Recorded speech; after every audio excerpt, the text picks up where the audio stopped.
not on. The stovetop It is on. is. It's one appliance, so if one part's on, the entire thing's on. I'm not really sure where the stove is in this picture. I only see an oven. Well, yes, Yeah, we just said most ovens contain a stove, not all. So then, you could still call this a stove, though, by your logic. No, I said a stovetop is part of many ovens, and if you're using a stove that is part of an oven, saying you're using the oven is... I'd feel better about this argument if William wasn't on the same side as me. Fuck you. I've literally never had a stove that was not also an oven. Neither have I, but I've seen them. Never had an oven I've that also was seen part them. of a stove. Well, you're a weirdo. Well, Alex, not all of us can be part of the 1%. William, what would you call that in chat? That's a stove. Gas stovetop? No, that's electric. What am I looking at here? Are those just fucking stickers? I call that a child's toy? Hang on. Could be. I don't know. You don't fry eggs on an oven. Fry eggs on a stovetop. If the oven gets hot enough, you can fry the eggs on the oven itself without the stove. What do you call this, Mitchell? Check me, atheist. It has two parts! The fucking oven and the stove! That's a child's toy, Alex. Much like your actual instrument. I would call that a picture of William in his first grade. Like, if you read a recipe, it's not going to say preheat your stove to 400 degrees. Like, it won't say that. That's no, dumb. I'm not saying a stove is an oven. I'm saying an oven can contain a stove. But you're using the words interchangeably in a sentence, which is not correct. You're arguing two things that aren't identical. Oh, I am 100%. I'm not saying my argument makes sense. My problem is, like I said, I would feel better about this if I wasn't on the same side as William. Fuck you, I'm the only one who is a self-identifying chef. You don't have to be a chef to know what appliances are called! Yeah, you do. I use them.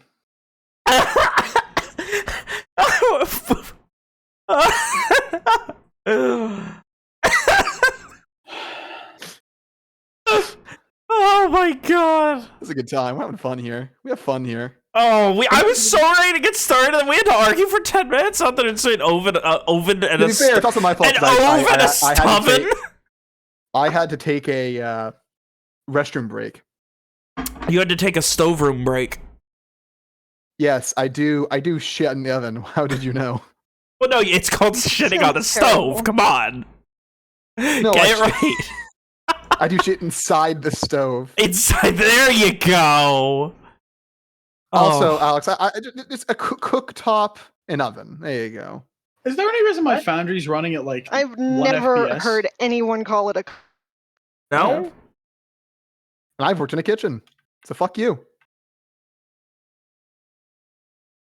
Like my foundry's Yeah, but actually William, you also super are slow. a proponent of the sound of wind, so like, you know. Here's That's a my relevant thing. situation. I feel like kitchens are kind of irrelevant to it because most of them have like flat tops instead of stoves. Like stoves aren't commonly used griddle? in kitchens. Yeah, I feel like a flat top grill more than a stove. That's different. And yeah, no, you're right on that one. Most professional Yeah, kitchens will like have them my separate. first logic is like I don't think main kitchens use stoves at all. Yeah, you're right. Yeah, That's kind of that's a an a accurate moot assessment. point. I wouldn't say so. I've still been a purveyor of appliances Have you? on a handful of occasions. What restaurant supply appliances store. have you perverted exactly? I told you I took a dump in the oven. Just You a bit did, ago. didn't you? You did. Yeah, that's pretty perverted. You did tell us that thing. I'm sorry I did that. Before or after you cooked your steak in it? I've not made my funny steaks. Well, you might want to clean that. Salisbury Alfredo, please, William. Stop it. Salisbury Alfredo, it's what I need. I told you it probably wouldn't be that bad, but it's also more than effort than I'm willing to go. It into just doing sounds something. disgusting to me. I get that. It's because it is. It does sound disgusting. It wouldn't taste that bad. It's a fucking cream sauce and a brown gravy. It's just fat on fat. What about just there's no raw? way Like, to do that. what about just Salisbury steak without any gravy or anything? Just cooked I mean, meat. it would probably be pretty bland. Yeah. I mean, it'd be fine. It would just be neat. Are we playing D&D? We might. Doubtful. After the meeting of the Kins in Nashdween, the decisions on the future of how this war is going to suss out, and a sense of goals in mind, a bit of luck turning, the House of Light, a new ally, things seem to be going well for the self-identifying Stovewatch. And I will fucking cut you, Ben. Can we not drop the recap things? I'm just here to correct errors. That's all. and All I'm saying is you're a pretentious fucking stove lover. That's all I'm Yeah. saying. Well, you know what, William? Go fuck yourself with the sound of wind. How about that? Let's continue with D&D. What a whisk.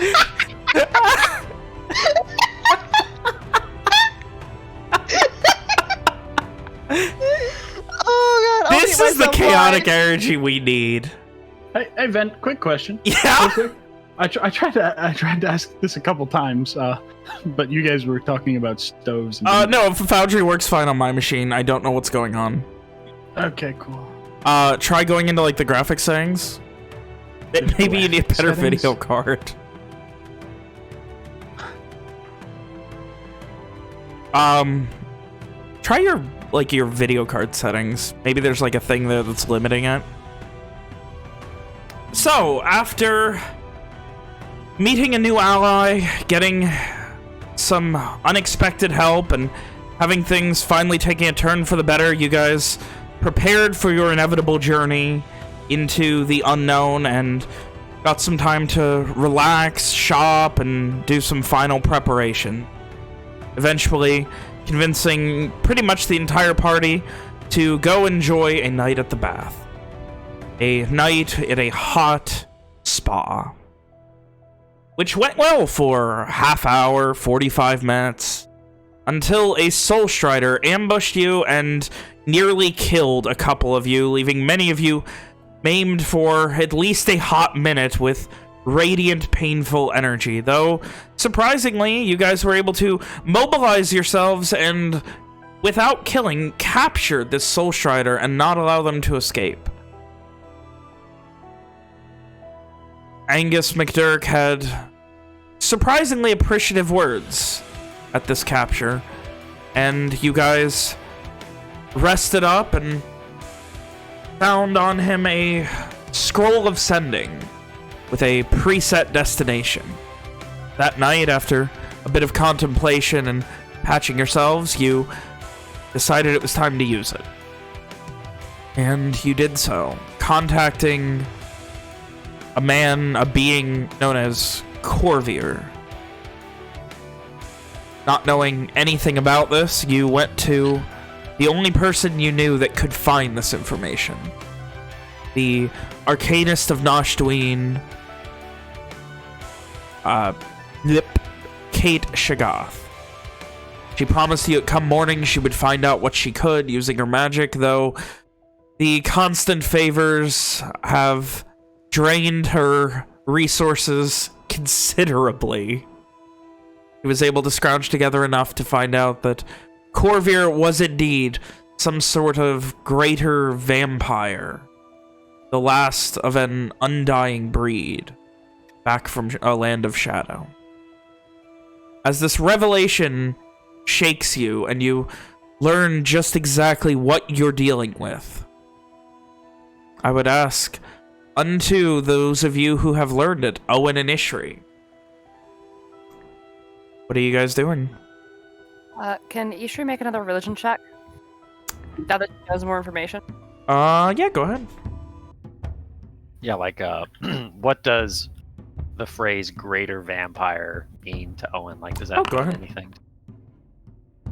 Go ahead as well, Owen. Religion, you said? Yeah. Boy. I don't think Issue's there to roll that. Is she? Yeah. Oh yeah, she's the Yeah, only one who Ishri did go with Yeah, her. Ishri was the only one who did go. Right. So Yeah. Owen, you've heard of vampires, these dangerous monsters that blend in with humanity and can essentially sap the life from them while enthralling them, making them into their own underling. They didn't... Those are like... Fucking... What? That's in the realm of, like, dragons, as things that... Yeah, sure, they existed. Not anymore. Yeah, sure, maybe a problem for the elves thousands of years ago. Not anymore. Maybe a problem for small settlements back before great empires existed. Not anymore. Those aren't a thing that still exist. At least, not that you've ever heard of. Ishri. You have... in your training, much the same, that this is something that you need to know, but it's not something you would ever have to deal with, in how dangerous they are, how they are able to assimilate into societies, easily pass themselves off as anything that they need to in order to ingratiate themselves with relative ease. A case of, like, incredible strangeties. But, the name Corvair is still just in the back of your head. You swear to God, in a book, somewhere, one of those days when you weren't really paying attention, maybe it was talked about, maybe you skimmed over it, you've heard the name, you don't know the context.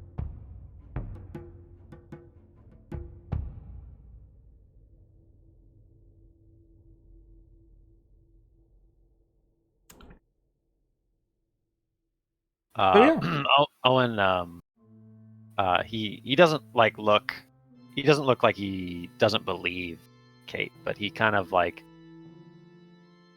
he sits down in one of the chairs, like on the edge of the seat, and he puts his head in his hands, and he says more to the room at large than than Kate herself. He says, "A vampire? I thought those were just stories." Even if they were real, I mean, that's not... He kind of winces a bit and just... Sure, maybe the ones that are, you know, the... practically dead, but... one that can create them? Those haven't... And she just kind of, like, shakes her head again and... looks almost lost as to how to follow that up.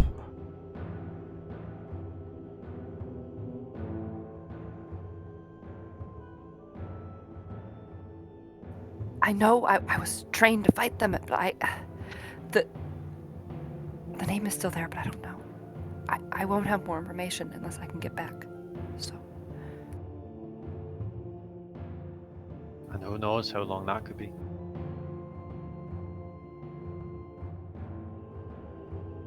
Ishri then just shrugs and says, I guess in the meantime we have to do what we can. At least we know what we're up against, I guess. I think I know where to start. If there is anyone who might know something more, it will be McShane.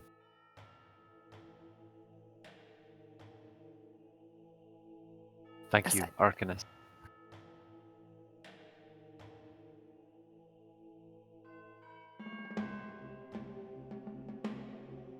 He just gives this almost nerve-wracking nod and just...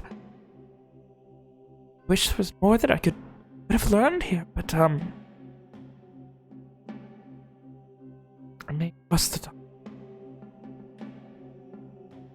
And she just kind of has this shiver go up her spine as she kind of turns around, shaking again and beginning to, just kind of like make her way back towards her presumed bedroom.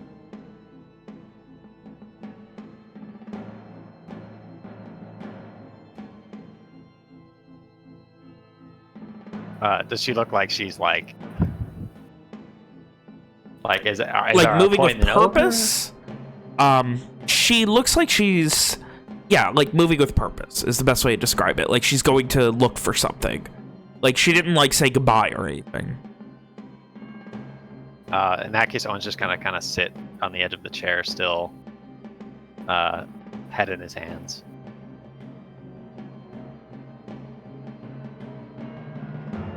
A couple of moments go by. You can hear the quiet ruffling of paper and the shuffling of books coming from the next room, and after a moment, she comes back and... Nothing. Of anything on... vampires, on... They're dead technically, in the same sense that the undead could walk, but... They're not living. Better description, that's all I... Exactly my wheelhouse. Sorry. Do you know someone whose wheelhouse it would be? Pauses for a moment and... I will ask the other arcanists, see if maybe, maybe someone with the church. I'll ask around. That would be much appreciated. The more help we can get, the better. There's another nod. I'll ask around. Good luck. Thank you.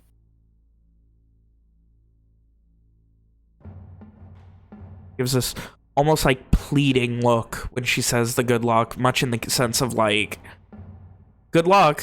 Please don't fail on the goal that you've already set out for yourself. Please, God, don't fail type of thing. Our suicide mission? Yeah. She gives another nod and just... But again.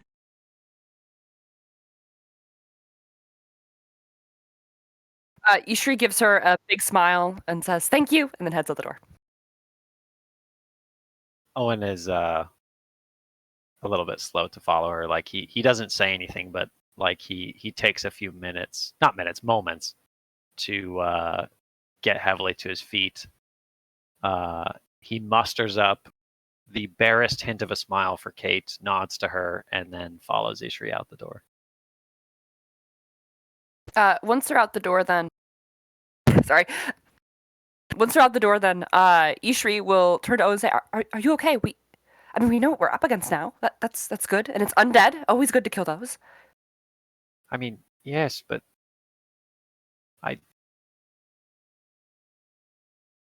if she had said Corvir was a dragon, I mean, what good would that do us? A mythical creature of legend. Yes. You see, we have our gods on our side, so I think we'll be okay. Aye. Let us hope that Karad and Noriho watch over us. Oh, they do. At least Nariho does, so... Owen gives Ishri a tired smile and then jerks his head down the corridor and says, come on. We should see if the others are awake. Ishri nods and follows. Owen is he is slow. Like he's got dark circles under his eyes. He moved with purpose on the way here, but like now he's trying to process it, and like, you know, he's not entirely all there on the way back to the McDurk temporary residence. Would you like me to carry you back? You seem very tired. Oh, that's what I just need a cup of tea. In that case, as soon as they get back, Ishri will attempt to make tea as soon as they get back. Probably fail horribly, but she will try. Oh no! How long would this whole thing have taken? I just want to know if Sophia would still be at the house or if she'd be heading out. Probably long enough between ritual conversations, looking through books, discussing. Probably long enough that Sophia would have been out there working on getting her tattoo stuff done. PM me what spells you're adding to your list. Pretty sure I've already told you, but I can PM you again. Probably more. Walker's dead. I mean sleeping. He's sleeping like the grave. No, as they no one's say. been keeping an eye on the gardener. Oh, with that, as the day turns, people slowly begin to wake at the mid-dawn. Sophia has made her way out. Owen, you and Ishri arrive back, leaving Walker dead asleep. Rom, what are you and Evian doing?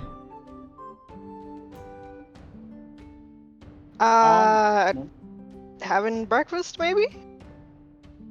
Evian would still be asleep as well. Trying to get the big. Oh god, those two did get fucking destroyed. Yeah. Yeah, we both have level exhaustion.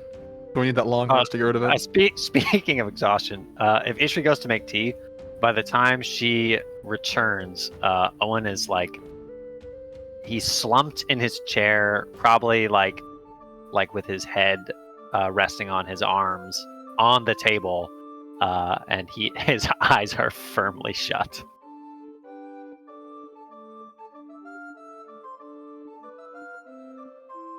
Ishri will set the tea. Once Ishri has somehow made tea, perhaps successfully, perhaps not, she will, like, set it down, grab a blanket, and then, like, you know, tiptoe away. Though, to be honest, it's loud as fuck, because she's not taking her armor off, so.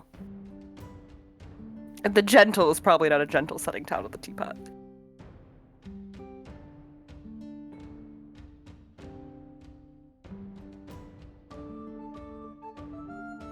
Oh. Cool.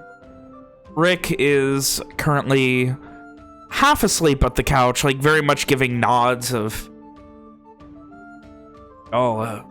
doing good.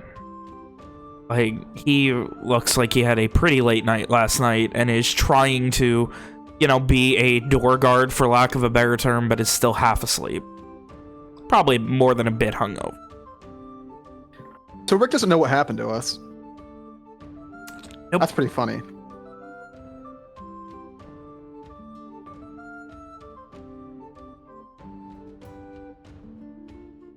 So, what are y'all doing? Those of you who are not passed out or getting tattoos work done.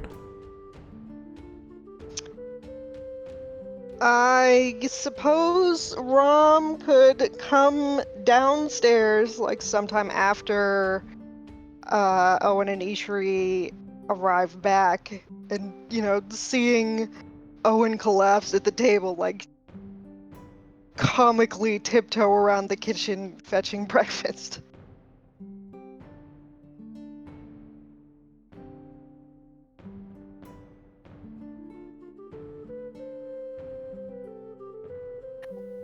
Ishri's gonna long rest. So it's Owen and Rom are the only ones at breakfast right now? I mean, Owen is asleep. Sleeping. Owen passed out. Owen you is know? physically at breakfast. Yes, that's what I mean. He is technically there, but Rom is the only one currently eating, along with there is tea that Ishri made. Oh.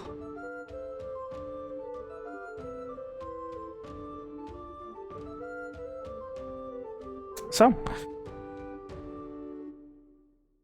Rom, the narrative is yours. You're the only one not busy. Not busy sleeping? Yeah, everyone else is sleeping or getting shit done. Entertain us, Alex. What are you doing? I mean, do you want me to narrate Rom, like, washing her face and getting dressed and... Sure. Does Rom do the morning crossword puzzle in the Noshtuin Daily? I'm sure. Or is she more of a there's an Sudoku Ashwini girl? Daily. It's Sudoku, first of all. I think that's when you kill yourself.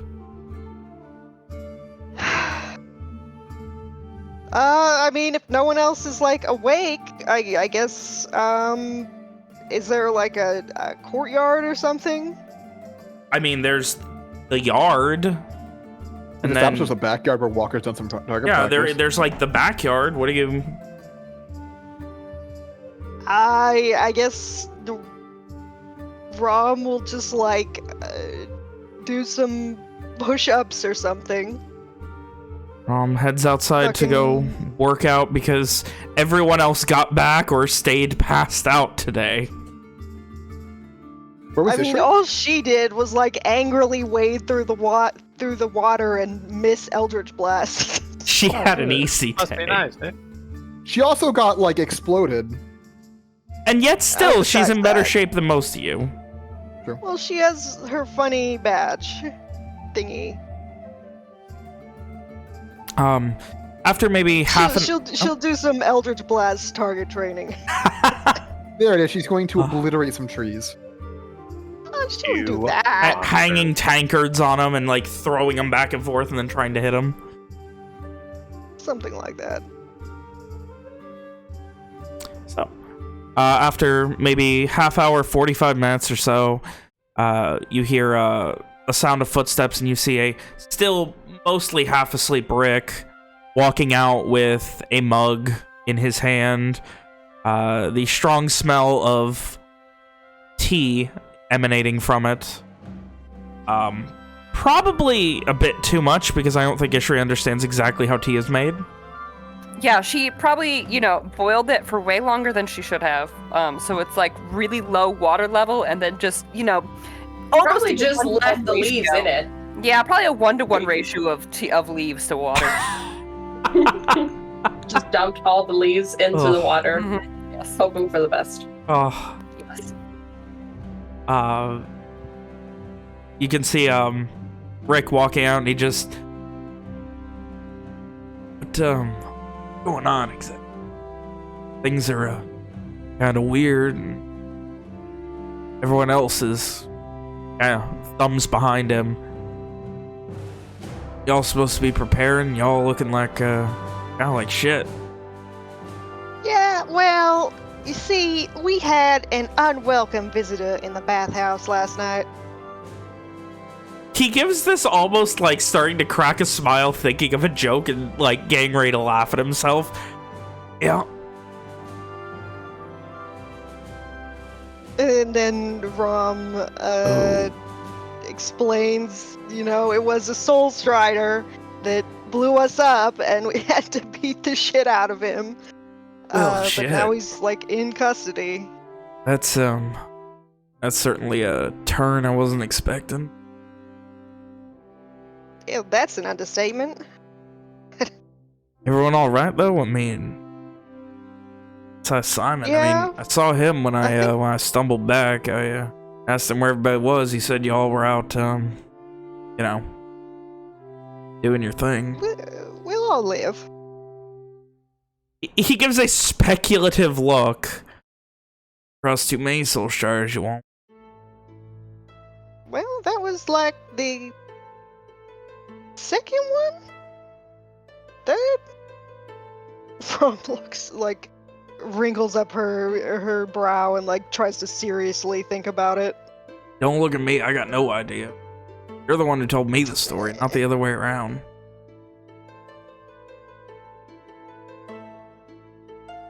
Well, and then Owen and maybe Ishri went with him, went off to go see about some guy he contacted with like a scroll that the guy had, and he's passed out, so I guess we'll learn about that later.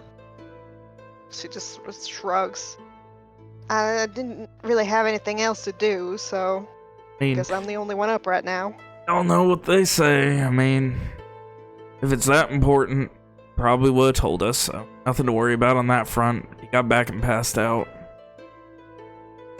She shrugs. What about you? What have you been up to? Ingratiating myself, trying to, keep on everybody's good side.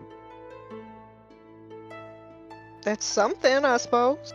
Gives a half smile at that. Yeah, I mean, it's weird after them plans to head out to Arnduin kind of fell apart. Feels weird to leave the city with so much needing done and so many people needing help, but on the other hand, I mean, I feel like there's more I can do elsewhere than as a foot soldier in a war. Fair enough. Kind of shakes his head at this point. Looks down, scratches at his incredibly unkempt, hasn't shaved probably since you guys reached Garish Shores-esque beard. Thinks for a second. I don't know. All kind of weird. It's certainly not normal. I don't know. Feels like making a difference is crazy. Not making a difference is crazy. No real easy up.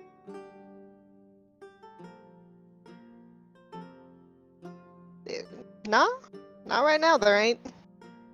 I mean, maybe running away would be easy, but Oh. Knowing you're here fighting the good fight, can't run.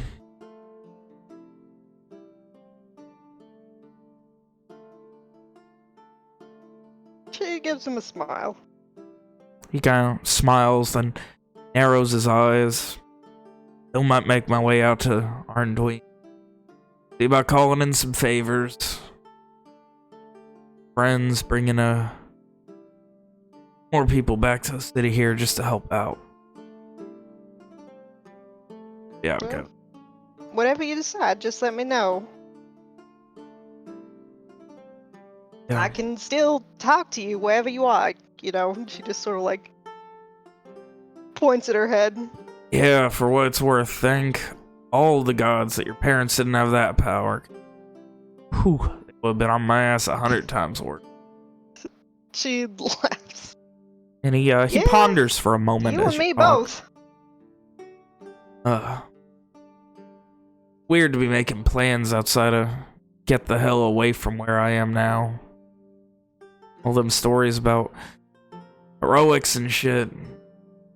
Most of it just comes by happenstance. Wandering, going from point A to point B. Not this. Considers for a second. Seems like he agrees with himself in his head. Better. A lot better.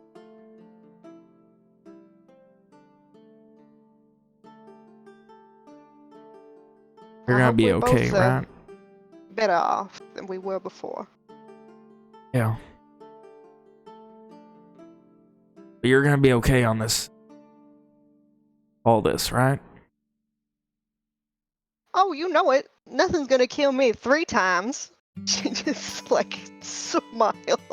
He considers for, you can see like there's that immediate dour, and then like he considers and appreciates the gallows humor, and there's like a slight chuckle, and yeah, most people don't get that lucky. So hope you don't need any more. Yeah, that'd be nice.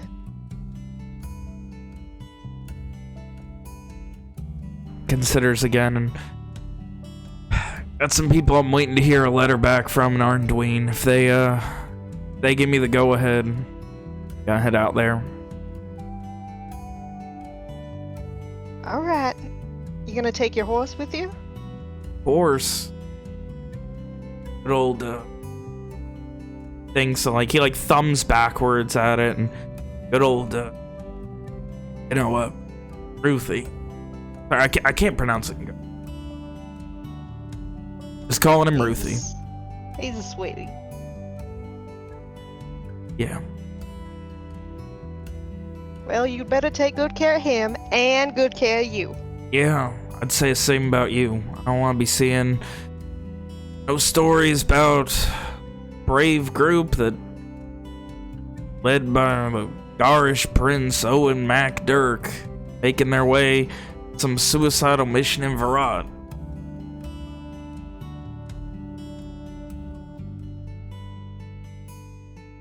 Gives another half smile. Still be around for a couple days at least. Even with the mail going so fast between capitals. I'm not exactly sure what our plans are anymore, but I'll try to keep you up to speed.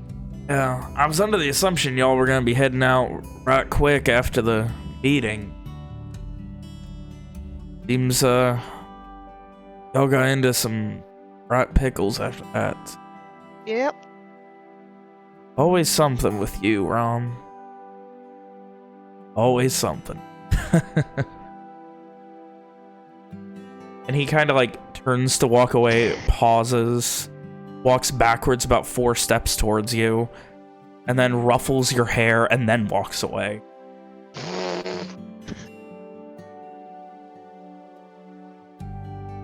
Rob, like, makes a face, but then, like, blows him a kiss. He does not look back, but just gives you a thumbs up. Heads off. So with that, Sophia, the next couple of hours, you get your tattoos done, you focus on the enchanting of them, adding them to your unending repertoire of arcane abilities.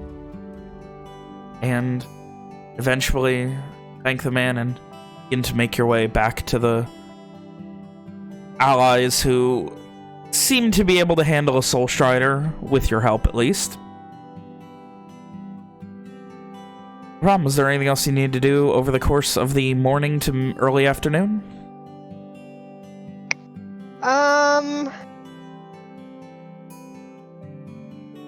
I guess maybe check on people to make sure they're, like, doing okay. Alright, go ahead. It's all you. I mean, if they're sleeping, she's not gonna wake them up. Dumb show. Anyone not... I obviously Walker's sleeping. Is anyone not... Is anyone doing anything while they rest? Does Owen have intent to do anything while he's resting, or just passing out and trying to digest information? I don't think Owen is sleeping willingly. I think he reached the edge of his body's limits, and that's where he's at. He's just mentally done right now. Alright. So, everyone seems okay, and after you check on them, wait around a little while, Rick says he has to go meet up with a couple of people about a shopping thing, he describes it as, and heads off. A little while later, Sophia arrives back.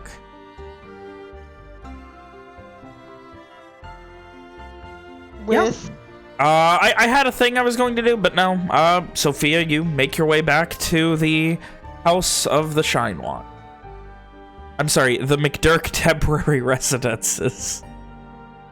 The worst name for any house in any D&D campaign ever. It's not even accurate, because, like, this has been a McDurk house for a long time. Yeah. It's not like they, like, set it aside for the war. Like, here, you guys can stay here. I mean, it's temporary for these McDurks.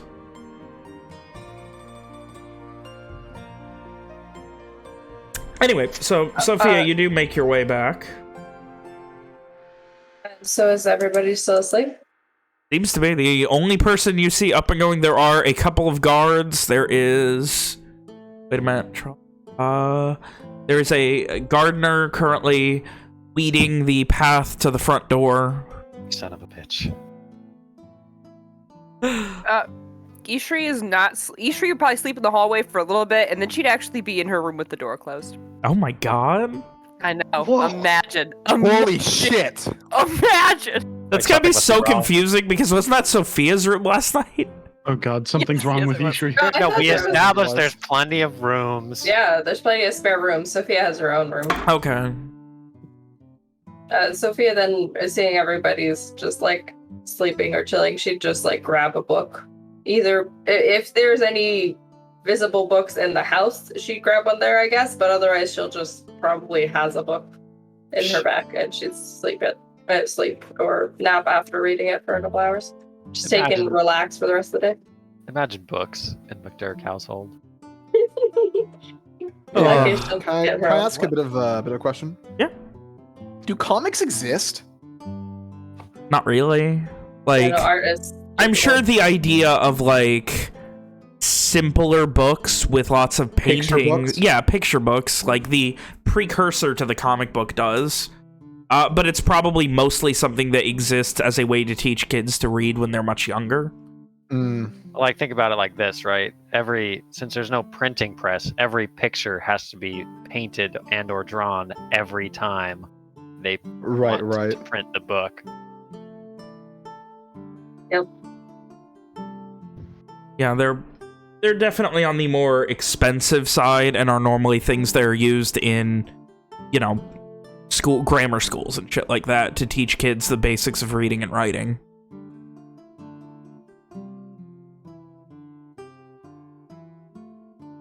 So yeah, Sophia just like chilled the rest of the day.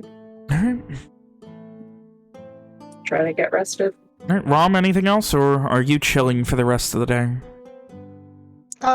She would probably bring everyone like a glass of water, because she doesn't really know how to take care of people unless they're like hungover, I guess. Oh, so with soft knocks, everyone whose door's unlocked gets a nice tankard of lukewarm water on their bedside table. Those with their doors locked would get it right outside. You're welcome. Ishri would take him. Ishri's door would be unlocked, and you'd see her just kind of like sitting, just like staring out the window. Doing okay in there? Oh, yes. Just getting ready. Yeah. All right. Holla if you need anything. She nods absently.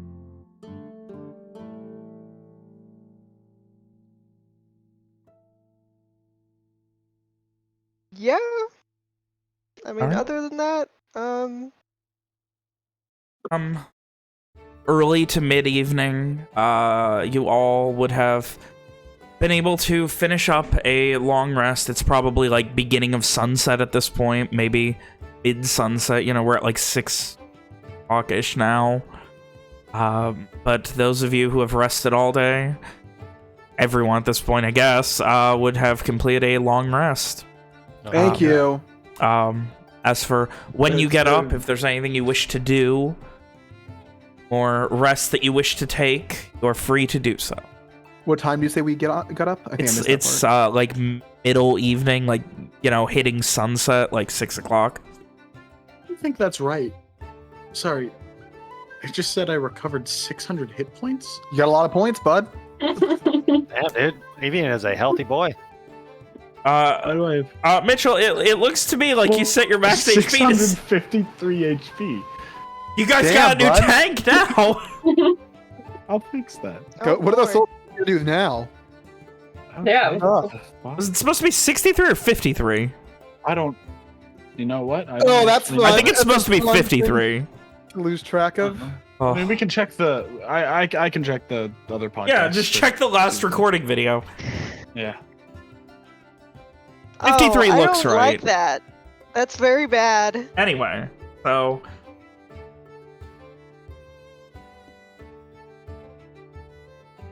with that, this evening, you all have rested.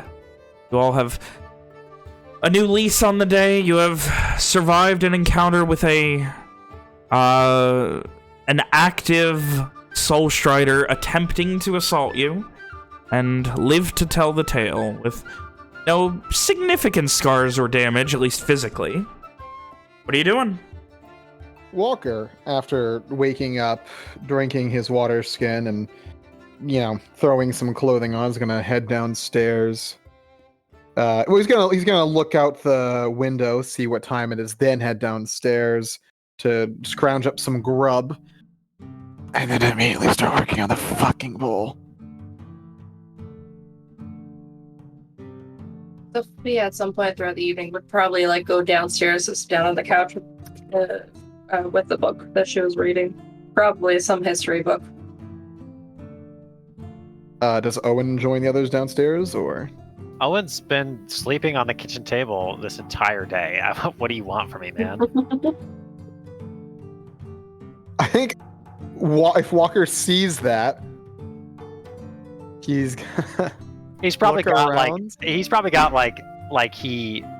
like one hand was like reaching towards like a teacup and he didn't quite make it, and then like in the other hand he's got the bottle of whiskey that's 100% full.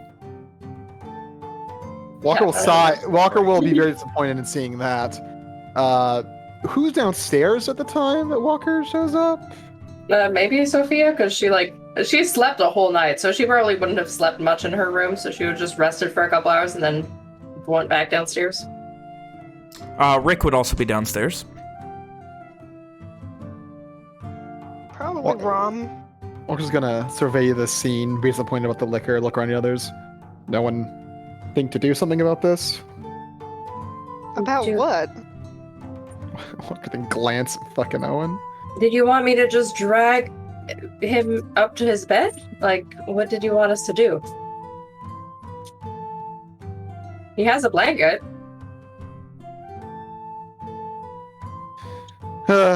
Walker's gonna sigh again and fucking pat Owen on the back, try to wake him gently. When you it takes a second, but when Owen wakes up, there's like a moment of confusion, and he almost like instinctually he reaches for his sword. Like he's not wearing his sword or anything, but that's what like his hand. You've seen him draw his sword many times, and even though he's sitting, when there's that like moment of recognition, his eyes are unfocused and his right hand like shoots towards his belt and he kind of lets out like a startled cry. Are you okay there? Rom gives Walker a look. You okay there, Owen? I'm sorry. I was dreaming. You don't need to be sorry. He'll get better sleep if you do so in your own bed. I kind of rubs at his eyes. What time is it? Late. About sundown, I think. Day is wasted. I don't think the day is wasted if you've rested. You haven't been sleeping much. Owen kind of shrugs a little bit. There is much to do. Where's Ishri? We have news. I'm not sure. She was in a room last I saw her. Little weird if you ask me, considering, how much time she spent sleeping in the hallway.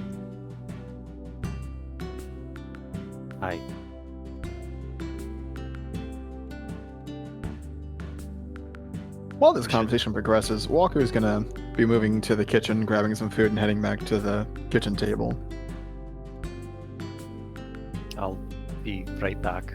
And Owen's gonna get a little bit unsteadily to his feet. Not like he's not drunk or anything. But he just woke up and he's a bit disoriented. And he's gonna make his way upstairs.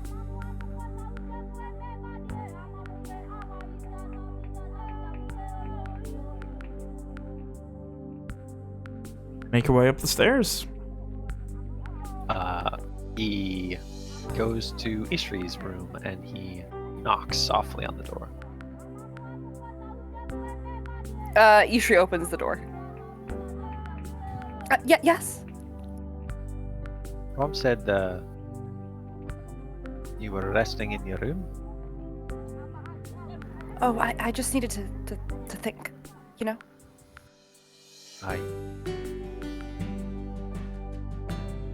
As much as I hate it, sometimes it's good to be alone, I understand. Are you ready to tell the others what we've learned?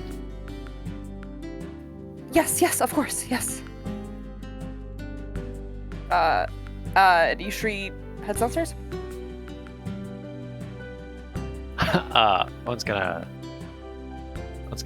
before he goes downstairs, he's gonna make sure he's gonna knock on Evian's door and he'll say, Evian,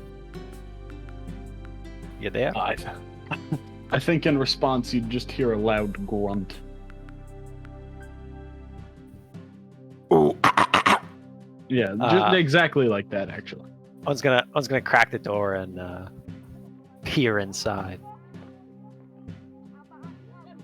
You would see a kind of frazzled-looking Evian, looking like he was just woken up by knocking on a door. I'm Just sorry, what?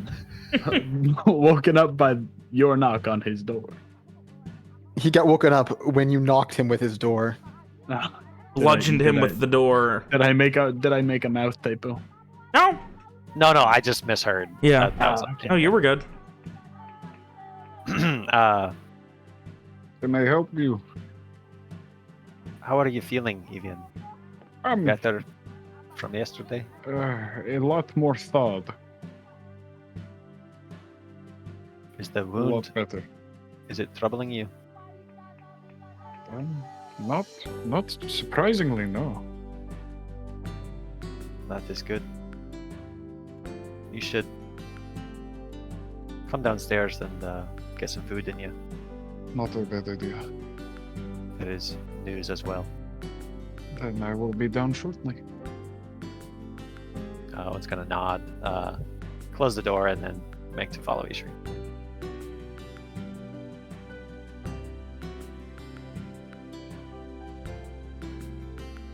So after a little while, you all are able to coalesce back downstairs. We did it. Everyone looking like they have slept for both too long and not long enough. In a perpetual state of, am I actually dead right now after the attack of the previous night? So But Walker you doesn't all- feel any different. But you all have made it back together and completed a long rest. It is yours, did. friends. Walker eats the food that he got. I'm assuming it's a gruel of some kind. Like some type of grain and water mixture. Like a shitty oatmeal. You could have, like, regular oatmeal, probably. You know that's what oatmeal is, right? It's gruel. It's like the most Yeah. commonly eaten type of gruel. Yeah, but it sounds better than gruel. When you do be a weirdo about it, we don't know what. Vin, what are the common grains of fucking Ashtueen? Do we have cereal? Walker's eating cereal. Can we get garish cereal? Some Is that like Marcos? is that like little fucking crackers, and then you and then instead of like milk, it's like goat's milk or something, you know, sheep's milk or something like that, you know? I mean, what I'm describing was a common thing, like, you know, eating grain and water. Yeah, that's what I was imagining. I'm trying to make it into a caricature because that's more fun. Okay. Get Anyway, blood then, sausage. is it Eat that, wheat? Scotland? Is it Yes, wheat? it is. it- Wheat is hardy and can grow fucking like crazy, and that is something that has been very well built, especially lately. Like that is something that everyone is growing. Was it wheat berry gruel? I guess. Yeah, that sort of thing. Is what he's having then. Sophia would have also made a new kettle of tea, noticing the one that's been sitting on the table for a long time. So she, not long after she got downstairs, would have gotten herself a nice cup of tea and left the rest of the kettle on the table in front of Owen. Walker would have claimed some when they were upstairs.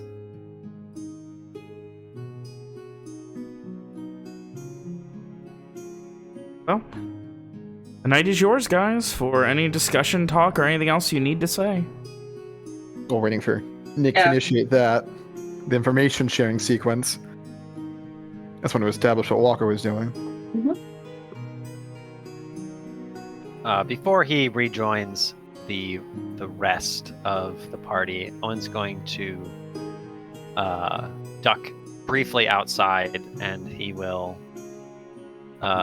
greet the guard who is presumably standing there, and he will ask him or her, them, "Can you get a message to my father?" The guard just quietly just steps forward. Doesn't really say anything and just looks for you to continue. Tell him that I wish to know when my companions and I may see the prisoner. We have They questions. quiet nod. Hey, and heads off. Thank you. And then Owen will go and rejoin everyone else, and he'll kind of sit heavily down at the head of the table and get himself a cup of tea.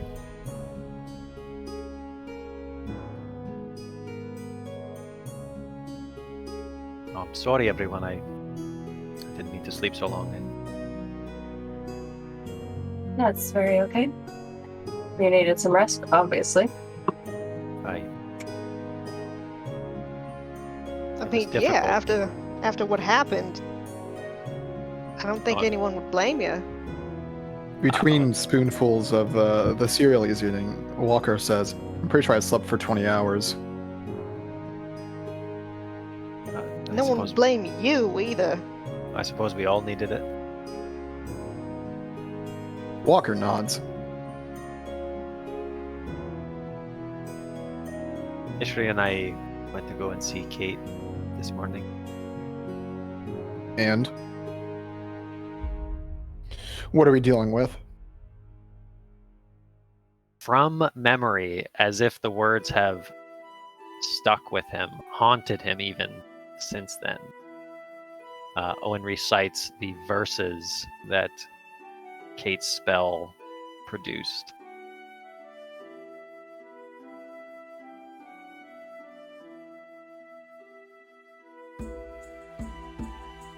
Ending with the last of the greater vampires. And when he says the word vampire, he kind of shivers a little bit. Vampire? Those don't exist anymore, do they? The magic cannot lie, as far as I know. That is peculiar.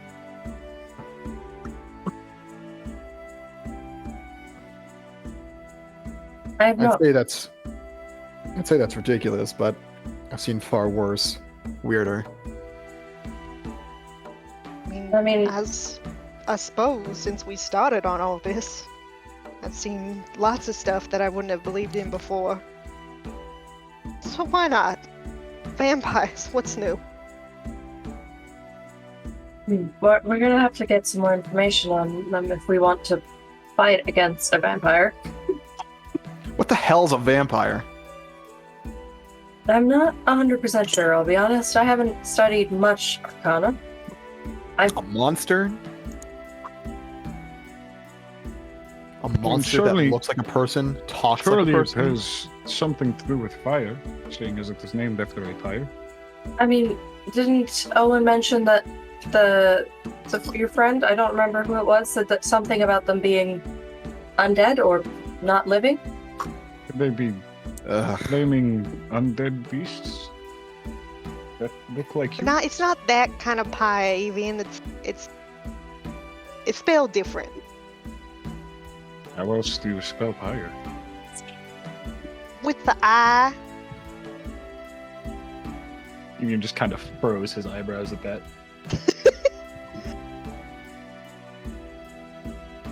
It's just hard to take in, you know. I mean, I knew that Wynn was in trouble, but hearing that her tormentor, her captor, is this creature of legend. The fucking red band has a creature of legend? What does that even mean? That's, I don't know. is there a chance that could be the result of one of the scourges? Walker sighs heavily. The spell said Doesn't that seem unreasonable to me, at least.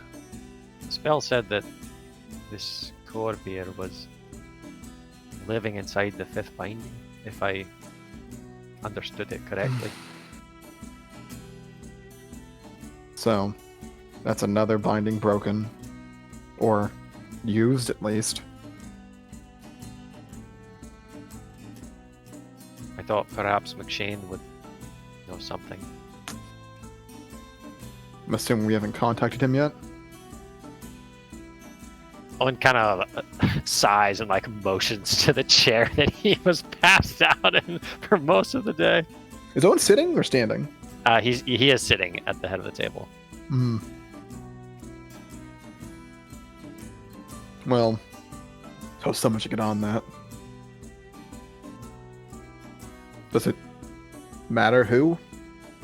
Walker looks between the people he knows can use funny mind messages. Owen shrugs. That being Rom and Owen. Well, just tell me what to say and I'll do it. Ask him if he knows the name. Tell him the name of the binding and see if he can tell us anything about greater vampires. The name of the binding? Aye. Did Owen specify the name of the binding yet? I don't remember doing He that. did. He if you recall, I said he repeats from memory the verses that Kate's Legend Lore produced. Right. What was the name of that binding? Which includes living within Inkares, the fifth binding, a prison for the right hand of Nithir. Thanks, pals.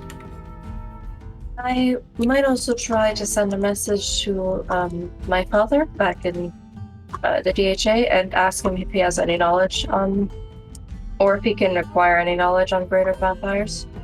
He probably has access to a greater source of books and knowledge than there is here. Well, it would be appreciated. Not that looking to Owen. Not that I don't believe you have knowledge here or past history books. It's just that we have quite a few back in the DHA, and that's kind of my dad's specialty. Garland is many things, but most Gars are not put much stock in reading books. Is your father a bookkeeper? Me? Walker nods. I mean, he worked in the library for most of his teenage years, and now is not quite. I don't know exactly. I don't remember the title exactly. He gets a lot of knowledge on a lot of things and briefs people before they go out on missions. So his job is basically to know a lot about everything. Hmm.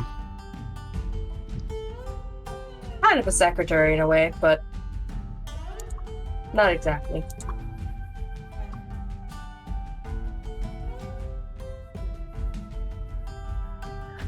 Alright, Rom's message is gonna be, what can you tell us about greater vampires, and do these words mean anything to you? Corvir and what the thing was named. Incarnus. Incarnus, yes.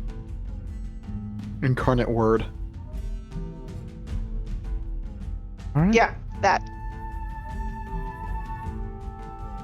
All right. I was gonna ask for it typed out, but that's actually fairly straightforward.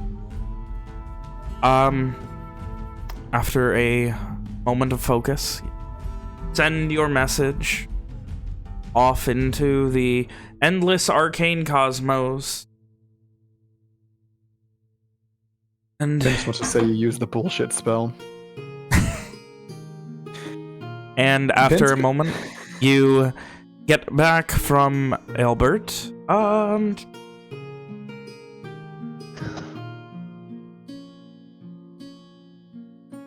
Not as much as I thought I would. If it's pertinent, I'll look into it. But things are strange here.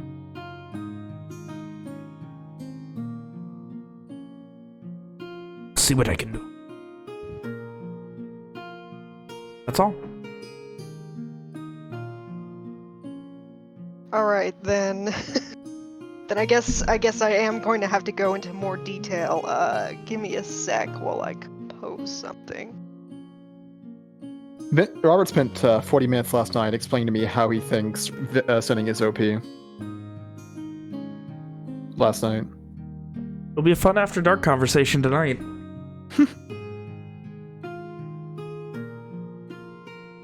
Thanks, Hannah. You know, you can easily get around sending being overpowered by just killing everyone that the party knows. Yeah, dude, easy. Or just killing everyone in the party with sending. You know, that also works.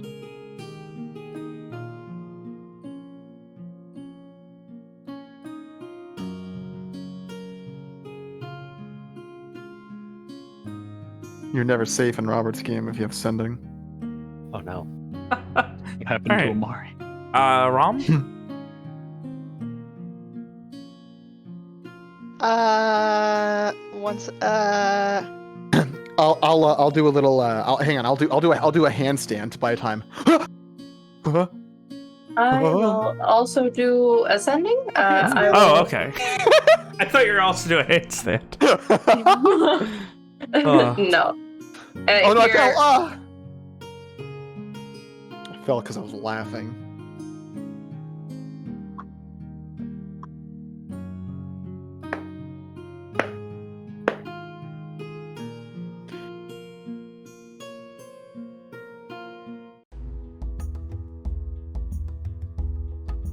Sophia? Mhm. You had a sending as well while Rom's working? Yeah, I sent it to you already. Oh, I wasn't expecting it in It's, PM.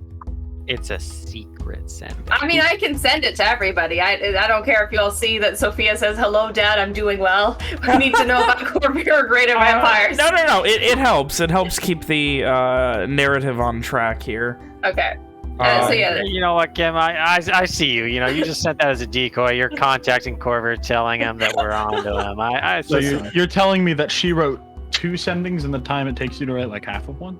Exactly All I'm point. saying is vampires are hooey, and we'd be better off. I'm saying Kim could have probably wrote 20 sendings in the time it's taken Alex to write 2. Alex, we're is talking slow. about. I'm trying to fit it within 25 words. Mine makes. That's why Greater Vampires Just put out weaknesses. It's just like a word at the end of the sentence. It makes no sense, but that's what she wants. I'd assume her dad is used to it by now. I imagine it's kind of like a parenthetical. Greater Vampires. Just you gotta butcher the English language to fucking make sendings fit. Yeah. Give it like an interrogative. I mean, she used a bunch of words at the beginning to say hi to her dad. So See, you could have come out hello and said father. she could have skipped the "I'm doing well." Anna, how you feeling? Dead still? A little bit, but aren't we all a little bit dead inside? Only Walker. Well, that might not be true. I've seen Owen act. Feels bad, man. Her voice is back enough that we don't have to fully pretend that Ishri has a cold, which is cool. That's funny. We've infected her with our native germs, and she's going to die within the week. That's fine. I got less rest in. She has like She's also like a level 5 paladin, so she doesn't get sick. That's very convenient for her. Ishri is conveniently immune to your weird material plane germs. Oh, that's comical. That's okay. She still wears a mask though to be a good example. You know, yeah, just to be safe. Okay, I only have. I think this is 24, unless I miscounted. I'm gonna count it and judge you. 1, 2, 3, 4. Solstrider is 1 word, so that gets you another word right there. Okay. You should really say that Incarnus is a binding. You should really drive that home, because that'll probably get us comma 5th Yeah. binding. Period. Also, Sophia will tell you all that she has messaged her dad. He says that they're very dangerous. Sorry, he says they're probably very dangerous, but There you he'll see go. what he can do. I'll send him again in 2-ish days, is what I told him. Half that response was just him worrying about his daughter. It's so great. That's what Sophia expected as well. That's why she started with "I'm doing well." I feel like we already assumed they're very dangerous. I mean, yes, but she shrugs. I'll message him back. Well, now we know for sure. No, actually, we don't. He said they sound dangerous. Oh. Well, now we know that he also thinks. Well, It's could have my a dad. second opinion. He's not a big fan of me. More an eighth opinion, but Yeah. Kate said she would also ask around, see what she could find out.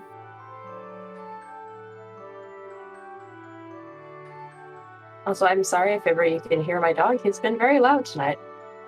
Haven't heard him once. You had a dog. Yeah, Sophia is actually recording in her little music box. It makes dog sounds once in a while. It's pretty funny. So Rom, you send out your next sending. And she forgot to long rest. First. Okay. I like the idea that Rob's like, oh, I forgot to long rest, so no more sendings. I'm going the fuck to bed. So you get sit back on a short rest. You can just chill ski. Anyway, Sit on the couch. Yes, so after sending the second one, after a moment, Albert responds back. I don't have much in the way of information on this binding. I'll see what I can find. See what I can learn about this Corvir. And it ends with, like, an audible shudder of just... You remember when whenever we asked for Lucar's help and he fucking helped instantly every single time? Probably got chewed out for that. Yeah, you the bro. He took the chewing out like a man.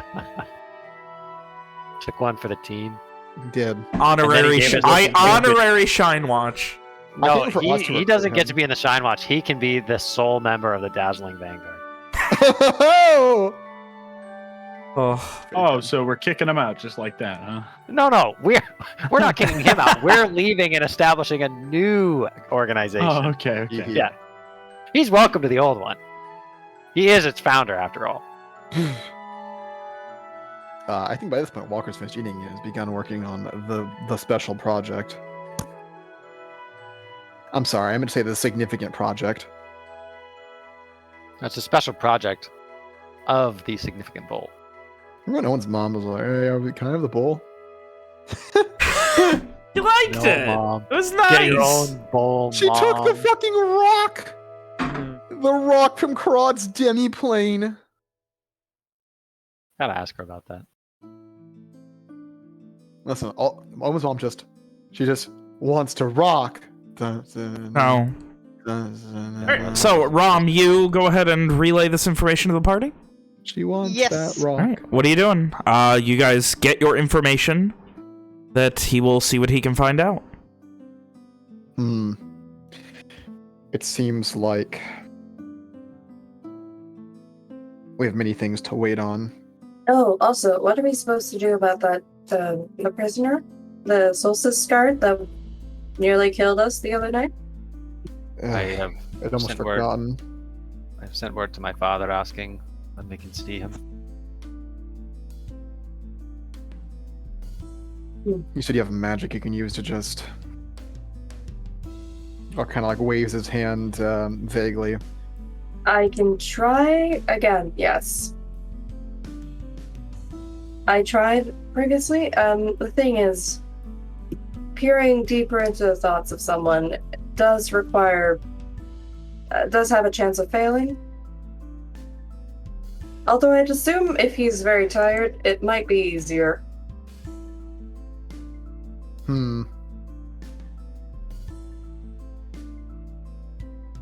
Last time when I tried, all I got from him was panic.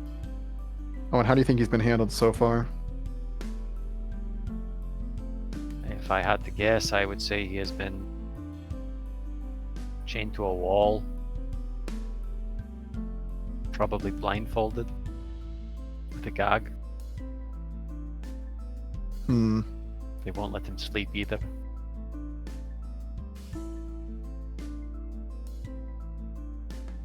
I would These imagine he owls. has would imagine he has suffered. What were you saying, Ishri? You should just kind of scowl the description. Well.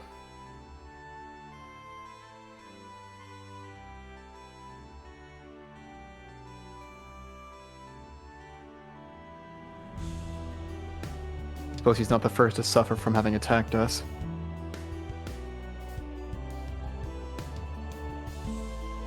Do you usually torture the people who attack you? No, but the few times we have been attacked have not ended. Well, attacks don't often end peaceably. Not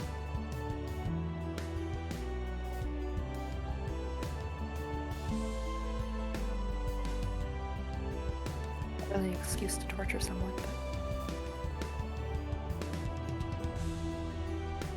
We don't know that he has been tortured, but We're also not the ones doing that. Though, I suppose it could be seen as torture, it's also necessary precaution. That man could cause countless deaths.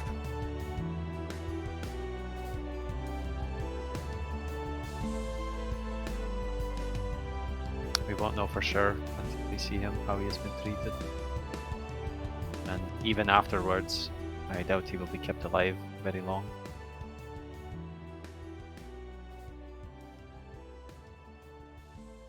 Garland does not make a habit of keeping prisoners. At least he'll be out of his misery. Aye.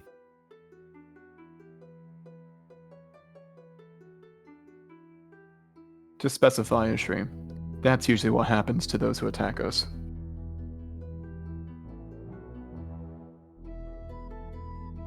As long as we aren't like Lenore was with that prison, just keeping people in horrible conditions. Some people deserve to die. You're not wrong there, but no one deserves to be tortured. So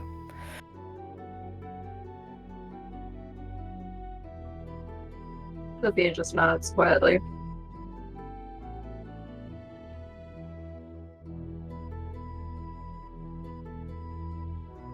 Walker continues to fill the silence with the sounds of his woodwork.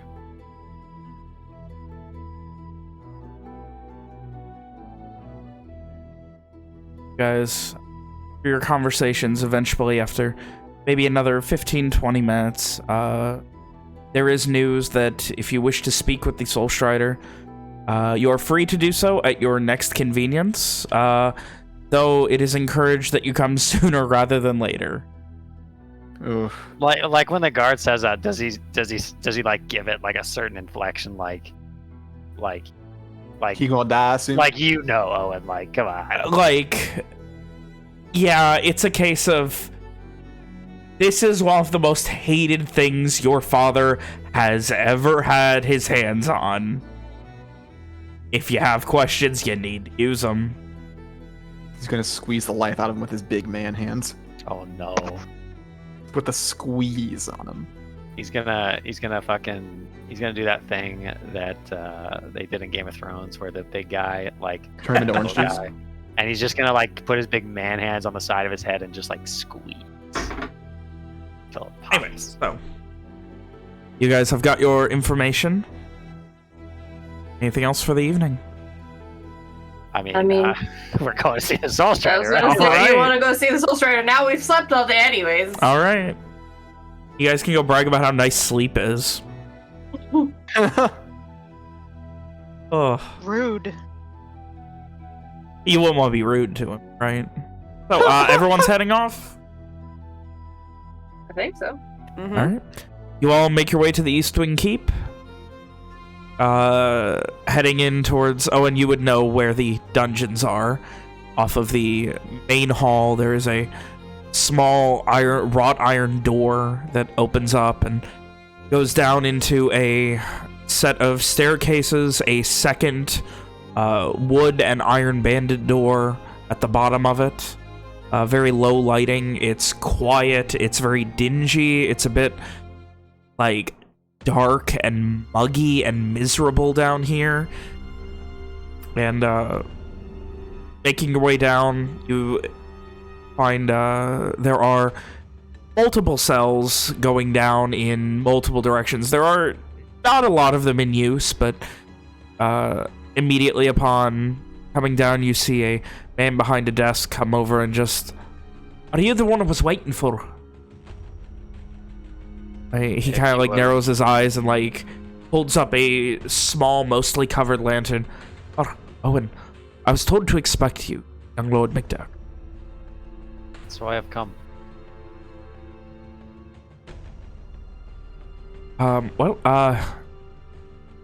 Your father was also waiting. He was expecting it. He begins to guide you guys down through this dingy dungeon. I mean, for all intents and purposes, it's in decent shape. It's just dingy and dark. Like, there's no cracks on it. It's a relatively new dungeon. A well-kept dungeon. It's well-kept, yeah. This is one of the nicest dungeons you could imagine being stuck in outside of the context of why you'd be stuck in it. Oh. And you make your way down, and you see he stops and just motions there, and you see the jail cell is open, and sitting in the middle of it in a small, like sitting on a stool that looks comically small is your father. Very, very sweaty, and you can see up against the other wall, far side. This would be, the way you're looking at it, would be the right wall. The door was on the left. You see the man currently chained up, looking exhausted, like beaten to shit. This guy has not had any medical assistance since he has arrived. And your father, he is not wearing a shirt. He has just this modicum of battle scars and things like that. Damn. Like drenched in fucking sweat. No weapon by his side. You can see his knuckles are a little bruised, not very. Oh. So he's definitely been torturing, having a conversation, yeah. And he just... Is that what they call it? Yeah. Is that what they call it? Yeah, I call it having a conversation. A halt, Sophia, before we get too close, and ask her, how long does your magic last? It only lasts a minute. A minute? A minute. Well, when you use it, make sure you're not within earshot of him. Don't want him to be on the defensive of that type of magic. Mm-hmm. And Walker's gonna catch up. She'll stay in the back of the group. Angus stands up as you walk in through the open cell. Welcome, boy. May I introduce... Like, stands up with this bitter, seething, dripping hatred mixed with a weird sense of pride. Pride for Owen, hatred of the enemy? Can't tell. Yeah. What was his name? Went Outdoorin. I will spell that out for you guys. Oh.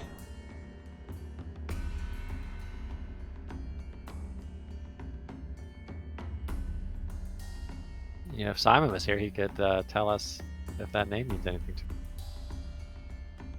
Does it mean anything to Walker? Give me a history check. I was about to ask the same thing. Does that name mean anything to Evie? No. Damn! Shit. You have, while he's not someone you've ever interacted with, you have, like, heard of the guy. He is a well-respected Solstrider within Lenore. Like many of them, like... Does he have any notable accomplishments? And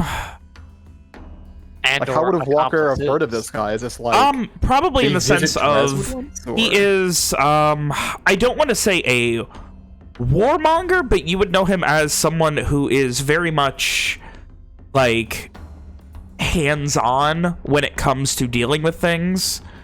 Like, the one Solstrider you guys came across was, like, the one in Sear Farms.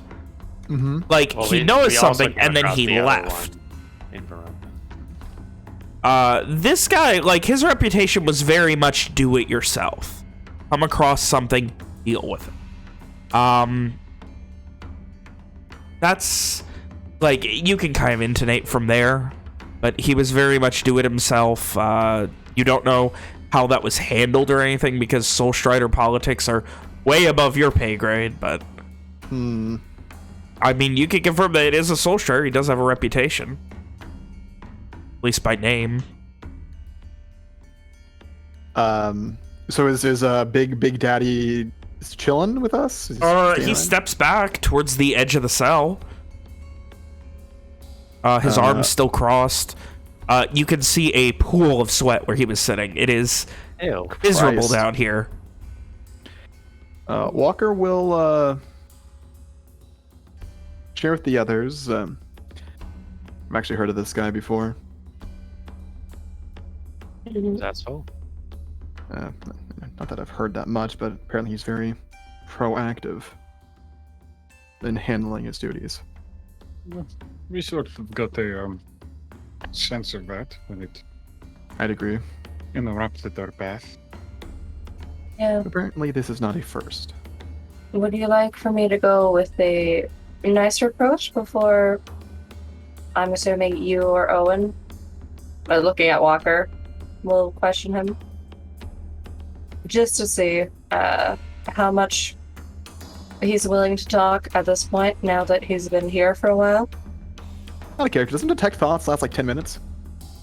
I thought it says 1 minute. Yeah, it's there only 1 in this minute. book. Huh. Because I would have, I thought about that. I was going to use it for the whole conversation, but then I can't.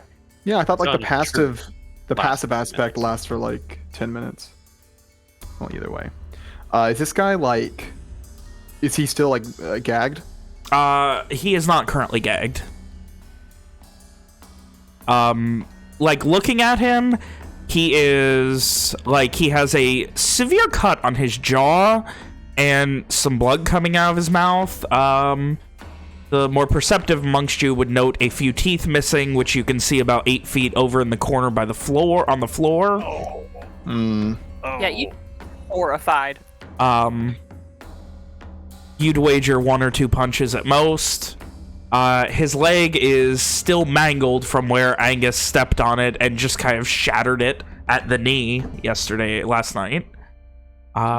He's not putting any weight on it. Otherwise, he's pretty much forced to put all of his weight on his right leg, but also because of the way he's being held, he can't put that much, and you can see where, like, when he gets tired, his shackles are like cutting into his wrists. Owen winces. Walker keeps a straight face and asks Owen, I suppose you can use your magic now or whenever you want. Aye. Father, have you found out anything about him besides his name? Less than willing to talk, this one. A proud Solstrider of... I can do little if he does not wish to speak. Have you removed his does he have his gag? He is not does not. gagged. No, he Okay. is not gagged. Sorry. She'll just slowly walk towards him. So, you're still not willing to speak to any of us, are you? He looks up and his eyes just kind of roll as he does. You can see the left one is bloodshot, very bloodshot. Red around the pupil and everything. Probably taken at least 1 punch, like, right to the left side of the skull, too. There's... Oh, and you being the doctor would know his fractures. He is in rough fucking shape. And he doesn't say anything. His eyes just roll as he looks up. He breathes a very shallow... and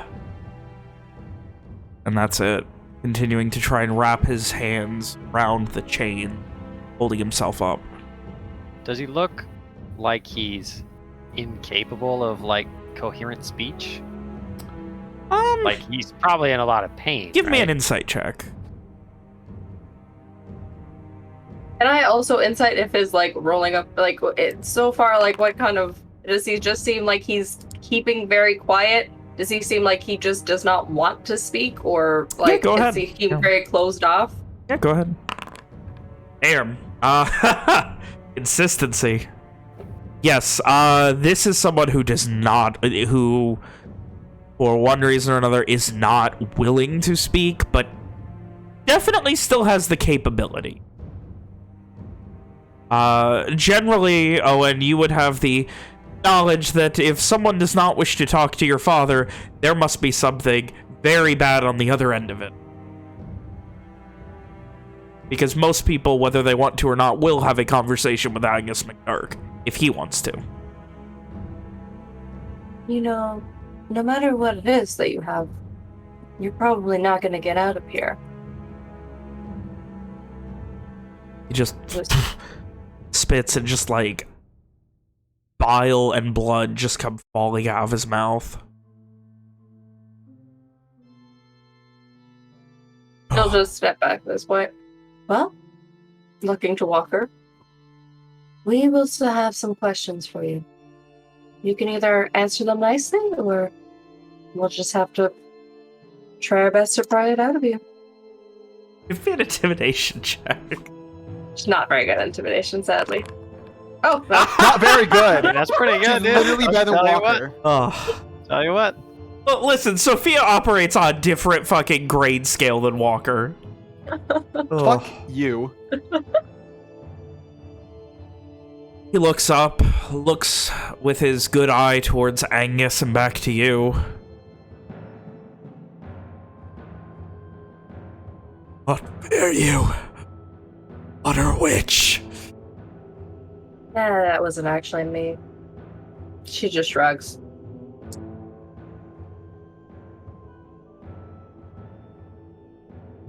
Well,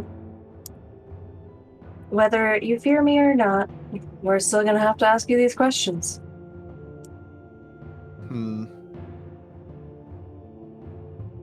Starting with who sent you.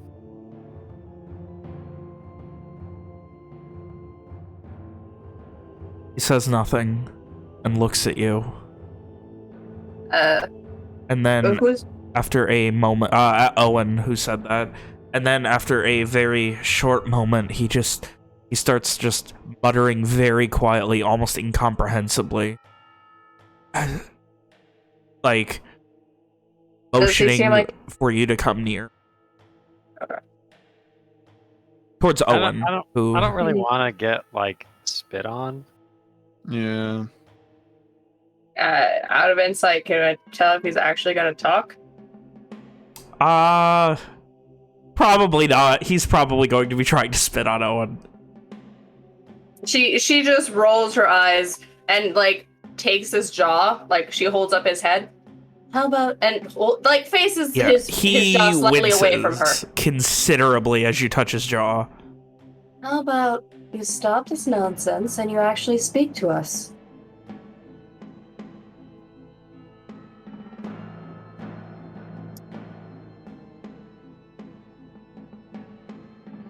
All right, Dad. And he coughs up a little bit more blood onto your hand. You know, I can't help but wonder what you're thinking about in these final hours of yours. You have family back, Lenore? You're probably gonna get a nice, what's the fucking term? Pension? Pension? Is that what happens when your fucking, like, military dad dies? What is that? There's definitely a word for it. I just don't. Yeah, I almost wanted to say severance. That's not right either. Let me I mean, rephrase in a that if way, you don't it is mind. severance, I guess. Let It me is rephrase that. technically severance. Severance from life. So, this guy's also about to have his jaw severanced from his head, so... Let me try to rephrase that. I can't help but wonder what you're thinking about in these final few hours of yours. You have family back in Lenore? I bet they'll be well taken care of. That Told is you if died Lenore valorously. actually cares. They do. Well, enough about the people who are loyal. I'm sure they'll be living pretty cozily. In the capital? He gives this broken-toothed smile.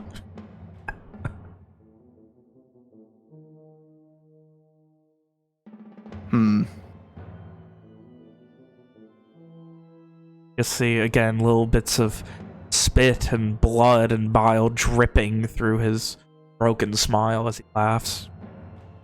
I also have to wonder what your superiors are like. Are you answering to the court? Are you answering to someone at the war camp?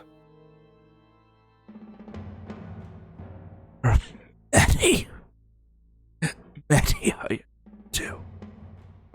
Sophia, at this point, while like walking back, she'll turn around to walk back towards the rest of the party, and she'll try to subtly cast detect thoughts. I also wonder how they'd feel if you did give us any information. I've met a few members of the Red Band. I know they're not particularly forgiving lot. Spiteful, even.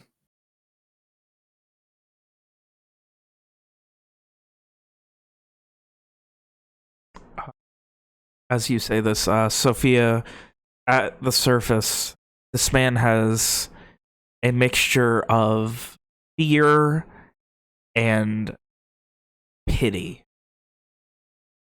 that seem to be the prevailing emotions he's consistently thinking about. Fear over what happens if you learn things, and pity for you guys.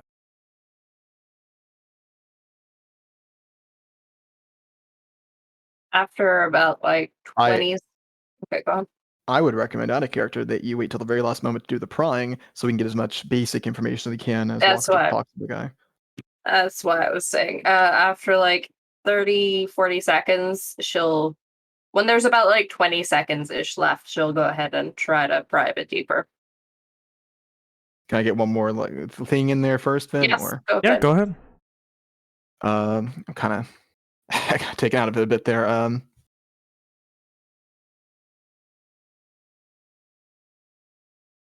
I can't help but think you'd have a lot to tell us if we could get you to talk. Just smiles again.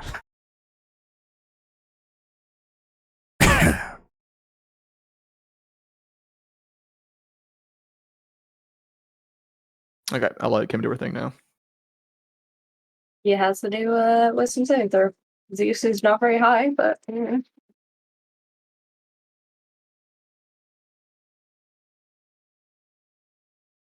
Does every punch from Angus McDurk inflict a level of exhaustion? I think so. It I'd like to should. think It so. should. Oh, I would imagine. let's see. Oh, Oh, fuck! Nice. get in there. All Get in right. there. All right, I need to read this fun paragraph on detect thoughts here. Okay. It makes a save if it fails. Insight into its reasoning, emotional state, and something that looms large in its mind. The biggest thing going right now is this fear of Corvier forcing eternal servitude of this man's soul. He gives anything up. Holy shit. He seems to believe this. Sophia tries to give a look to Walker like, I can know, like, this is working, if that works by any means. So if Walker asks one more question, if the man thinks about it, then we get it? Potentially, yes. Because that would be now at that point what is up higher up in his priority of thinking. I think it's time for Walker to scare this man. As we did that, Walker's gonna say, as soon as I find the we know you work for Corvier.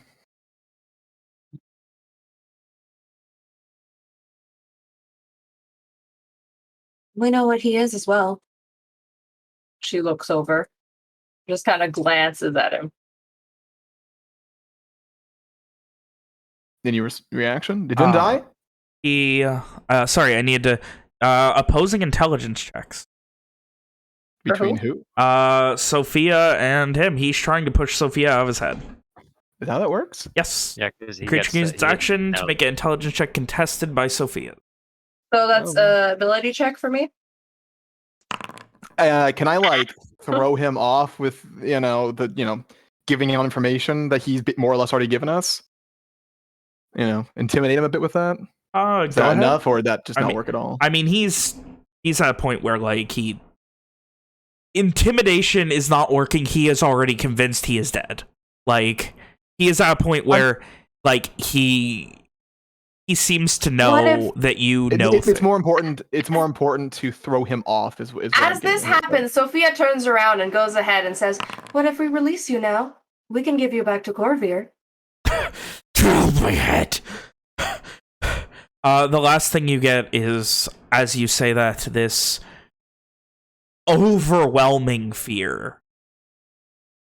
Like, fear enough that, like, for a second, Sophia, you are shaken. You understand this fear of literally your soul being bound into an eternal enslavement that it can never escape.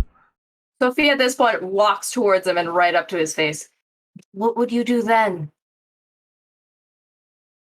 We can bring you right back up to his door."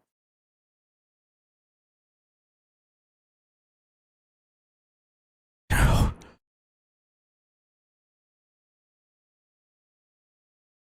I mean, I'm sure he'd welcome you right back into his ranks after we bring you back there. Let me die. We don't have to do that. You're our prisoner. We can decide what to do with you.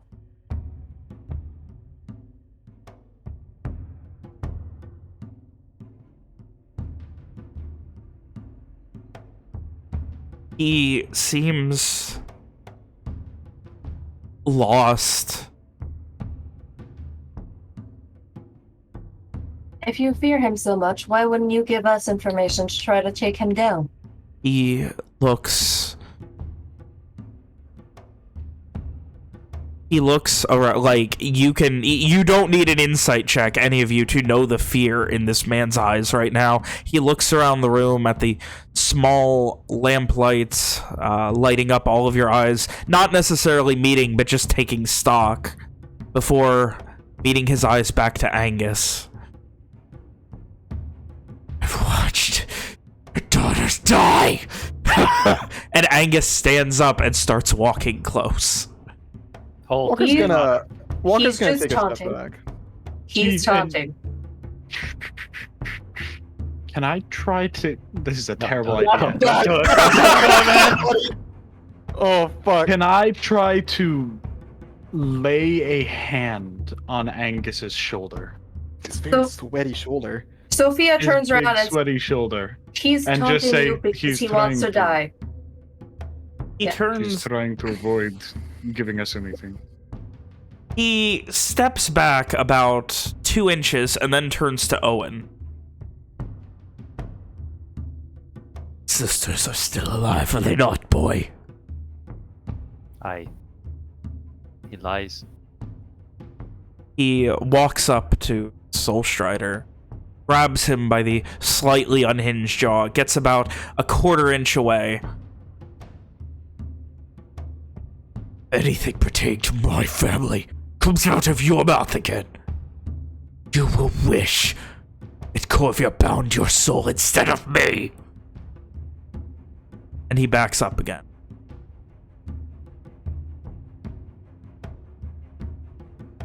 Nodding for you guys to continue.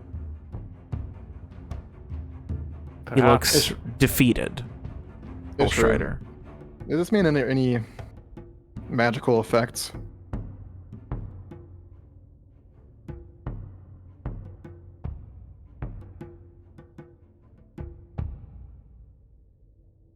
Hannah, are you with us? Hello? Can I What? get God? What? What? Sorry? Are you okay? Hannah's still dealing with being sick. I passed out for She's- a second. I'm so sorry. She's in a case of Oh, she's in a fucking a half fugue state here as well. Hannah pulled an Alex. Trying her Hey. best. Hey. So- Walker asked Oh. Ishri if this man's under any magical effects. Ishri will magic eyes him. He is not currently. Gonna magic eye this magic guy? Mm-hmm. Oh no. This entire time, for the record, Ishri is looking horrified and angry, not at the guy. Perhaps, Mr. Aldoran, we are going about this the wrong way. Give us what we want. Tell us what we wish to know. And I promise it will be quick. And we'll give you what you wish. He, again, scanning and ending his eyes on Angus, who is staring directly at him. Angus then shakes his head, turns to you, Owen, turns back to the man. Do not look to me for your fate. Your life is in the hands of my son now. Oh, fuck. And he walks out. Oh, fuck! Owen watches him go. He also Yes. calls for the jailer to leave. His Oh, fuck. gaze solemn. He's going to cross to Solstrider and kind of like meet his eyes, and he'll say almost pleadingly, "Tell us what we wish to know." What do you want? I want to know where my sister Wynn is.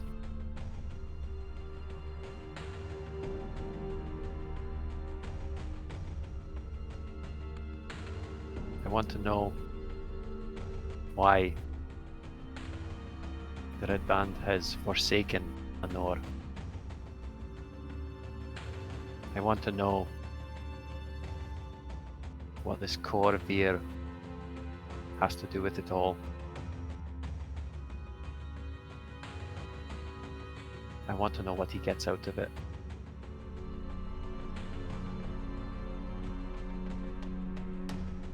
Sister.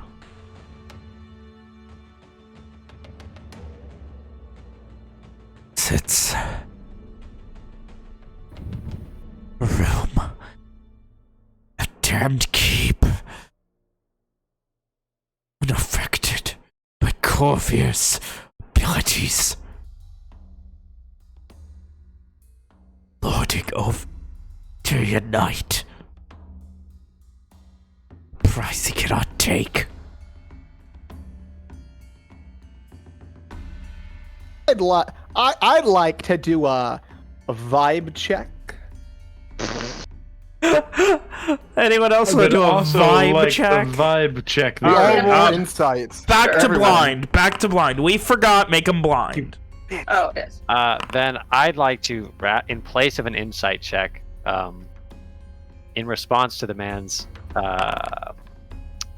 words, Owen will sort of pass his right hand kind of over the spot that he's hanging from, and he will say, in Garish, he'll say, "Speak the truth," and he will cast Zone of Truth. To all of you, this man seems open, defeated. He seems ready to welcome death.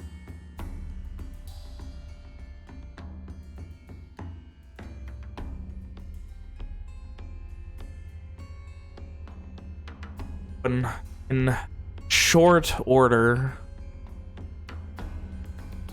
Also, at this point, Sophia will cast Prestidigitation to clean him up a bit, and we'll start casting a ritual spell, which will take about a minute. Once the minute is up, there will be a floating disc, which she will put so that he can actually be sitting down without putting any weight on his broken leg. Owen, even in short order, he is under a compulsion of truth.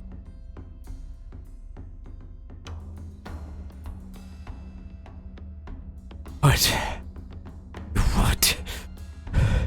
told you? She's beyond his grasp, beyond his rule. Yet she is a prisoner in her own home. He just nods. So I understand it.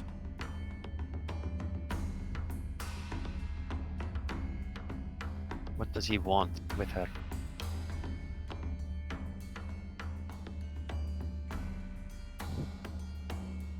He just shakes his head. It is not our place to ask. Why is a Solstrider like you assisting the Red Band right now?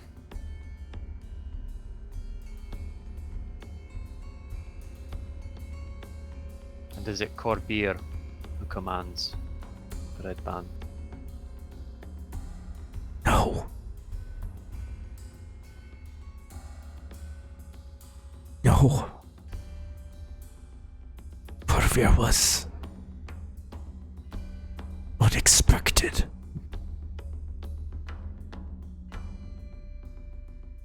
Never part of the invasion.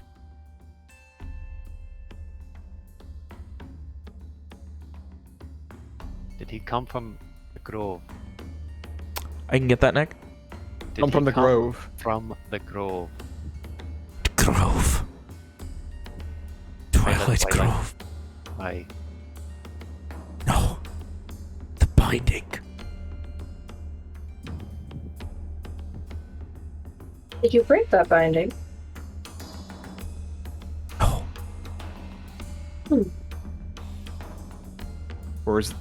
Where is the binding and the other one?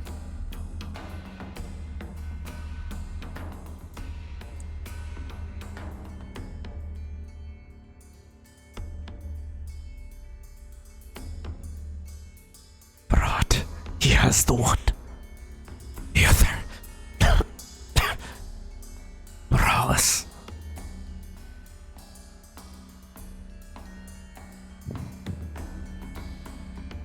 Do you know what these bindings are capable of? He shakes his head. Some connection to Corvier with one. No idea at the other. Now let me die. There's some dignity left. One last thing. Why is a Solstrider like you assisting the Red Band? From my understanding, the Red Band has not been listening to the commands of Lenore for some time. Are you a traitor to your own home? I'm following the orders of those above me, as I always have.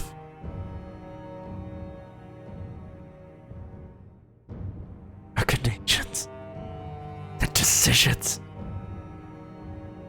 Those truly in power are not for me to question.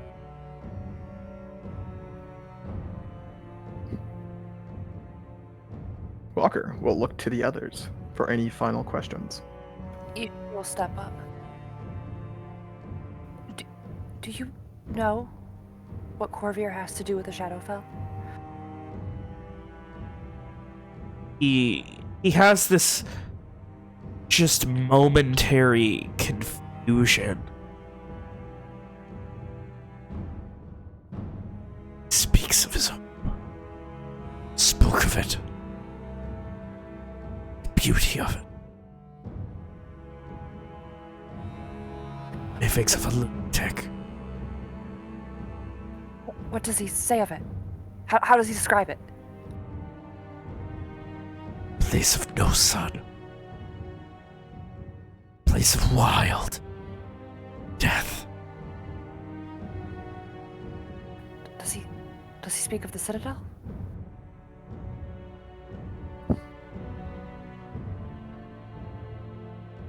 Seems confused by the question. Does he speak of Nario? Does he speak of others? Ishri looks very confused and worried.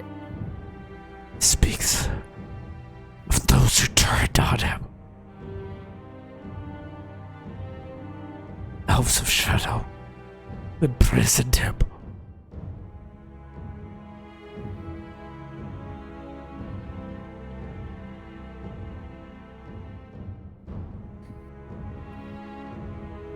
Does he give names? He just shakes his head. Ravings of a lunatic.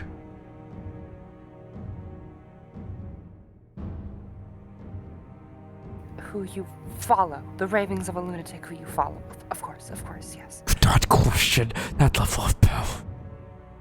To follow that is to survive. To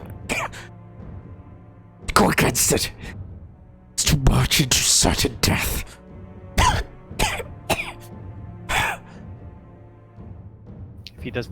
If this Corvair does not command the Red Band, why does he command you? A rift. Those who chose to stay.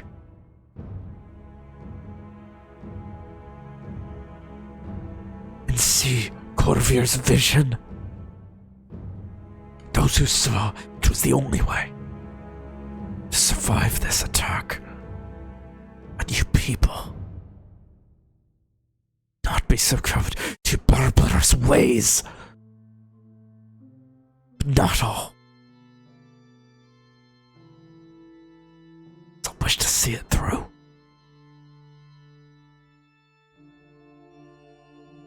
They continued, marching to their own death.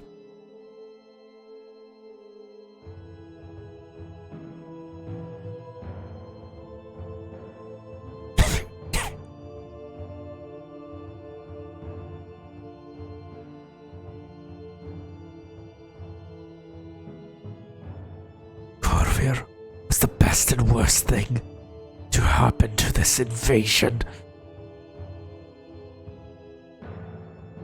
Guarantee to reunited Lenore.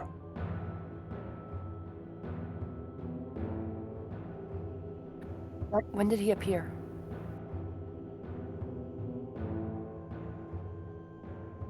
He just looks at you. Death.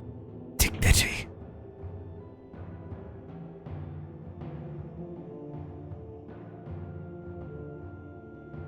Killer. I've given you so much. Sophie at this point will cast precipitation again, try to clean him up if they get bit, give him a sip of water, and then turn back towards the rest of the party. He's held true to his word. She nods. Walker lays a hand on one of his swords, willing to do the act, but knowing that Owen is probably going to be doing it anyway. True to form, Owen will hold up a hand to Walker, and he will draw his own sword across to the man. He will gently put his left hand on the man's forehead, and quietly he will say,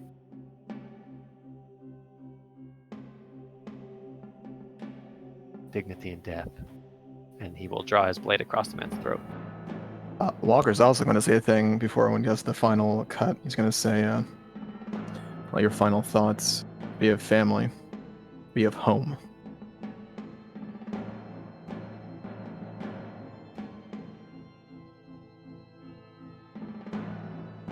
So ends the life. The Solstrider and Aldoran. Arms go limp. Blood pours down his chest. He falls.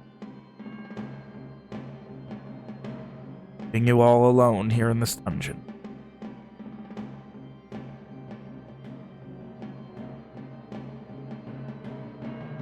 Be able to gently get the disc to fall back down and have it dissipate afterwards. Parker's gonna look at Ishri and see how she's holding up. Yeah. She is looking just confused and a little horrified, and she just kind of like puts on like a steely mask and goes to start trying to figure out how to take him down, the corpse down. We can just ask for the keys. Evian will help with that. We can ask for the keys to undo the shackles. Let's do that. Let's burn the corpse.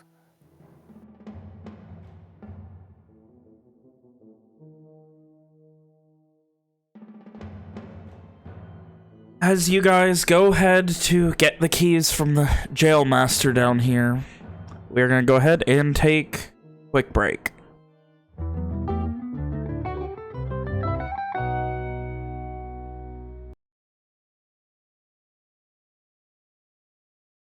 Alrighty.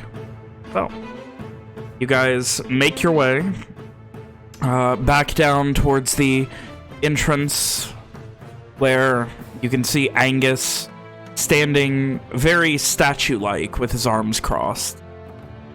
Next to him at a small table where you met him is the jailer. Can you do a size comparison of Angus to, like, Evian? Angus is probably maybe an inch or two taller and about 3 times as thick? yeah, like twice as wide. Christ. That's a big boy. Yeah, He's barely human. Angus is a fucking monster. I was gonna say, Evian's lean. Angus is just fucking Calloused. very big. Very He's big man. He is always fresh, never frozen. Oh god. Anyway, so he has his arms crossed and just does the most subtle of eyebrow raises, waiting for what happened. He told us a great deal in exchange for a quick death. It is done. He puts a hand on your shoulder and just nods. Well done. There's like just a little moment. It doesn't last very long, where Owen just looks dumbfounded by what just like the physical contact and affirmative praise that he just received from his father. Turns back to the Walker jailer. Will, during that bit, Walker will comment, I'll see to a report regarding it. Give it to motions towards the jailer. We will make sure it fights. Walker It is. nods. You might, if you are not busy, Father, you might. We have learned much since yesterday. He turns from starting to walk away. Bit of immediate import. I suppose. No. Does it But you, affect our strategy? Our decisions? I think so. Yes. He motions for you to continue. His arms once again crossed. I can tell you the rest later, but there is conflict within the Red Band. They have less Solstriders than we thought. Some have stayed behind in Barat to follow someone else. And they have but one binding in Paralis.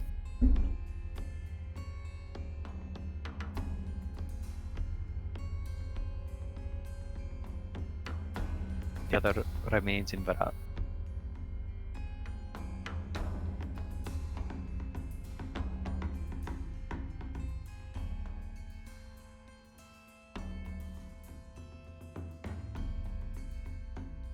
he looks to you, and there's a moment where he's processing, planning.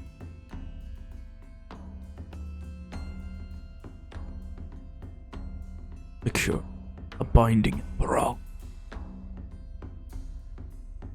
so that we may begin a campaign to secure our homes. If the word Red Band does not control the binding in Baralis, I will march every living soul with a weapon in them and wipe out everything as ever so much as looked to wrong one.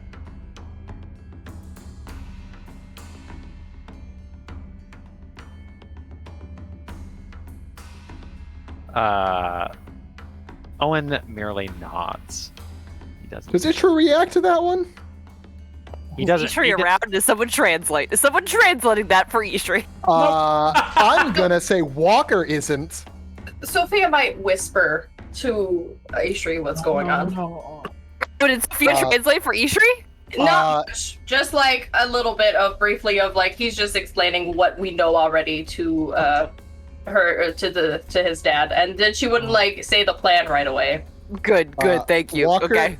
Walker nods thankfully to Sophia for not causing a scene, making Ishri cause a scene. We don't. We haven't found the jailer yet, right? And gotten the keys. Oh, he's next to us. He's right there. Yeah, he's right next to us. Oh. He's like right there. Anna, can't you see him? He's right there. Sorry. In case Ishri's ignoring this and gonna try to get the keys to take the corpse down from the wall. With a bit of quick translation, he hands you the key. Yeah, so Ishri's walking past this mumbo jumbo with the corpse slung over her shoulder. Okay. Mumbo jumbo. I mean, Sophia only told her they're talking about the plan and what information we already have. Exactly. So Ishri doesn't need to be there. She can go take care of the corpse. Seeing Ishri with the corpse, he does pause the conversation. Look towards it. Look back to Owen with probably the most confused look you've seen him with in quite some time. She wishes to burn the body.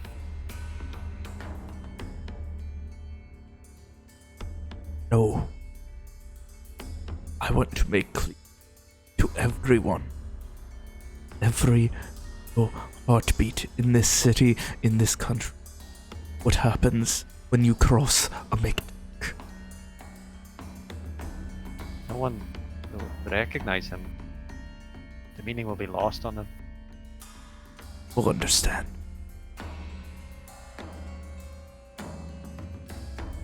They will understand.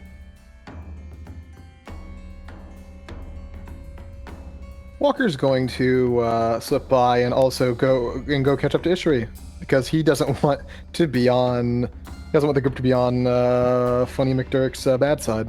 Yeah, Sophia's just like looking back and forth between the two of them very awkwardly, like, I don't, okay? Ishri is continuing past. Is he stopping her? Is someone translating Walker's that gonna for stop Ishri? her. Yes. Ishri.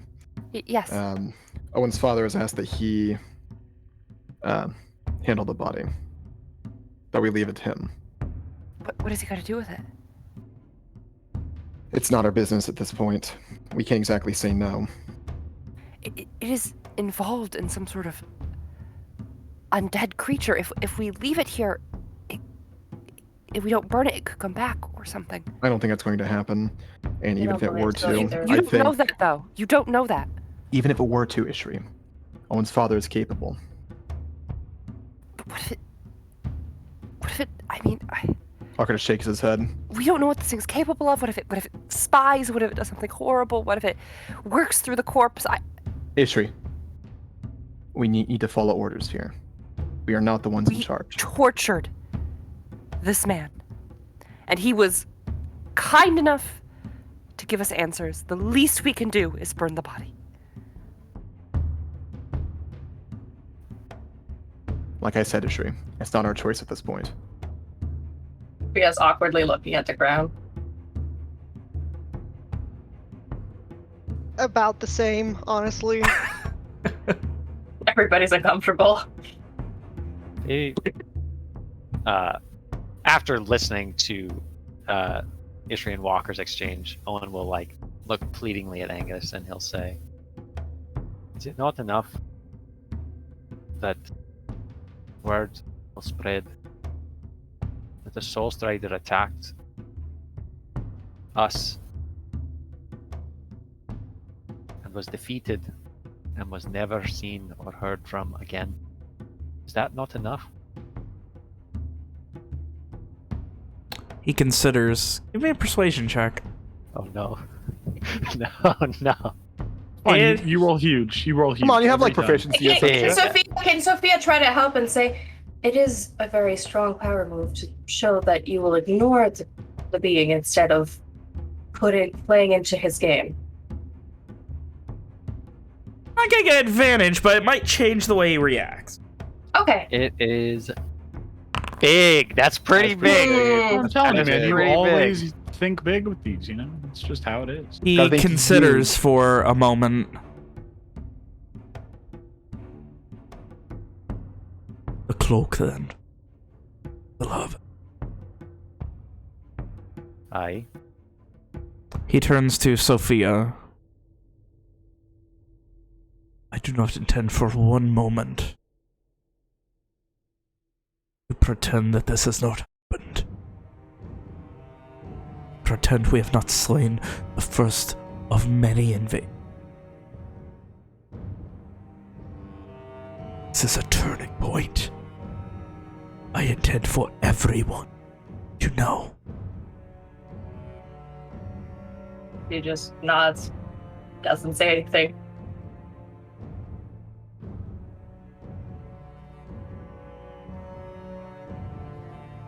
So did Owen's dad change his mind, or is he still demanding the body? Hey, he wanted the cloak instead. Gave him the Walker's going cloak, he's to communicate happy. is going to communicate to Ishri that it seems Owen has convinced him otherwise. And then Walker will wait for Awful, allow her to do what she wants. Yeah, then she walks out. She Actually, said- he's not gonna allow her to do what she wants. He's gonna follow to make sure she's not just burning it in the middle of. Yeah, fucking Sophia's hallway. also gonna follow. Ishri will say in Garish to Angus, "Thank you," and then leave.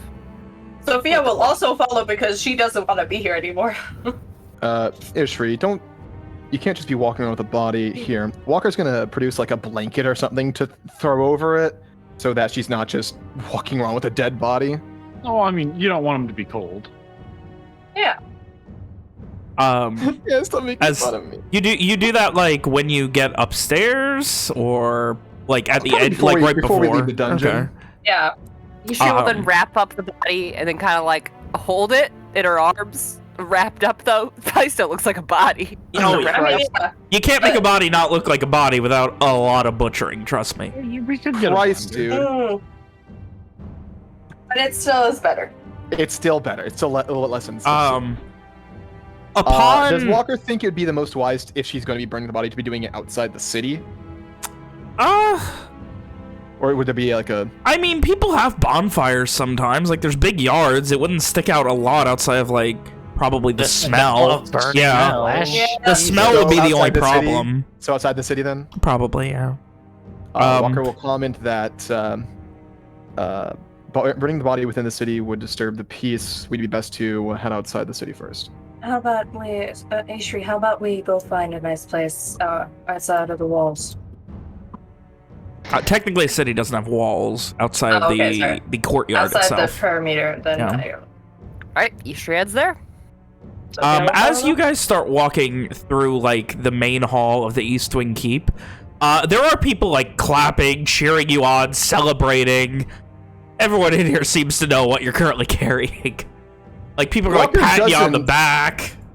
Walker doesn't necessarily like this attention. So it's like looking straight ahead, like looks uncomfortable. Yeah.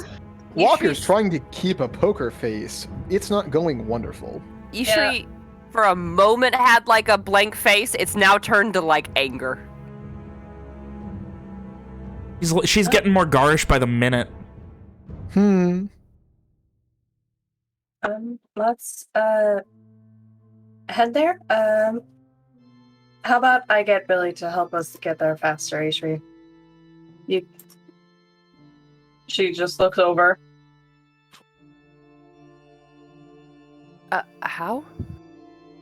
We can ride him, and I can get. Oh, it's okay. That's okay. It's okay. I can walk. Sure.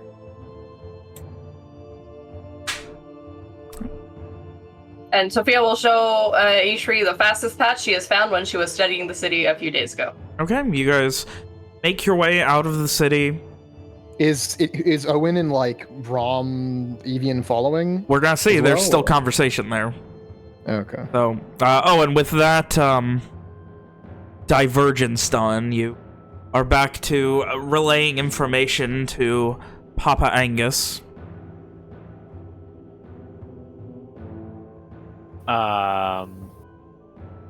Owen looks like he doesn't really want to share fucking lore on greater vampires in front of the jailer. Respectable though I'm sure he is. Like, are you making it obvious for that? Perhaps for the rest, we speak in private. He turns to the jailer. Out. Who quickly heads out. And then Owen will try to explain, not in layman's terms, but like in this is what we learned, we also don't really know what it means kind of terms to Angus, everything that they've learned about Corvier since yesterday. This morning? Oh. Are you going to be citing the mage, the arcanist as well? Sure. He said there was much that needed to be debriefed. But you would do so yourself. In order. She is capable. Upon like finishing this, he takes a moment thinking and digesting, and you see this hint of a smile from him, the faintest hint. And Winston. McDurk. Ill-invite. I cannot say it does not fill my heart with joy to learn that she can stand defiant. Aye.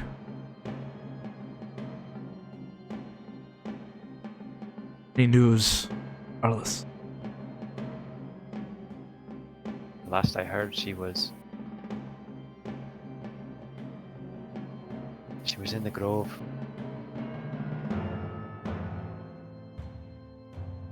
She needs Wild help. that. But if anyone can survive, it is. Her time is running short, I fear. He gives a knowing nod.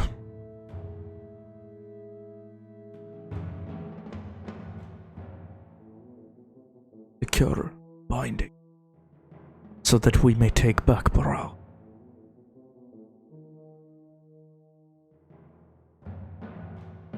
Secure. The second. You away with the Empire. So that we may sleep in our own beds once more. What if his power is beyond us? Boy, you do things I could not bear to understand. If there is one amongst the McDurks that stand toe-to-toe with something so powerful, I would believe it is you. Fuck. You saw him in there, Father. That was a Solstrider. And you dealt with him. And yet he seemed convinced that this vampire could enslave not only his body but his soul forever. And yet, look with the information you wanted from him. This Corvin is not all powerful. Now, Wynn has seen to that.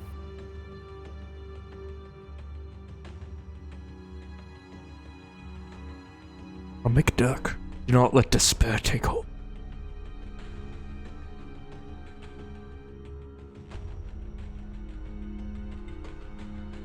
It is not despair that I fear, that I feel now. It is hope, but even so,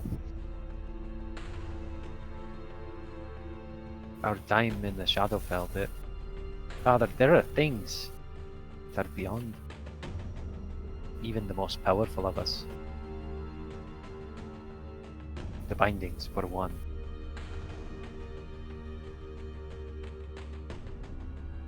What if this vampire does not wish to leave our home?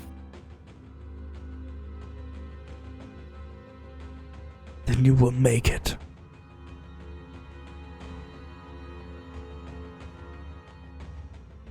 You will do it with all of Garland at your back.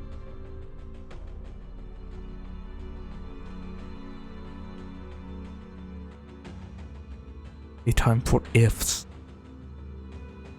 A time for second guessing is gone. They're in disarray. Have little to threaten us with.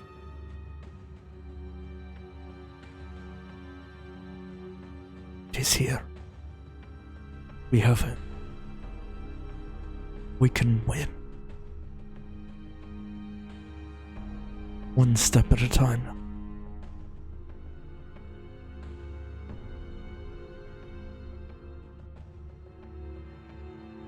Will you offer terms?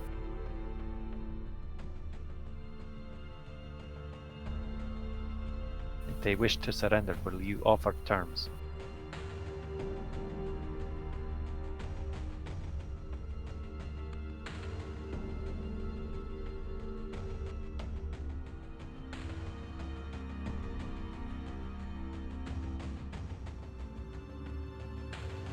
Owen looks away.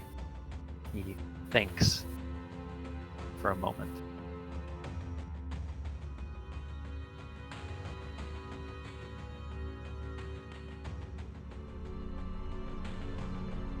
And then he looks back. Yes, I would.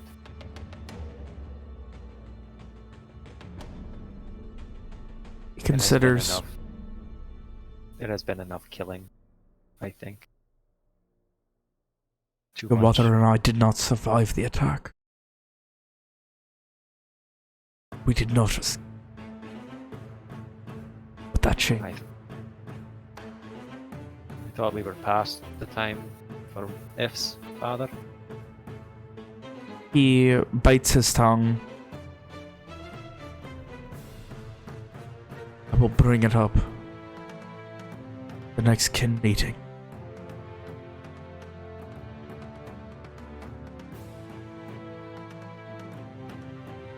Good.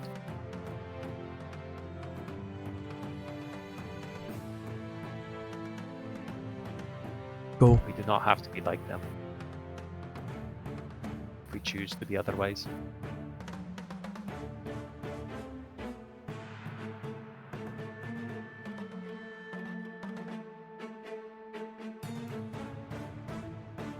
He pauses for a moment and considers.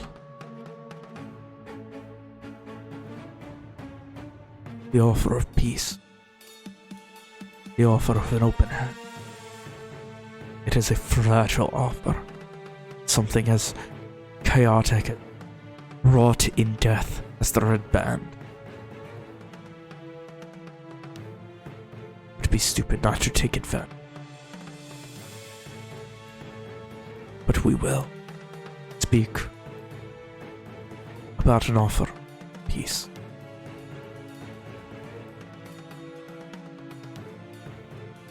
Good. Go.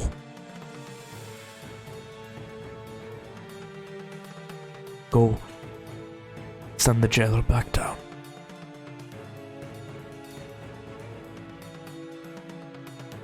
He's going to give his father a nod and lead the way back up the stairs.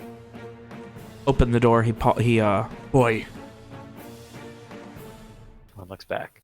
have it delivered to me. Very well. Tonight,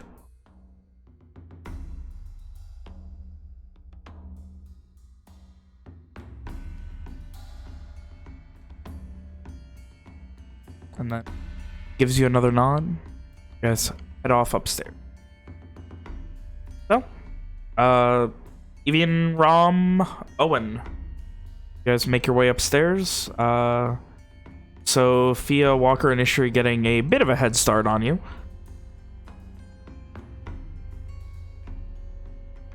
What's the plan? Guys do it? I mean, I thought we were going along. Okay, you guys are going to meet up with them? Trail of blood.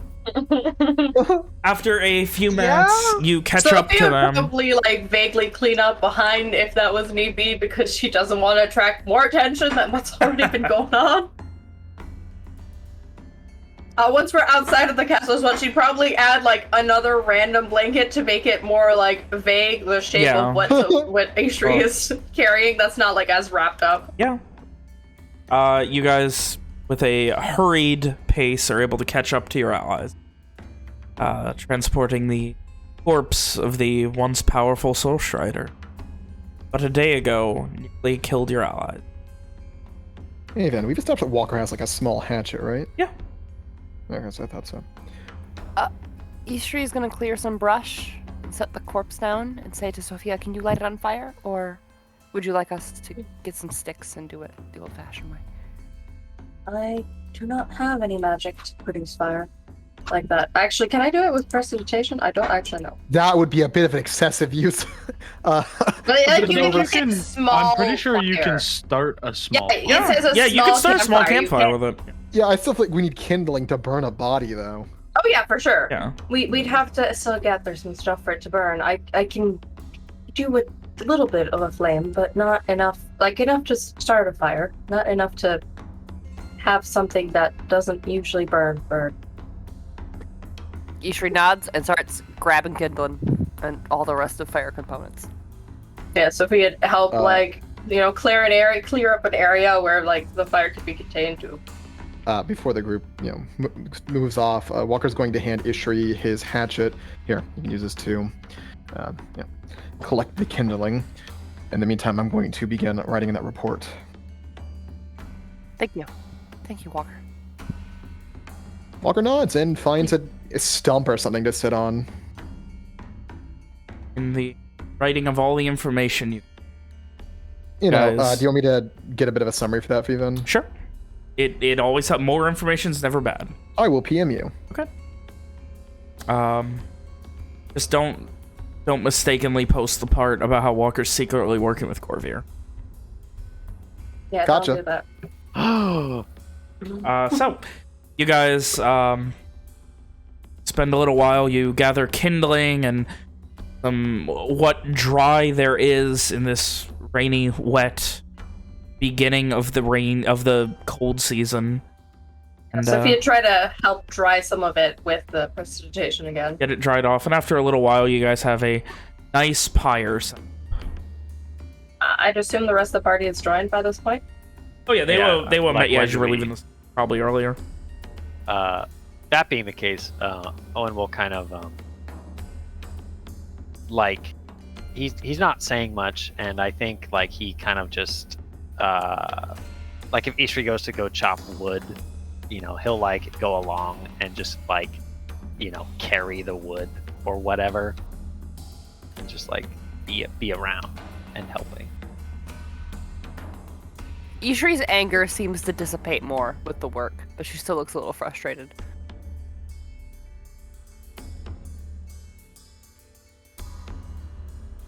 And when the pyre is set up, Ishri just motions for Sophia to light it. And she'll just nod quietly and just light up the fire. There's that pyre.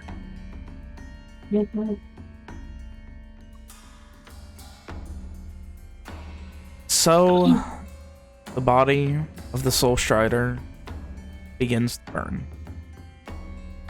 I'm sorry we have to do things this way. I know you were against it. I'm sorry too. I know it's not going to change what happened, but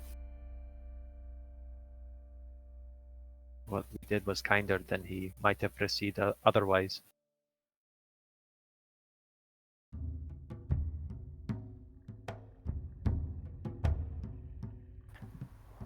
be better. We can be better.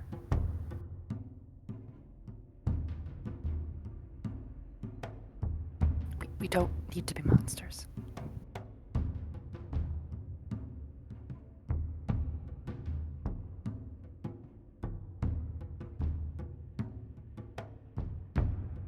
We need not be monsters, but we must be realistic. Allowing a certain amount of freedom for someone like him would result in far greater amounts of death, destruction. So leaving him chained to the wall, bleeding and broken, slowly suffering. That's what we needed to do. No, what we need to do is prevent him from using his magic. I agree we had Not to prevent him condoning. from sleeping, but I'm not condoning everything that was done there, just that some of it was necessary. Next time will be better. Next time we might have the say-so. Angus is a man who is often consumed by his hate.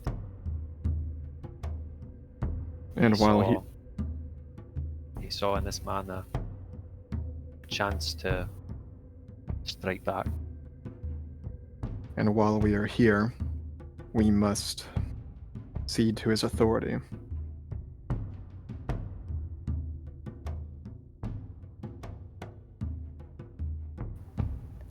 None of us, well, only a few of us pledged his authority.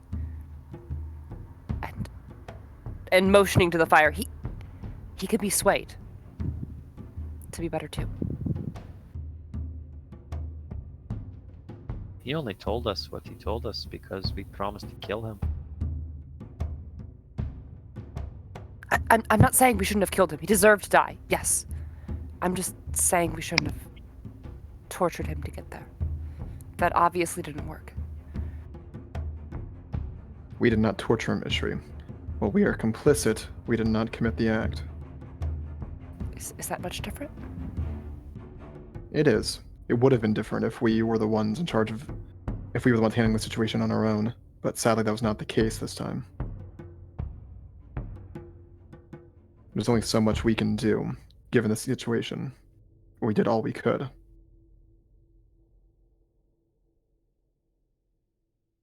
in this situation, I have to agree with Walker. As much as he can be swayed, we probably would not have been able to convince him not to do any of the things he did. Ishri says, kind of under her breath, we didn't even try. And just kind of stares at the fire. We were also beaten down by that point.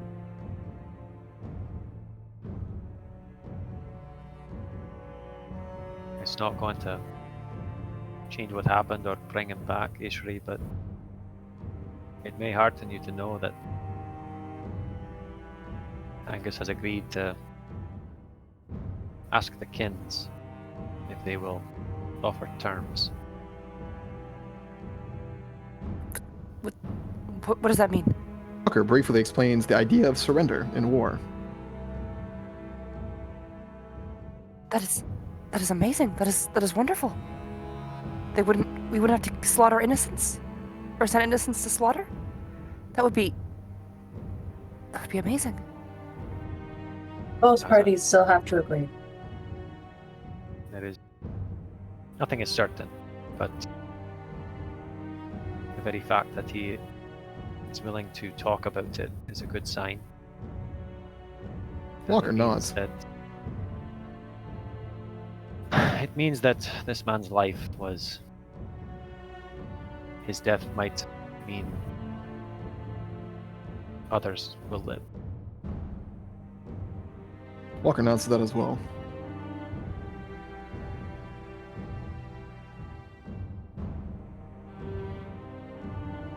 Then it was worth it. Good. Then I guess we'll do all we can to make sure that happens.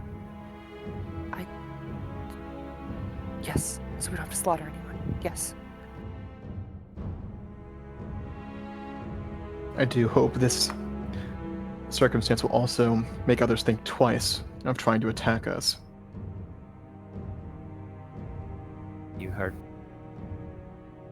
heard what he said. He'll just have to send more this time. Though I imagine, one kind of chuckles a little bit. I imagine he would not be so cocky if I remind him how my baby sister stands defiant against him.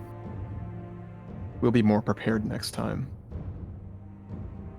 You must remember, Noel, that it is not only that she stands defiant against him, but in a city that he currently controls.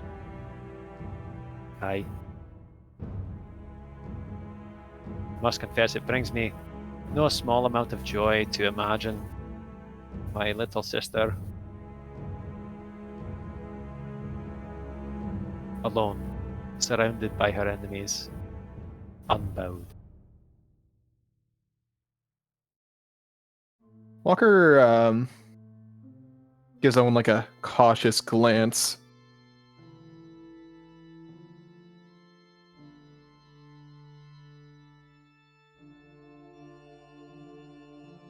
Do you remember what your sister is doing with her freedom? We still don't know what's going on with her. No, but it is better than what I had assumed.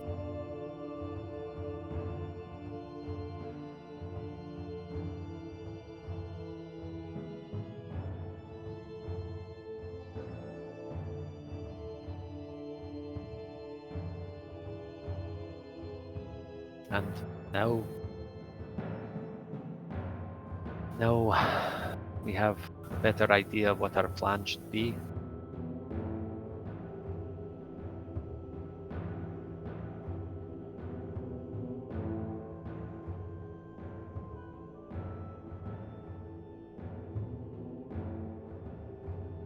It also means that we won't have to travel all the way to Darrow. That's true. Seems Borealis is still our first destination.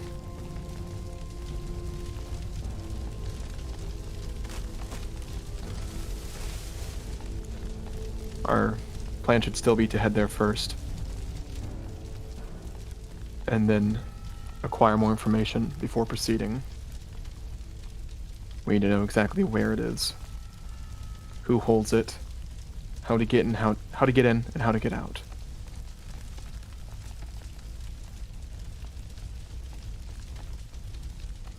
We will have to quickly, if we can seize it. Will not be missed for long.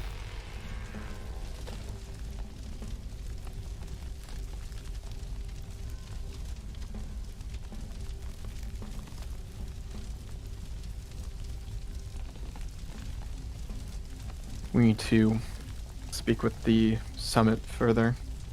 Walker wouldn't have said that since Sophia's here, I just realized. Margaret said we need to speak with McShane further. Make sure he's able to get us out as we've discussed. And what we'll need to do in order to orchestrate that.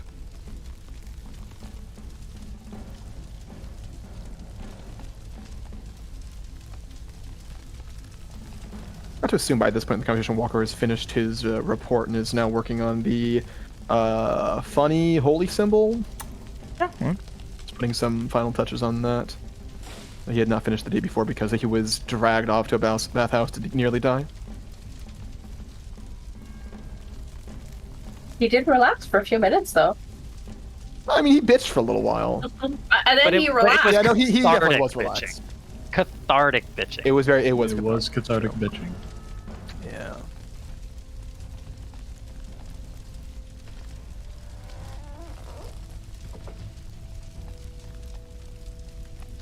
After the bitching, as the hour begins to grow late, it is well and truly after sunset at this fire beginning to slowly die out. I'm assuming Walker had gotten his blanket back before lighting the fire. Sorry. Yeah, Sophia would also grab the cloak back from the top. So we're just gonna burn this naked man? Yeah, He's clothes not on. naked. Clothes He's on. got like underwear on. You know, He's got like got some tidy shady whities. brown pants. No, he had the tattered, bloody, like, under, the fucking Wasn't he wearing like a undersuit. really nice suit or Yeah. something under Yeah. that? Yeah. That's why he's getting burnt in. There you go. Sunday best.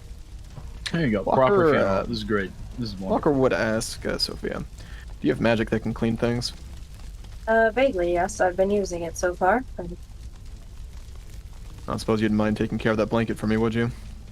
She'd go ahead and cast prestidigitation, and then it could actually smell better too. Goody, goody. What do you make it smell like, Kim? Probably like faintly smells like wildflowers. Some nice lavender. No, like the wildflowers that she would have seen on the way here.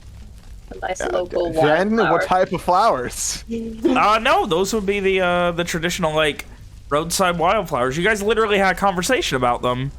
It was, fucking Evian and Rick. Walker and Rick. Yeah. Oh, shit, that's great.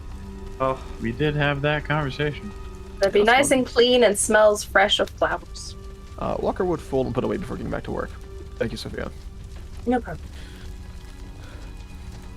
Sophia would also be casting dancing lights around us so that it's not pitch black because we're in the forest and it's late at night.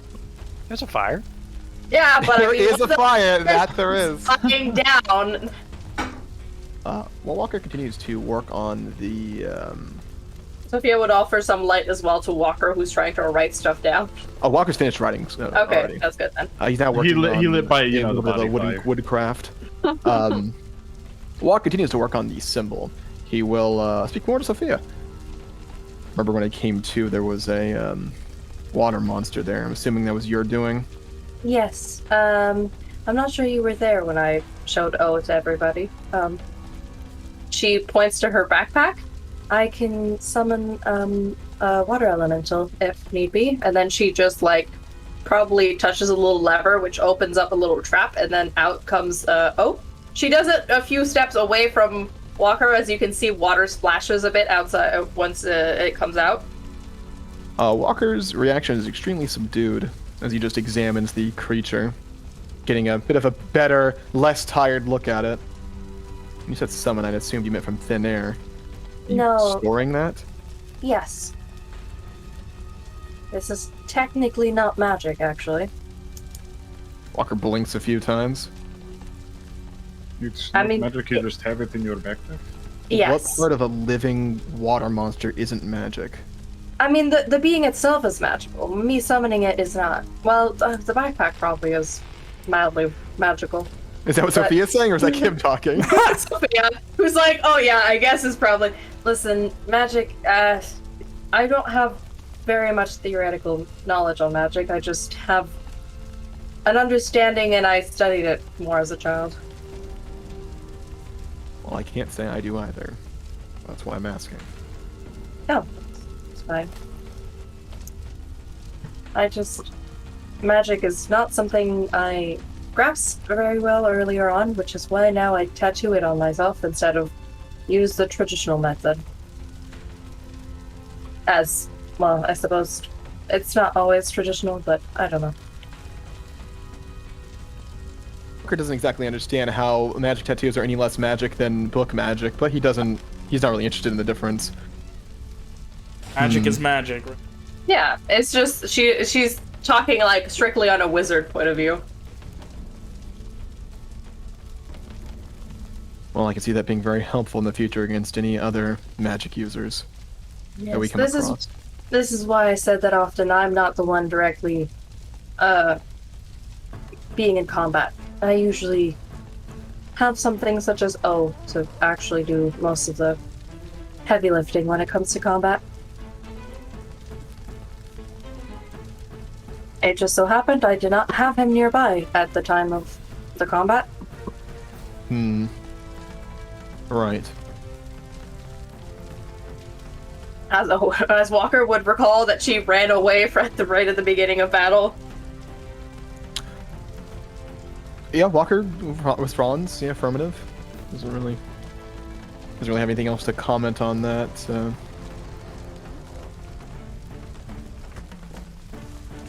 Although now I should have at least something better with the spell I got. I got 2 spells from Simon's book?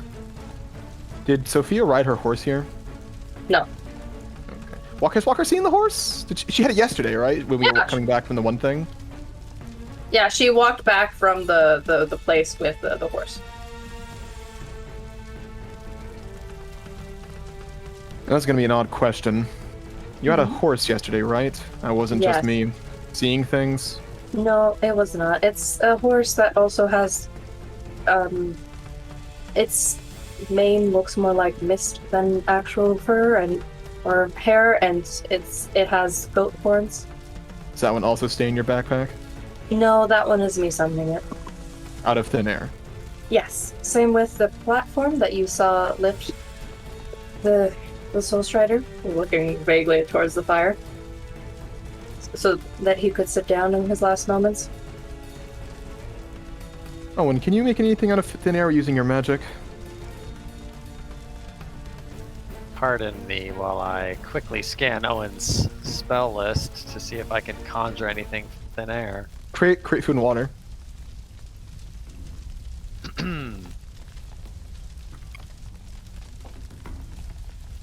That depends on what you are talking about, Walker. Tangible objects? Or creatures, I suppose? I could provide a sustenance. My magic if I wish. That's interesting. What does that mean exactly? You touch someone and suddenly they feel satiated? No, it means that I can use my power to, at least I think so. I've never done it before, but you know, I'm not like Simon and Sophia. It's just a feeling that I get. It's not so much that I think that I can do something, it is that I know that I can. He doesn't study the spells or learn them from a book or a piece of paper. He just, it's different for some type of casters. Usually when it comes from a divine power, it's more of a knowledge-based, innate knowledge than it is a studied knowledge. Owen smiles at that, and he, with his right index finger, he taps his heart, and he says to Walker, he says, "Faith, Walker." Looking down at the funny charm he's working on, Walker scowls. But quickly gets back to work. If the others do not say anything in the next few moments, Walker will pipe up once more without looking up from the work. It's a difficult magic, Sophia, summoning that horse. Well, I've gotten quite used to it, but it is something that I've only been able to cast recently. It took me multiple years of grasping how exactly to enchant tattoos to be able to enchant something quite as complex as that tattoo. Some spells require very complex runes and designs, which I cannot completely grasp all the time, such as that one for a long time. Walker continues to scowl at the fucking symbol as he continues to work. He does not ask any more questions.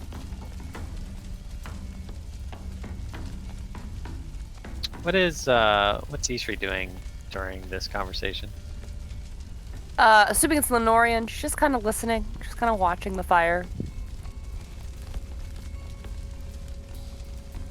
How does she, like, you know, is she scowling at the fire? Is she... The expressionless gaze has returned. She no longer looks angry, but she doesn't look happy. This was something that was a bit outside of my comfort zone, I'll be honest. I've done similar things to what we did today, just not quite on this scale. Intimidating people, no question about that. Just not quite on the fate of the country and giant vampires kind of deal. I think this is new ground to all of us. Last time I intimidated a man, he was tied up in a forest and we had left him there afterwards. Not remembering this particular event, Owen will cock an eyebrow and say, "Oh." You remember, it was with the... William's forgetting the name. It was with the Scions. Did we leave someone in the forest? Well, you didn't. You tied that poor man up in the forest and left him.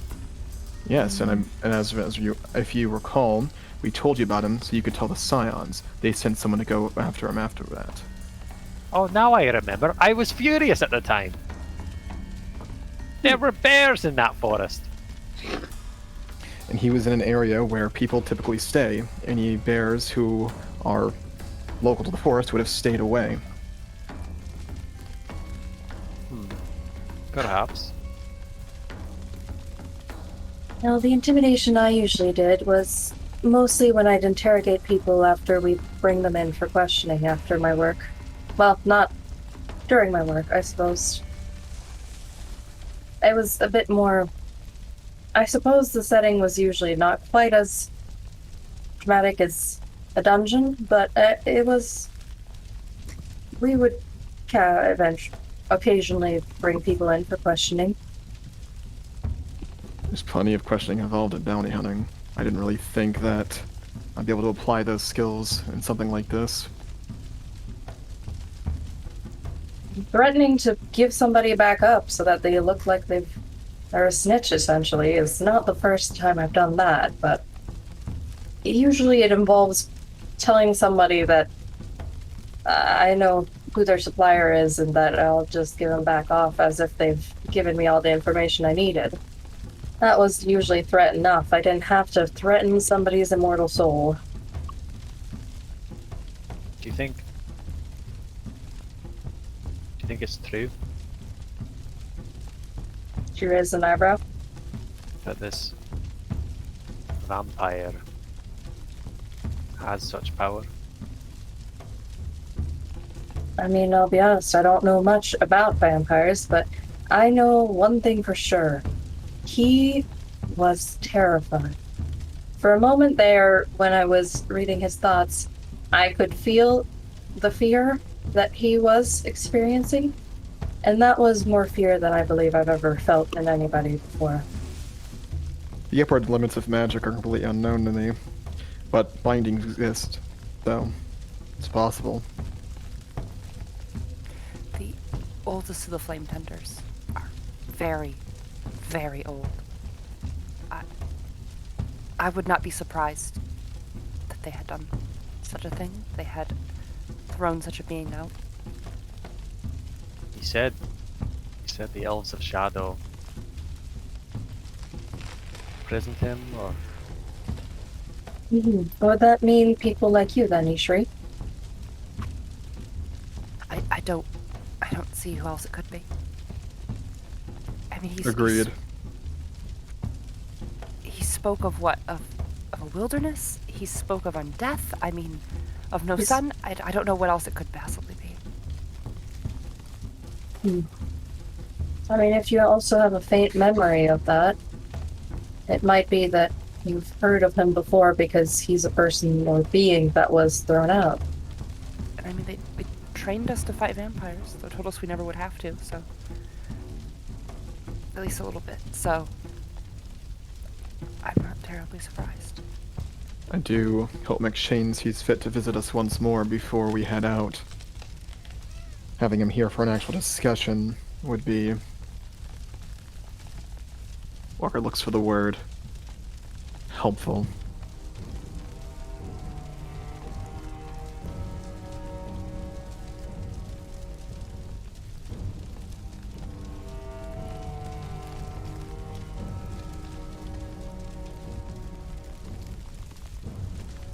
At this point, the fire, or then embers and the occasional flare-up, dying out considerably.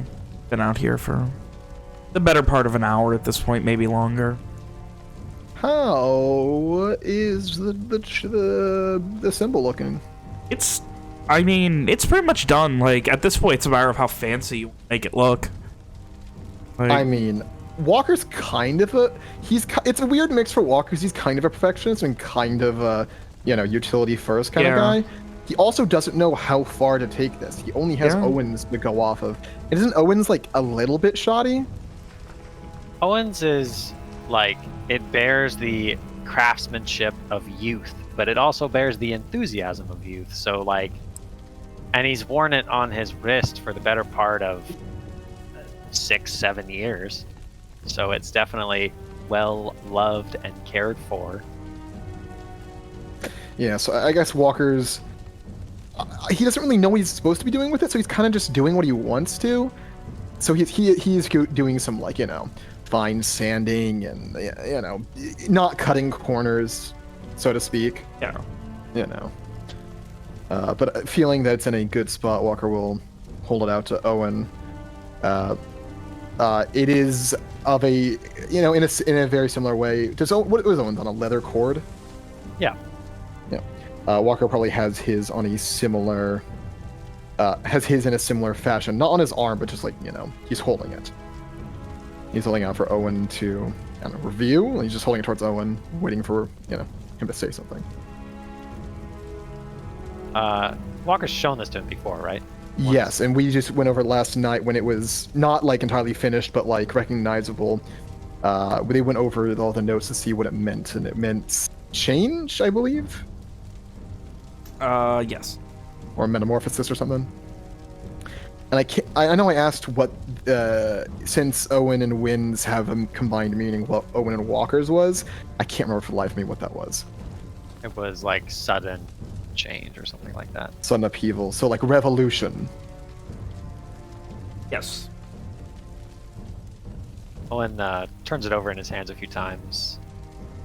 Kind of admires it by firelight.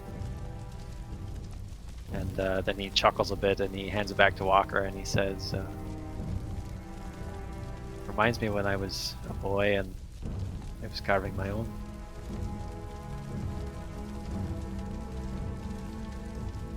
Simpler times. That was long ago. It didn't sound like there was a question on there, but there was, I promise. It was... it must have been when I was just coming into manhood, I think. Maybe even before that. Seems like a long time ago. That was before when I even had magic.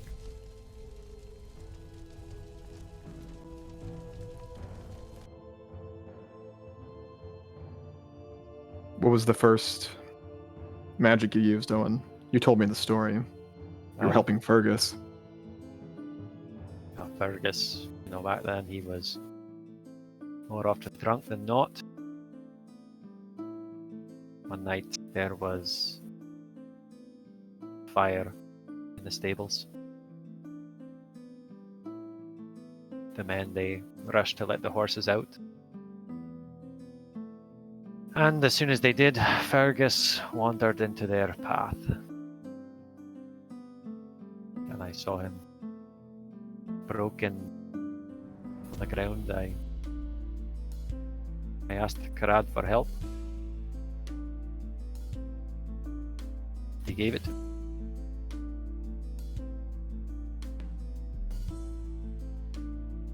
You wouldn't have met Fergus without Karad. Has Owen given back the symbol? Yeah. I can see how such a thing would be the spark to cause such abilities, but I hope we don't come across something like that for us, though I know we most likely will. I don't know how I feel about that. Well, back then, it was not so much about faith as it was need. There was nowhere else to turn. And ever since then, that is where my faith has come from. It is not, as I've said before, it is not that I think Karad will help me when I ask, it is that I know.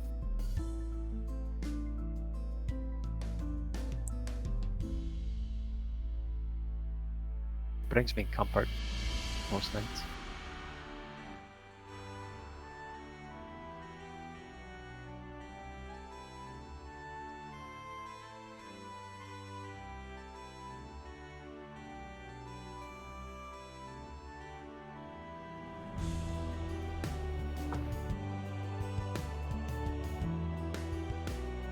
Walker doesn't respond for several moments, watching Owen, and then looking down at the symbol. Owen, this might be an odd request, but could you show me something? Just any magic.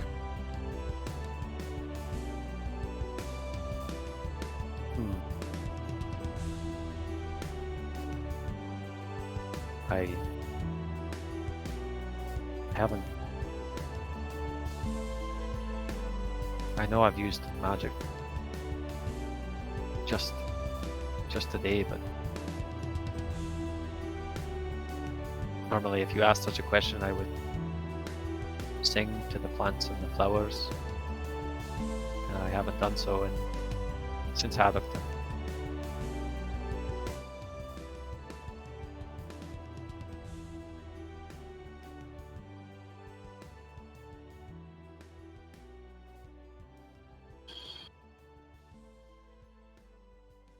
Let me see. And one's gonna get up and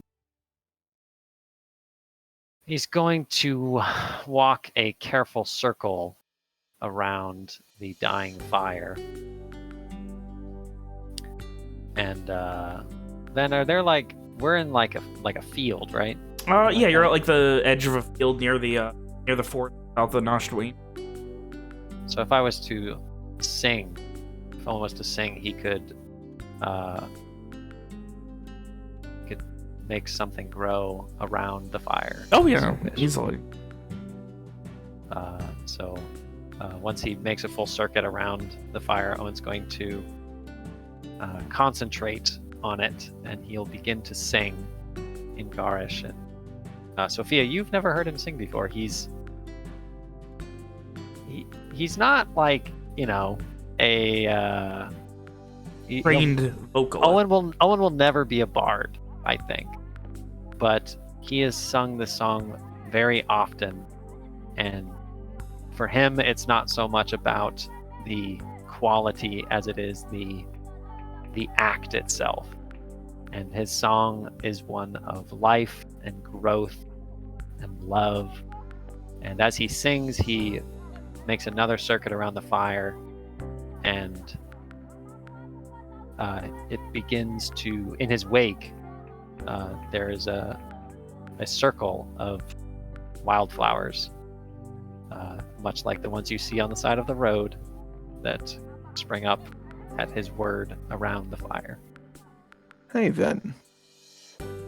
While Owen does his song and dance, so to speak, Walker's gonna cast Detect Magic at first level.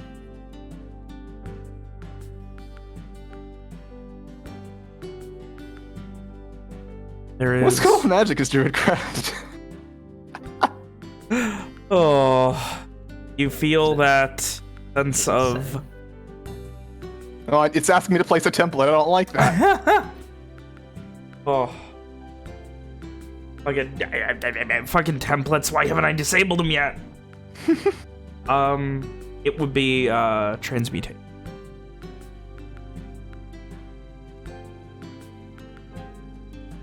Which, in another word, would be change. That's pretty funny. Very fitting. You feel a emitting familiarity from what that symbol you've carved means, and what you feel around you now. Is there anyone else magical here? Anyone else like emitting any weird vibes? Like Sophia has a anything? magic backpack. Yeah, She's Sophia's also casting dancing light.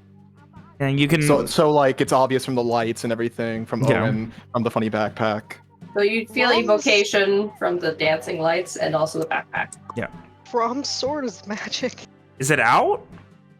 Just chilling with it. Just a big lady with a big sword. I imagine if we're outside the city, yes. Okay. All right. You have your sword with you. Is Rom just like sitting on a log, just chilling with She's her strumming her sword like a fucking guitar. Of course, Ishri's sword is also mine. That's right.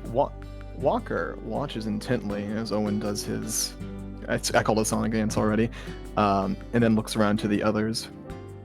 Does Owen like come back to like sit down afterwards? When he finishes his second circle, he kind of steps back a little bit, and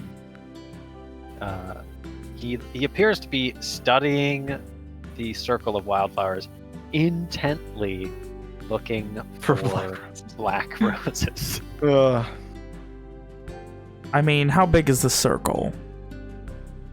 It's all the way around the fire, like, okay, not like right next to it because he doesn't want the flowers to burn, but within the newly burnt earth.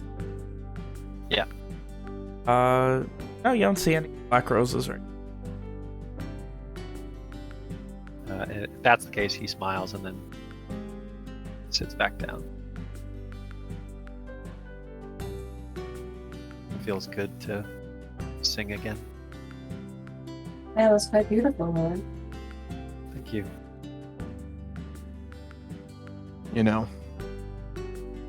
I've always been able to tell when y'all are using magic. Or when there's been magic around. Just something I've been able to pick up on.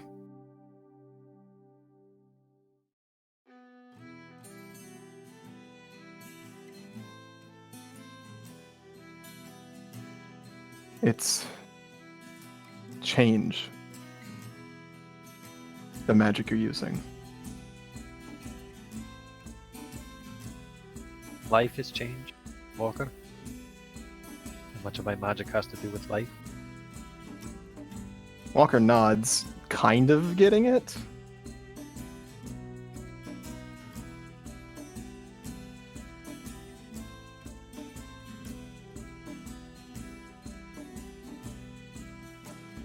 It reminds me of the first time I visited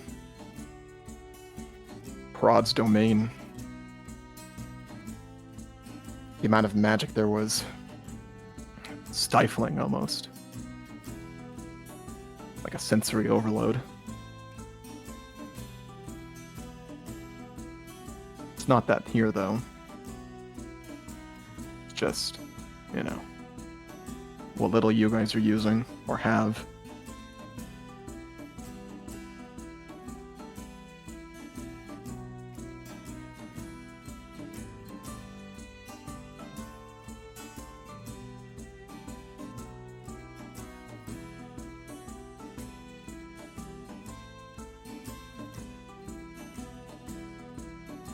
Walker's going to resume looking at the funny symbol and pondering on what it all means.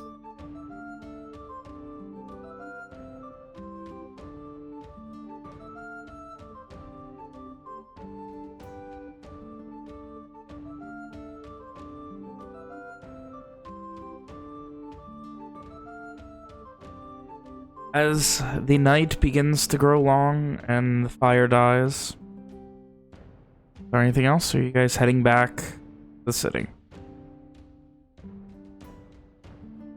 We'll make sure the fire is put out. We'll all get around and pee on it before we leave. Thanks, Hannah. Thank you. Wowee. Holy shit. Oh. Sophia will cast prestidigitation to make sure to snuff out the campfire thoroughly. All of the bits, sparks, and embers are gone. The forest's safe from any errant wildfires. I think Owen will join her, but in his own. I thought you meant Julia to piss on the fire. Yeah, but that's what he does. All right, Ishri. Dicks out. Oh, I mean, we've all seen each other naked now at this point, so it's fine. We have. What's the big dicks deal? out for the Solstrider. Come on, guys. Oh, Jesus. Dicks out. Sophia will. That's how the God. Shine Watch operates. Yep. It's a tradition that we You just should have made the up. tradition of. Never mind. Continue. Guys, make your way back. The McDurk temporary residence. With the dancing lights to guide our The path. dancing lights to guide your path. Night a little bit more calm. Things slowly coming into view. And you make your way back home. What are you doing? It's bowl time. Ha! It's what time? It's significant bowl time. Oh. It's beautiful bowling time. Stop. What? Time to become significant. When were we planning on actually leaving? I know when we first met, you were talking about like maybe a day or two, maybe 3. Then how many more days until the bowl's done? Like 1? I mean, again, it's pretty much ready to go. Like, at this point, you're doing finishing touches and things. Yeah. So all you gotta do is, done within the night. Yeah, you can spend, 20 minutes, half hour popping in them gems, and you're good to go. Yeah. When did Sophia ask that question? When we're all home, like starting to settle down. Walker has like 2 beautiful cabochons sitting on the table next to the bowl, and without looking up says, "The bowl will be finished within the evening." He looks confused. That means I can test it tomorrow. Okay.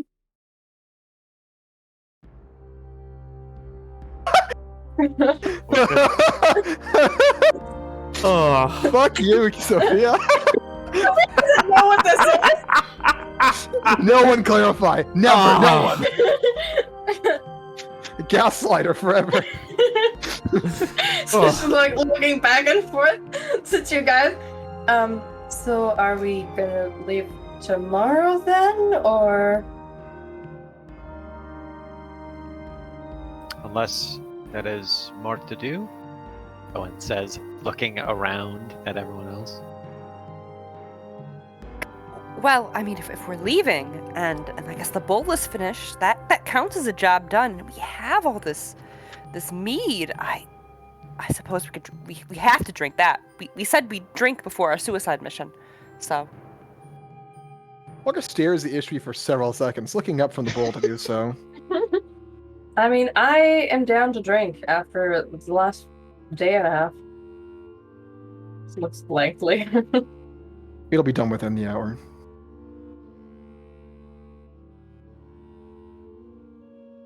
Ishri kind of like forces on a smile and goes and grabs the alcohol she bought for Walker.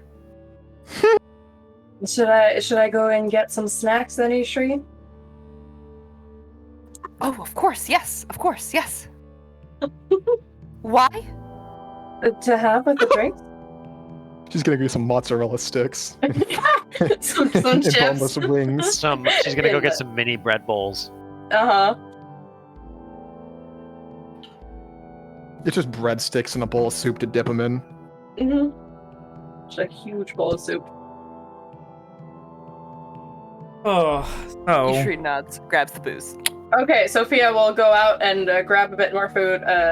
Some also, just in case, a bottle or two of stronger liquor. Oh my god.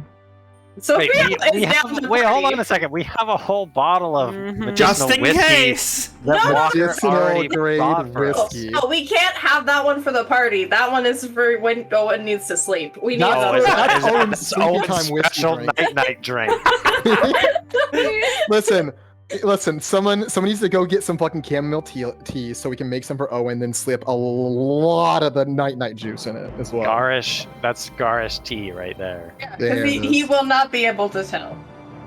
Didn't we get like a bottle of like super hard mead or something? And Sophia Oh. doesn't know Barrel this. of mead? Sophia just knows that somebody That's true, suggested that's we true, party, true. and Sophia's like, I'm gonna go get some extra stuff. Just in case. Could use a little extra. So Oh. Sophia knows how to party. All right, so Let's call what it exactly quick. are you getting? Food and...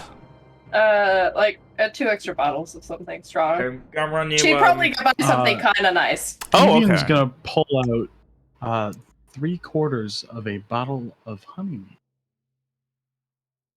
God, that's not been sealed. Oh, it's nasty. Not at all. That's nasty. Oh Not no. once. How's it looking, Ben? I mean, it's not been sealed. What do you mean, dude? It's got a cork in it. I mean, it's got a cork. fine. It's, Yeah. It does have a cork. If it has a cork, then it's probably okay if a bit, Musty. yeah. The same way, I have no idea how the fuck mead ages after being uncorked, so... Sophia, I looked it up. An opened bottle of classic mead can easily last 3 or 4 months at room temperature or refrigerated. Oh, great! there you Fuck go. yeah! Why That's the mead is best? fine. Yeah. Also, Sophia uses her contacts from the last few days of people that she knows, and also spends 11 gold on various foods and My drinks. god! Cool, man. Fucking Sophie the champ.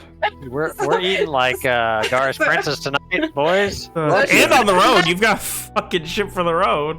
Oh, So yeah, she's for coming the- back for with that. some lovely smoked meats and a couple Some fucking like- grapes and shits. yeah, some wine. cheese. And no, she doesn't get wine. She gets No something wine. strong. She'll get an extra bottle of wine for another day, for a rainy day. It is a rainy day. What do you mean? That reminds me of. True. Can we get a quick break before we get into it? Sure. Oh, we will go ahead and take another break then right Thanks for your now. permission, Kim. All right, this last is break great. of the night. This Here we okay? go. All right, be right back.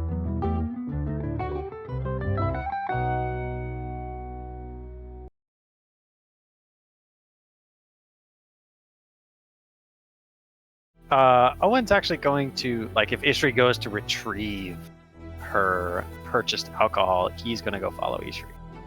Sophia will just like offer out. She'll just say that I'm going to like go out and get some food if anyone wants to come along.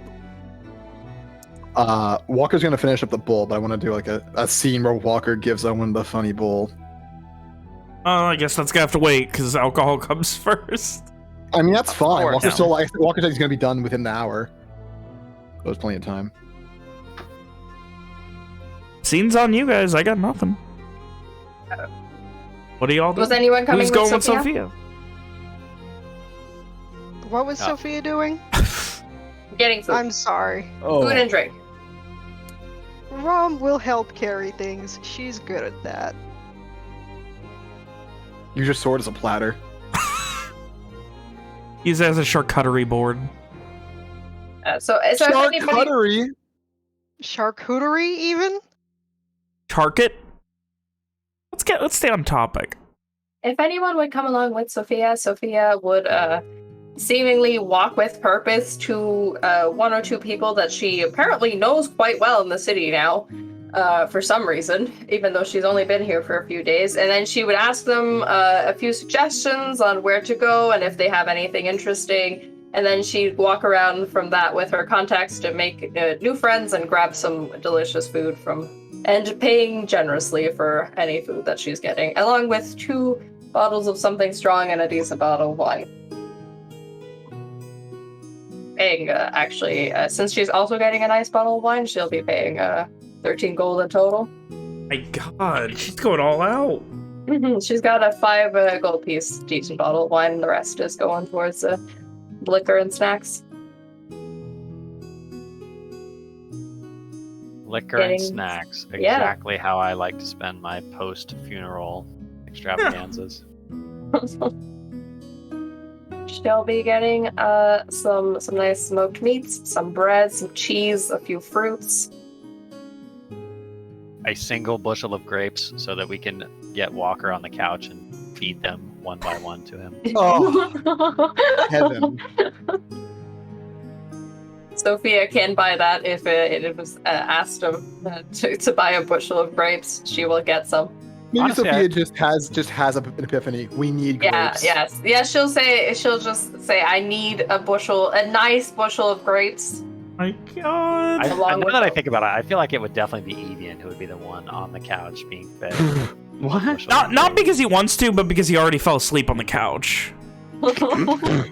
His scent is already there. Just awoken by a bundle of grapes in his face. And he just starts eating instinctively. I mean, Teabagged I'm by not saying grapes. I wouldn't. Alex. I'm saying you wouldn't. This is important. This is an important detail. Are they red grapes or green grapes? They would probably be red. What's fresh this season? Okay. Good. I'm glad we can still buy fruit during wartime. Yeah. So, for the sake of my sanity, Sophia, you were able to get pretty much everything that you need over the course of maybe an hour or so, maybe 45 minutes, hour of hunting across a couple of bars and ordering some takeout from another one and getting a couple of nice bottles of wine and other various liquors. And eventually with Ramen-to, you were able to head back with a veritable celebratory party platter Yeah, a nice of food and small alcohol. feast.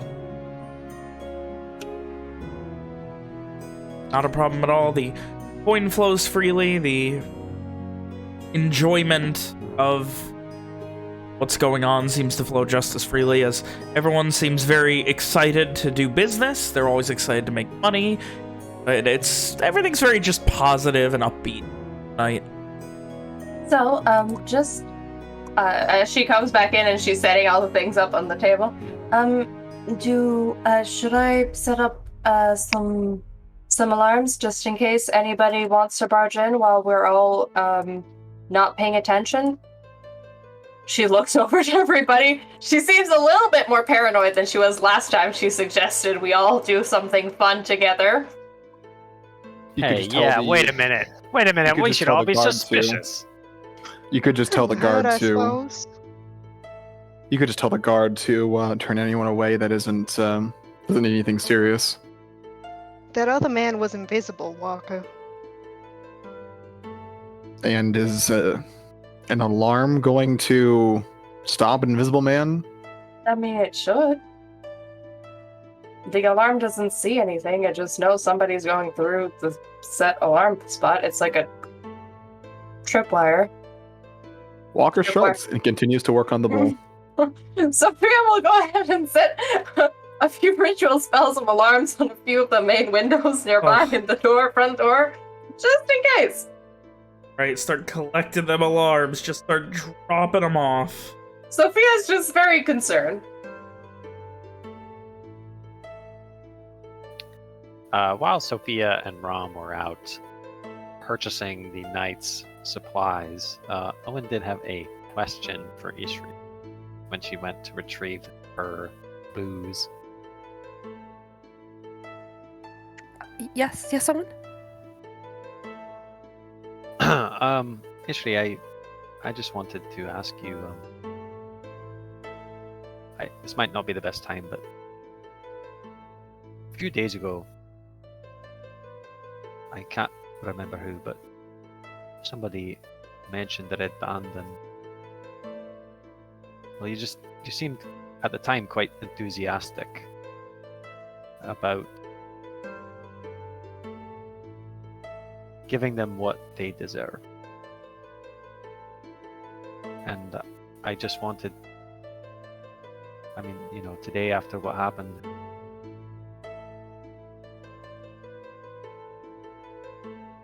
I want to be there for you like you've been there for me in Verona and all the time since. Ishri just nods and thinks for a second.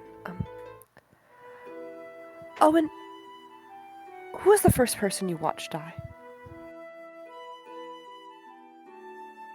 Owen frowns in thought.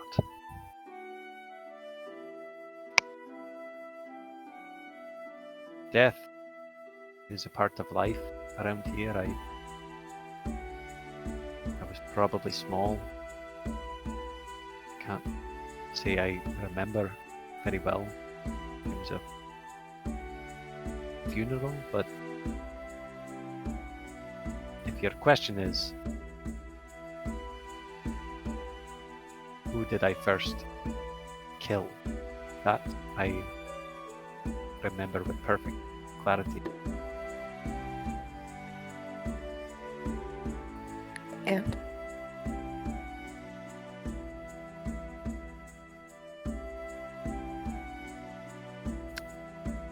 He was a soldier of the Red Band. It was in the Grove. That was before the war had escalated and things were slow to move. Every once in a while, one of our patrols would meet theirs and kind of waves a hand. It happened fast. There was no time to think. The next thing I knew, my sword was covered in his blood and he lay on the ground. And ever since that day, I see his face and many more besides when I close my eyes at night.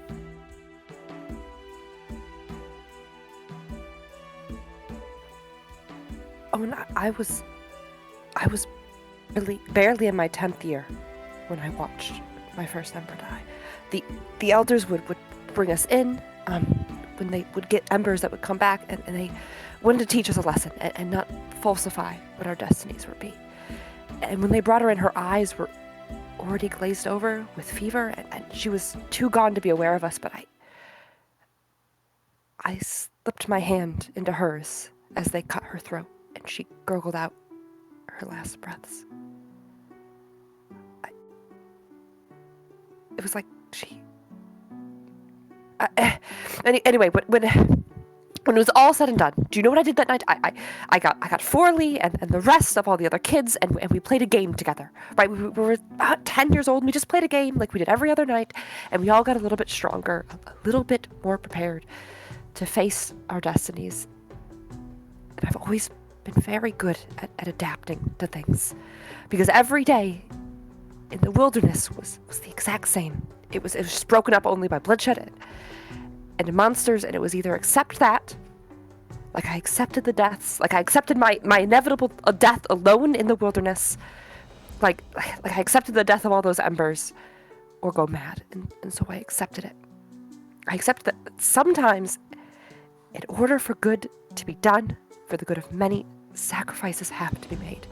A few miles, a few young red banders in the middle of a scout raid or whatever are worth being slaughtered if it prevents more innocents being killed. And I either must accept this fact and focus on the horrors of what the red band are doing, or I will sit here and I will do nothing, and I cannot do nothing. I just can't. I cannot sit back and let suffering happen. I could accept the death of innocent embers, and I could accept the death of innocent red creekers and red banders. I don't care about your home, and I don't care about your pride. These are nothing compared to the slaughter and the removal of freedom. I have to focus on that. It must keep me going. And she just looks into Owen's eyes with intensity.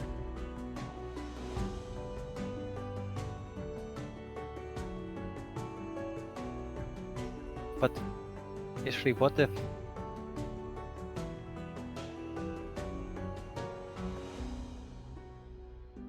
that is not the way? I mean, I know what happened today. That was hard for you to watch. It made me doubt I was on the right side. Yes.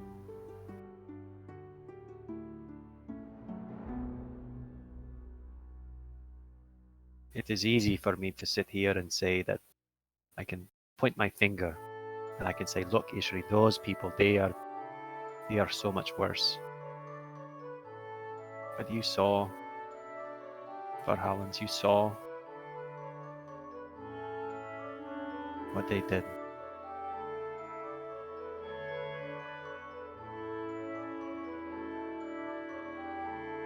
And I think,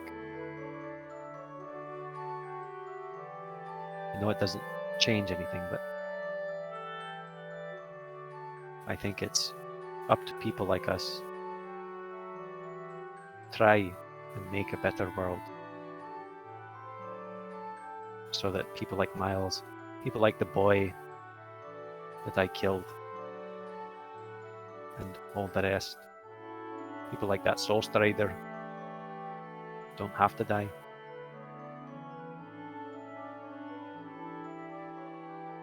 And does that take war? If the peace talks fail, right? We're assuming that an arrangement fails and that it can't be agreed upon. Because if that can happen, that would be lovely, but and perfect and wonderful. And maybe everyone's not a monster, but is it worth it? Because you told me it is, and I believe you. I stand by what I said.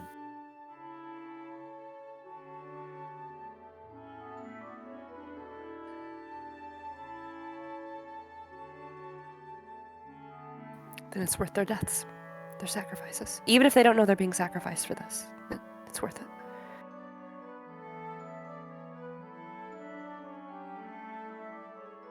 Owen kind of nods, probably more to himself than to Ishri. The world operates on sacrifices. And we all must die for something. Aye.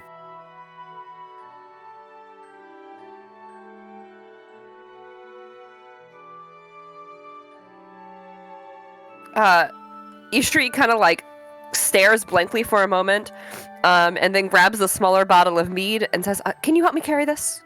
And just hands him the smaller bottle of mead, and then hauls the big barrel of mead and just heads down.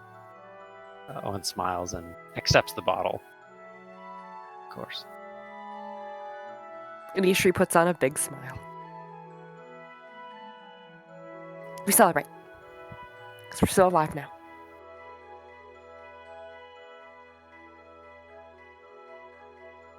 Well, then let's go and see if we can egg Walker on to finish faster. That way he can join us. I don't know what eggs have to do with it, but I think they'll help, certainly. Come on, I'll show you. Owen leads the way downstairs. Oh, shit.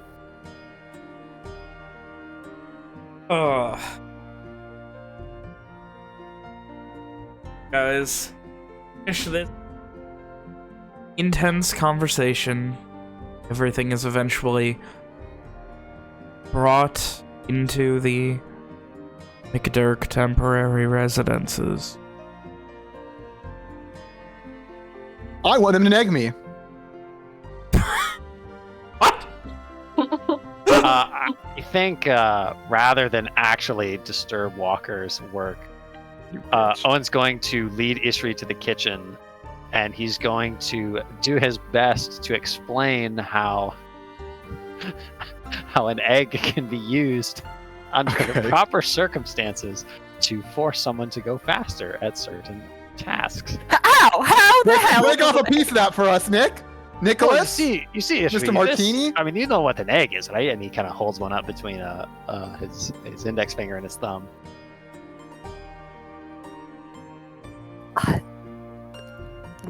No. I don't think Ishri has ever seen an egg except in reference to, like, I don't know, like, yeah, no. Harpies.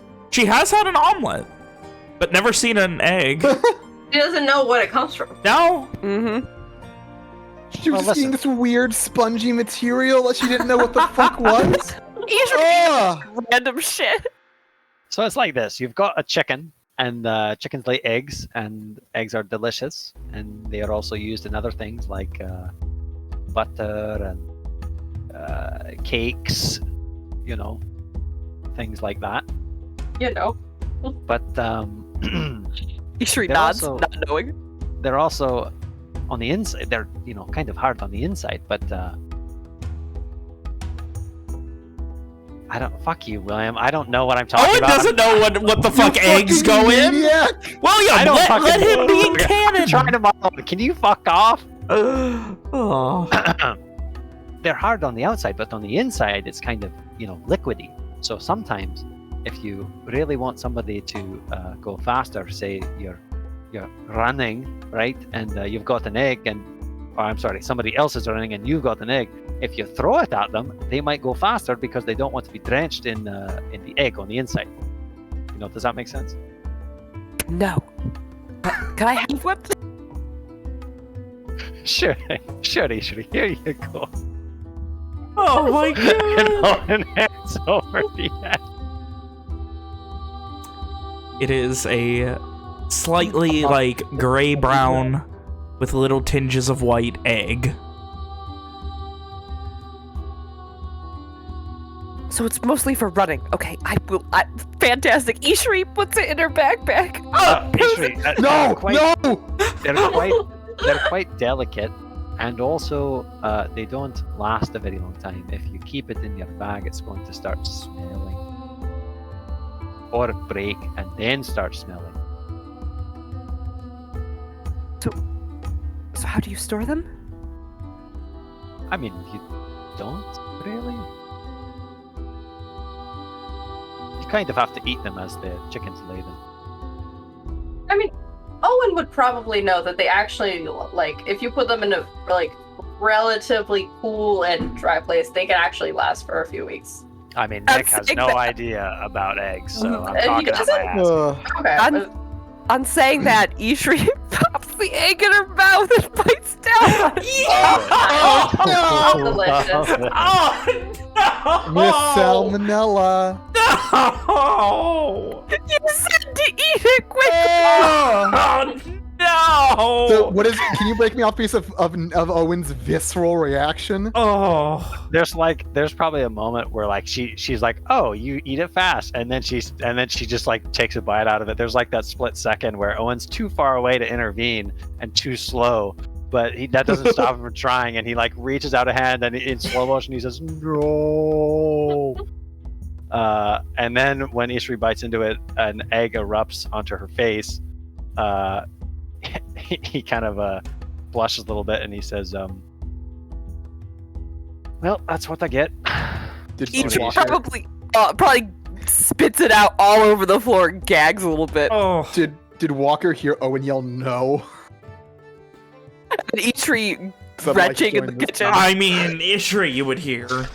Walker's gonna come in and see what the fuck's going on. I feel like it wouldn't be that disgusting to bite into an egg. Like, No, It'd be pretty fucking bad, dude. It's I mean, the not that- texture isn't raw great, eggs but really aren't that bad. People I'd- eat Yeah. raw egg. People eat raw I eggs. literally eat raw eggs. Yeah, they have the consistency of snot. With the sharp shells? With if you yeah. expect to bite Oh, that's into true. something I don't hard, eat the shell. That's true. if you expect to bite into something hard and all of a sudden it's very slimy in your mouth, you probably would spit it out just out of reflex. Also, when you eat raw eggs, don't you like whip it together first or something? No. No. No, that has a. I mean, I don't. Nah. Sounds awful to me. But hey, on the plus side, Ishri is a level 6 paladin and therefore is immune to salmonella.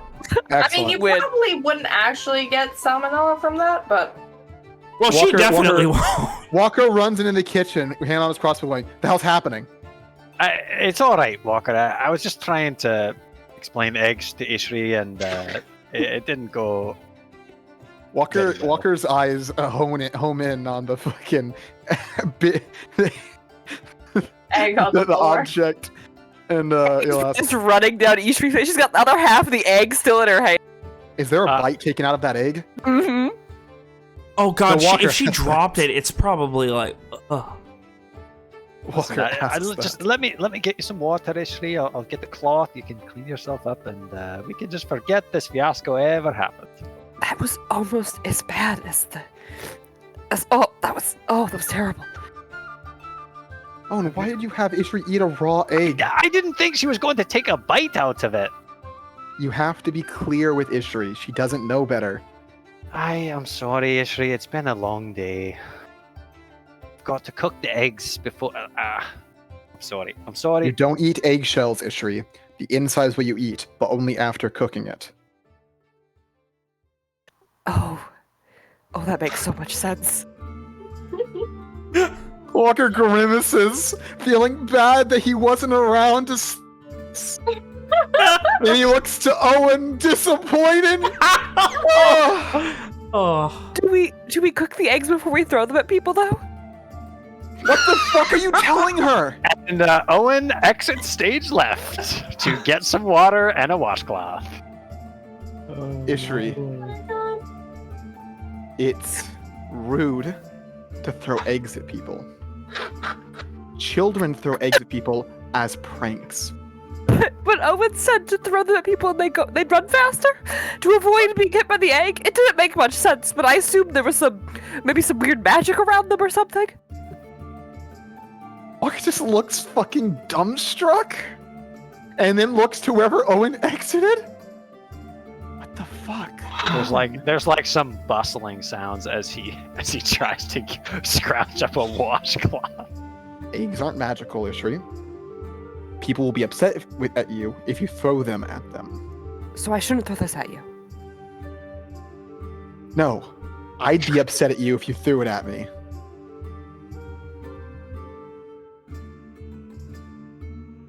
Okay. Ishri, give her the egg. Ishri hands Walker the egg, but she probably doesn't hold upright. She just puts the egg into his hand like sideways, and it probably crunches in his hand as she smacks it into his hand. Walker's gonna try not to spill it, and he's gonna toss it outside. Ugh. Your hands are now incredibly slimy. Walker washes his fucking hands, Oh. wipes them off on a towel or something. Should have grabbed Evie and he would have finished it. I thought you were gonna say you should have grabbed Even and wiped it on him. No. Ugh. Well, whenever you're done with whatever you're doing, come back to the kitchen, or come back to the dining room. Walker fucking huffs and fucking walks out. On cue, as soon as Walker leaves, Owen comes back and with a wet washcloth and begins cleaning up Ishri and the fucking splattered egg on the ground. There's a slight string of egg slime leading to the outside, leading to the fucking like kitchen door. Just a little trail. I gave Walker the egg. I didn't throw it at him though, because he said it was rude. Oh, good, good. Were you going to make Walker mad at me again? Well, no, I never said. I wasn't going to suggest you throw it. I mean, it's just. Listen, Ishri. Sometimes, you know, even the very wisest among us don't think things through, and you make mistakes. So it must be very difficult for you then. Oh, extremely difficult, Ishri.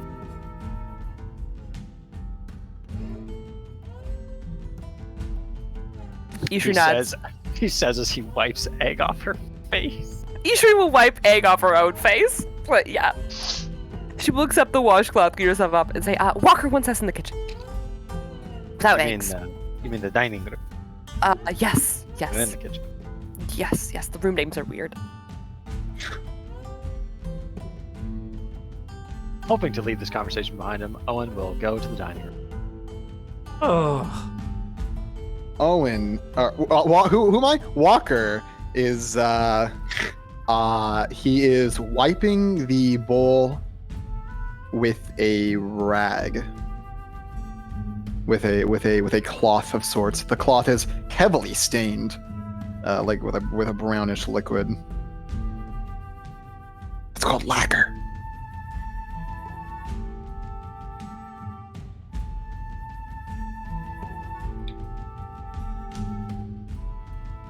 Wipe. Walker, what have you got there? It's done, Owen. Done. Much as it can be. Walker holds it up, takes one look at it, like in the, in like the torchlight of the room, and presents it to Owen. We'll take it with some amount of reverence, and he's not going to inspect it, but he will admire it. That's just a subtle distinction, I guess. But to remind, this is a 2-part scene on the bowl. How big do we decide this bowl is, Sven? Because I don't remember us ever talking about how big it is. I was imagining the size of a small salad bowl type of thing, bigger than a soup bowl. I was thinking like a fruit bowl size. Yeah, that's what I was thinking too. Yeah, I think we're about the same but size. Not small. Yeah.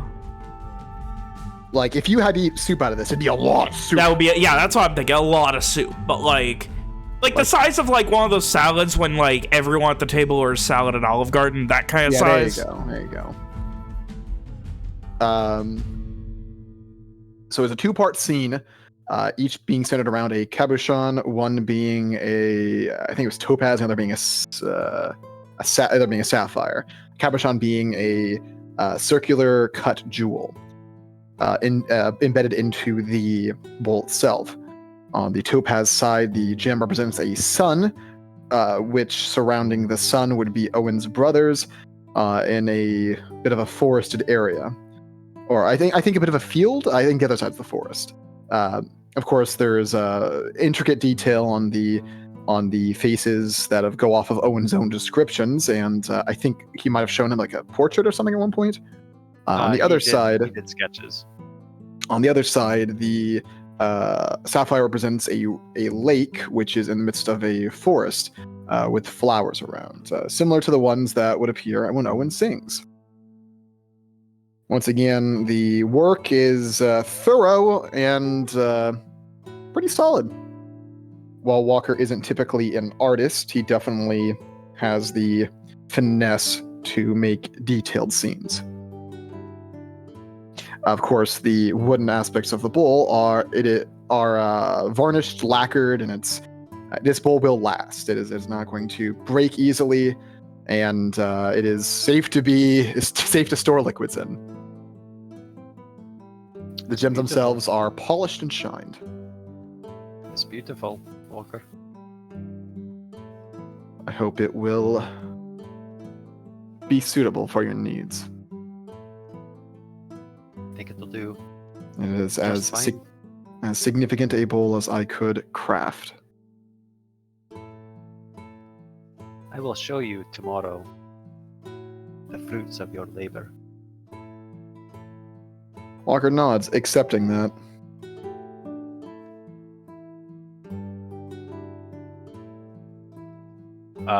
Do Sophia and Ron... I know that we've already done the scene where they get back, but then I kind of hijacked a little bit. Moved us back a little ways. Yeah, sorry about that. Do they show up? They're walking in as Owen's admiring the bowl. Yeah.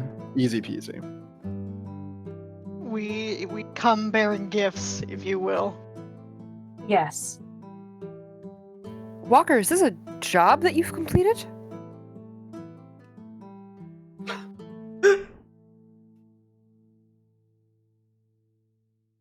Walker stares at you for a few moments and then sighs. You could say that. Oh, we will.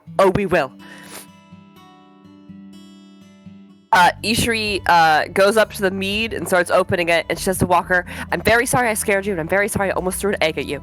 And then she starts getting mead for everybody. Scared? Sophia at this point looks very confused. You almost threw an egg at him? Listen. Make him go Some faster. amount of eggs may or may not have almost been thrown. We're past it now. It's water under the bridge. Look, mead. And he raises a cup. Owen's apparently developing a habit of white lies. I'd ask that everyone be careful what they say to Ishri, as she's missing context on most things. I mean, yes, I've noticed that, and I've only been here for a few days. I tried something new. It was terrible and sharp, but don't eat eggs. I mean, Uncooked eggs, Ishri. Yes, uncooked eggs. Raw eggs? And they were sharp? Well, the outer bits. The shell. Yeah, Did you just cut into a raw egg? Rom looks What horrified. said to? Owen I allowed said no such thing. Owen allowed her to bite into a raw egg. All I said was that you can't keep an egg in your backpack and you have to eat it kind of quickly. And she said, oh, and then took a bite out of it. What was I supposed to do? Gotta be thorough, Owen. I kind of shrugs. It's okay. No harm done. Well, I don't suppose I would have explained it any better, so...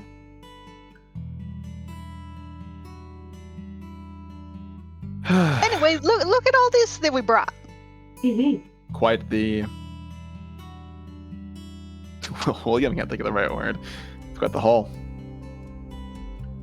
Yeah, so we got quite a few things. I got to ask a few people that I met in the last few days. They were quite helpful.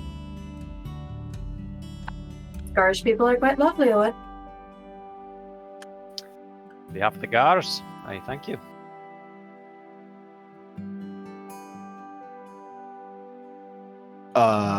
Walker is gonna grab something to drink. And Sophia will as well. I'm Sophia's actually gonna probably- grab something that Sophia brought, and he's gonna sit back, start give it a a slug, what the fuck, a sip, a chug. There you go, gulp. It's one of those things. I was gonna say. So who have a thing for this? Ishri, did you get these, or Rom, did you spend more of Owen's money? Food Do you mean Sophia? Walker said, Sophia, did you get these? Or Oh, Rom, did okay. you spend more of Owen's money? You said Ishri. For sure, I heard. Yeah, you I- definitely said Ishri. Yeah! You even Well, confused let's us pretend that into didn't happen. Oh. Fuck off, it really didn't happen. Alex, how do you feel that William only sees you for your gender and not anything else about you, and cannot tell any of the Why'd women you ask apart? Alex that? Yeah, why are you asking Alex that? Sorry. Okay. Anyways. Hang on, who's talking? Is that Kim or Alex? Oh my god. Go ahead. I'm sorry. I get. Okay. I got all the food. I met a few people, like I said. So I paid it with my money. That's no issue. Walker will raise the glass. My thanks. It's a pleasure. Sophia will take the equivalent of a shot before pouring herself a nice larger glass.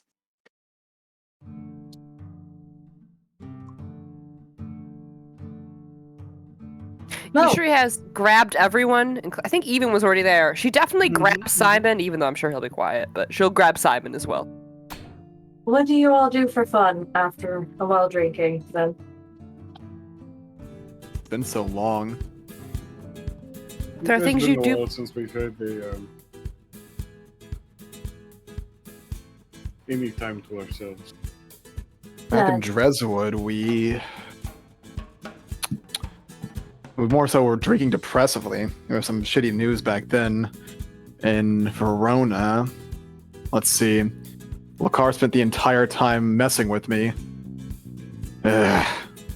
Sounds like an entertaining game to play while drinking. Well, it was very interesting when he made it so I wasn't drunk anymore.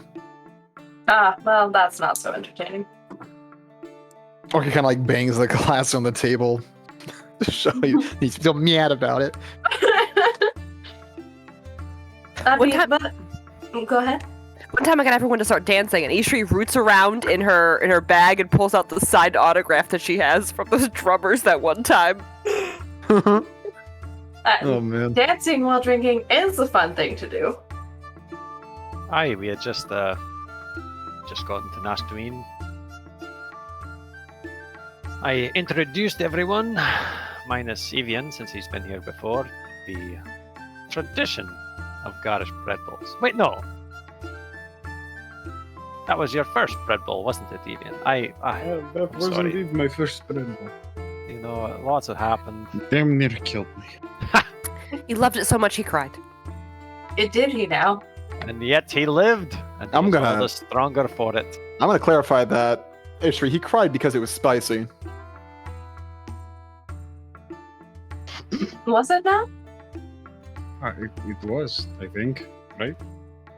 I don't really remember. I didn't sleep very well the night of it. It was a long, arduous night in the outhouse for me. I can only imagine. Owen's gonna put an arm around Evian's shoulders, and he's gonna like brandish his mug of whatever it is he's drinking, and he's gonna say, "And only a true Gar can wolf down the whole thing, such as you did. Well done, Evian. Well done." If you're gonna make it a habit of hazing people, Owen, you should work on your poker face. I can't say it's my He's, strong suit. Never he is was not much wrong. for cards.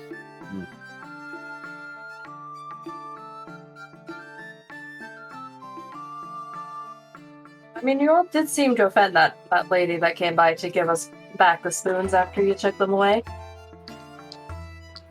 Yeah, well, that's another habit we have. To take away spoons? Offending people. Ah, I see. Makes a bit more sense. I mean, stealing spoons does sound like a drunken kind of game. Remind me how old you are, Owen? Owen kind of... he's not that drunk yet. He shrugs and he says, he squints down into his cup and he says, I turned, was it 23 in the harbor? Baden Harbor? Well, maybe you'll stop stealing spoons by the time you're 25. I Walker walk on punctuates maybe by that the with, time you're with a drink. 26, you'll get a good night's sleep. But that remains to be seen, doesn't it? I'm already 26, Owen. God, when? 27? Walker Yeah. taps his chin with one hand. God, when am I gonna be 27? What's the date here? Owen probably knows the date. It is currently Omen 4 Traldis 1051. Does Owen say that? Yes. Walker fucking scowls, huffs. Ugh, fucking damn conversions. What's that in the Solaran calendar? Does Owen know anything about the calendar conversions? Or, I'm sorry, does Walker know anything about the calendar conversions? I mean, he grew up in Lenore. So Didn't know how now... to use it. And I'm pretty sure his parents were more of a, utilitarian style of Yeah, so no, teaching. he would have no idea. That's why Walker asked it what it was in the fucking other one. Oh. Okay, yeah, fair enough. Walker said, damn conversions, and then asked what it was in the Solaran calendar. And Owen gives a big ol' shrug. Ugh. I don't suppose you have any idea, Sophia? Would Sophia know? I'm assuming she would have studied both, but mostly the Garish one. You would know that, you would know there's an offset, but there is a 187-year difference. The solar calendar is in 1238. Correct. I would have to look down on dates and a sheet of paper to actually calculate that. I'm vaguely familiar with it, but not familiar enough to just have it off the top of my head. Ven, Evian's lived in both places for a long time. Would he know? That's a funny one. Evian? Yes, he probably would. Oh man, that's great. Yeah. Give me just a minute on this one. Oh, good. I looked at fucking Walker's backstory before he was born. I think I just misspoke too because I know in my backstory it's correct, and Owen was born in 1030, which would make him 21 this year. He is a baby boy. Yeah, even you would know that there's, let me get my reference up. Give me... I just realized, I just remembered something about my backstory. I have a section of like random shit about Walker himself.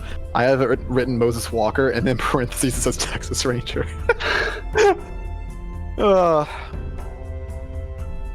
He doesn't get to be a Texas Ranger until he joins the Ryders.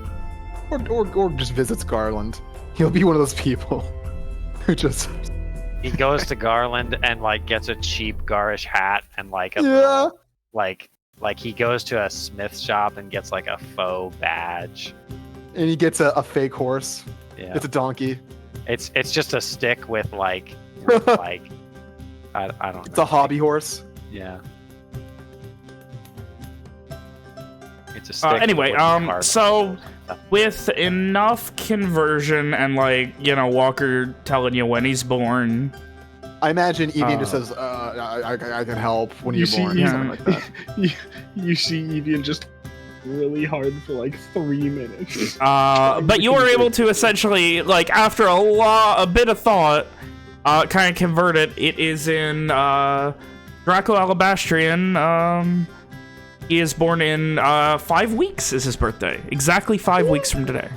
Walker, if anyone's curious, was born on the 24th Division of Legacy 1211 in the Solaran calendar. What year is it? Is currently 1051. In the other calendar. Oh, 1238. 12:30. Okay, so I'm 24 months. Walker, your birthday's soon. 5 weeks. Yeah. Well, maybe we'll celebrate once we are done with all this. There's no maybe.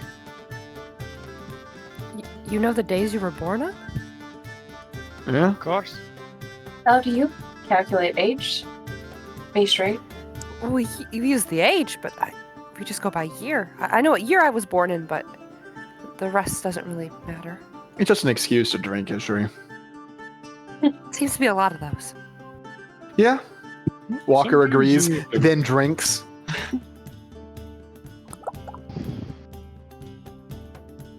Is that Alex doing the Foley work for drinking there? That was me. Oh. No. It was me. How'd it sound? It's always him. Yeah, but You your want me to mic, your mic also keyed, Alex. It was weird. You want me to make a worse one, William? Yes. That was really not good. What did mine sound like? Glug, glug, glug, glug, glug. Yeah. We keep track of the actual date because often we celebrate whenever it actually happens. I suppose Sometimes. we look for reasons to celebrate very often. Children will be given gifts on it. Like that one time where you gave me the statue, yes? Walker does his best to fucking remember. What statue are you talking about? Did you give Yusri a statue? Am I being... I think that was I think that was like Oh, after God. we were at Verona, and that was more of like That was a- in case we never see each other thing. I thought there was a holiday. I might be wrong. No, for the holiday back in Dreswood, Walker gave her clothing, or Oh, took her to a tailor and had some clothing purchased. well, whatever. So do you still want to say like the statue you gave me? Like the clothes you purchased for me from that very cute woman. No, that was for a different holiday, but the concept's similar enough.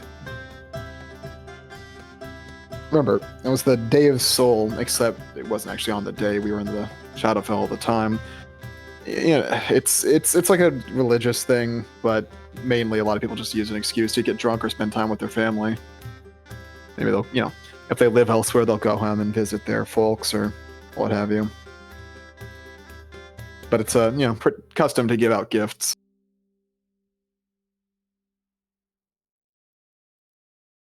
To make things even more confusing, we have entirely different holidays in Garland. A lot of different places have different holidays. From my understanding, Ishri, theirs is just an excuse to get drunk as well. So you can just take it as that. When isn't it the gods?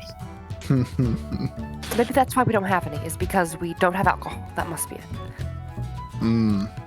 You should take back the knowledge of how to create alcohol. You'd be a visionary.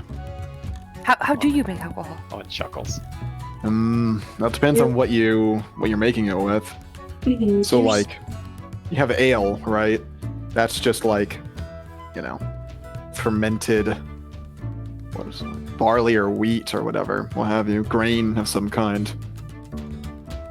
I honestly don't know the exact process. Walker scratches his chin a bit.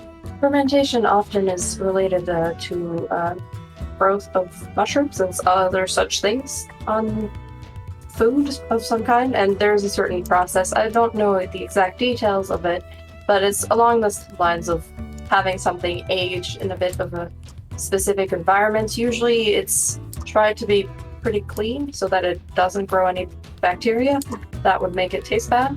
Yeah, usually gets usually it'll get kind of sweet and sometimes a bit bubbly. Mm-hmm. It can also create some heat sometimes. Well, I think we need all of our... There's not that much... The Citadel, as provided by Nariho, can make some amount of, food and grow crops and such, unlike the rest of the hell, I guess, if you call it that. But I don't think we want to give any of it up just for alcohol. Might want to reconsider that. Alcohol is pretty good for things besides getting drunk. Now, Ishri, what I'm about to say doesn't mean you should be putting beer on wounds, but alcohol can be used to sterilize wounds. It can also be used as a way to have safer liquids to drink, because in a lot of places, water is not necessarily very clean, and sometimes having a bit of alcohol will help sterilize the water from bad bacteria. Walker kind of waves his hand at that. No, that won't do anything for them. They have magic to clean their water. Ah, well, there you go then. Never mind. But yeah, no, that is pretty vital around here. Do they not have, in that case, magic to take care of the wounds? Well, yes, but we're always taught to. Well, some of us, if we're smart, if we have good teachers, are taught to also learn how to not totally rely on magic. I've seen it kill people. Where you rely totally on magic and then your magic runs out, and then you either die alone or you come back crippled. Or booze has other uses too. A little bit of if a baby's crying, what we can do is put a little bit of whiskey on your finger and put it in their mouth. It'll numb any pains from teething or anything like that. That's what my parents did with my younger brother. That's what many a Scottish mother does. Their wee babs. Owen, don't doctors use rum or whiskey for steady hands? I keep a small flask of whiskey in my bag. Sometimes it helps, you pull out the flask and you say, "Here, drink this," and have the patient take a drink, and then you take a drink yourself, and then you pour the rest on the wound. It can also make people feel warmer. Got to be careful with that, though. Yeah, I don't think it actually makes you warmer. It's just a feeling. I suppose it would have been nice when Forley and Artie were real young, but yeah, maybe we can bring it back. Maybe. Hey, maybe when we go back. Once we're done with this whole, Walker waves his hand again dismissively. This trek job mission will take you to a brewery, and they can tell you all about it. I can read some books about it and give you the debrief.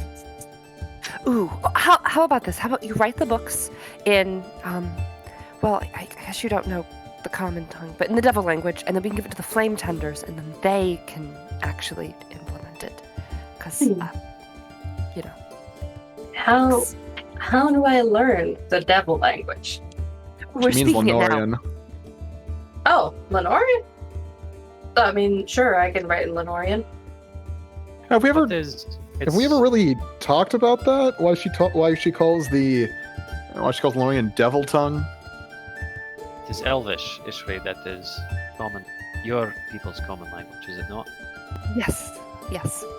I can also write in Elvish. I have a terrible accent if I actually try to speak it, but I can write in it.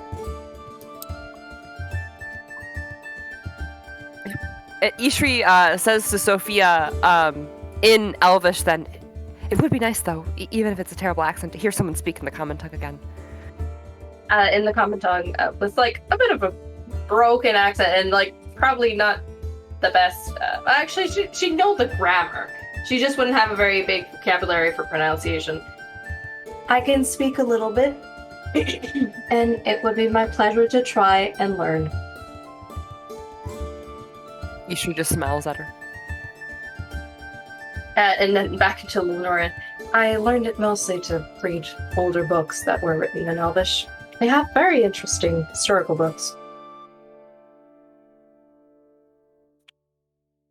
No, but really, why is it a devil tongue, Ishri?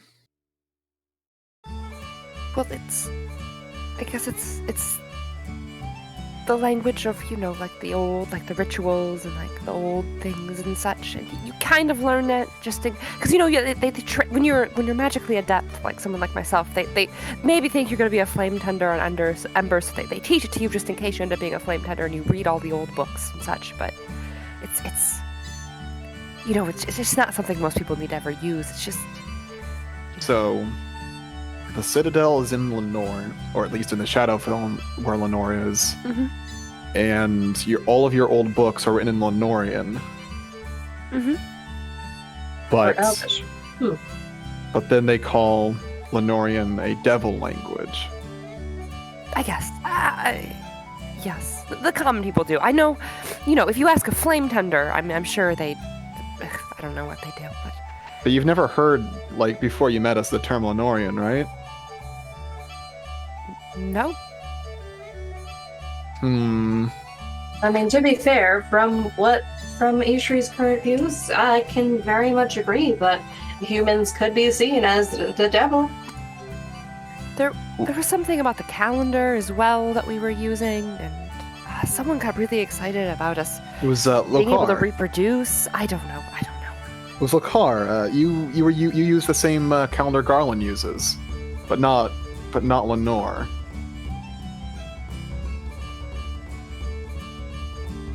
Walker ponders this matter further as he continues to drink. Perhaps when we go back, we can, I don't know, a bridge of sorts, so no one's stuck on one side and we can transfer information back and forth. I'm sure the flame tenders would love to speak to scholars on this side. It sounds like there's a weird history between Lenore and your people. Maybe that's not the best idea to be so forthright about it. I imagine if two were put in the same room without forewarning, they would not be fast friends, so to speak. As interesting as that may be, Ishri, at the very least, humans have a tendency to abuse any type of power offered to them in the long term, and by consequence, this might actually turn for not the better in the long term. They do what? Humans do what? Abuse Ishri says, their looking power. at the table of humans. Often humans will abuse their power. She means that, generally speaking, not as a guarantee. Some people are better than others.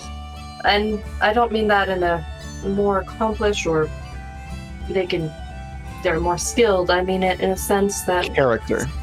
yes, some people have more empathy and more kindness towards others than some. Some will just take whatever money and whatever strength they can get from anywhere and just try to keep it all for themselves, even if it comes to the cost of others' well-being. I'm going to assume Walker is sitting next to Owen because he handed them the funny bowl earlier. Walker's going to smirk a bit and give Owen like a light push. So, Owen, have you abused your powers? Oh, let me think. There was one time only a few days ago, a few weeks. It was when Ishri asked us to dance, and I didn't want to look like a fool in front of everyone, so I asked Karat to help me with my steps.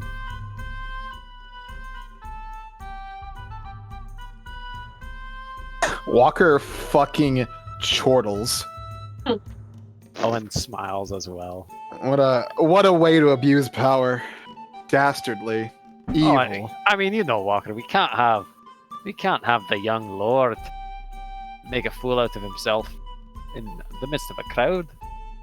Can't have that. I don't know. I think it would have been great fun to see the young Lord Owen McDurk make a fool of himself. Perhaps for you. Not so much for me. Yeah, for the rest of us as well. Does anyone have music? I do have a music box. It is enchanted and can do a few different tunes.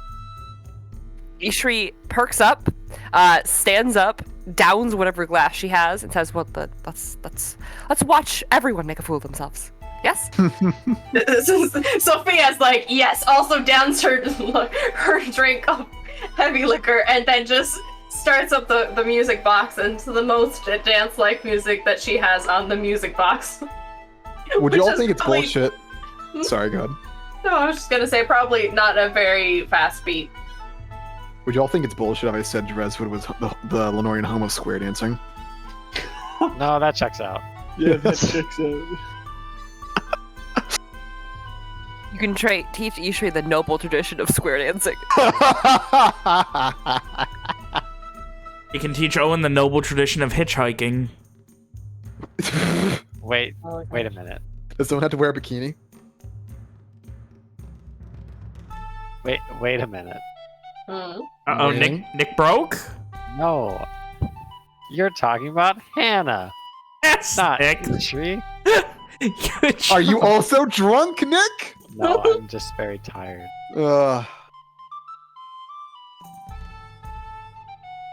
So, with that, you guys drink, enjoy, relax, hang out. A night of revelry as things barrel ever closer towards what is going to be a mission to hopefully oust invaders from the country.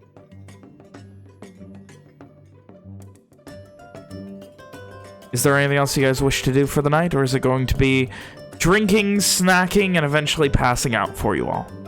I don't know, is Ishri going to drunkenly ask everyone else when the first time they saw someone die?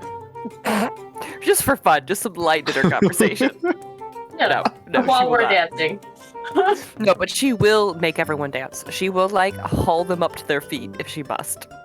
Sophia will also encourage everyone to dance. What's Lenorian dancing like then? Sophia will try to teach people dancing from where she's from.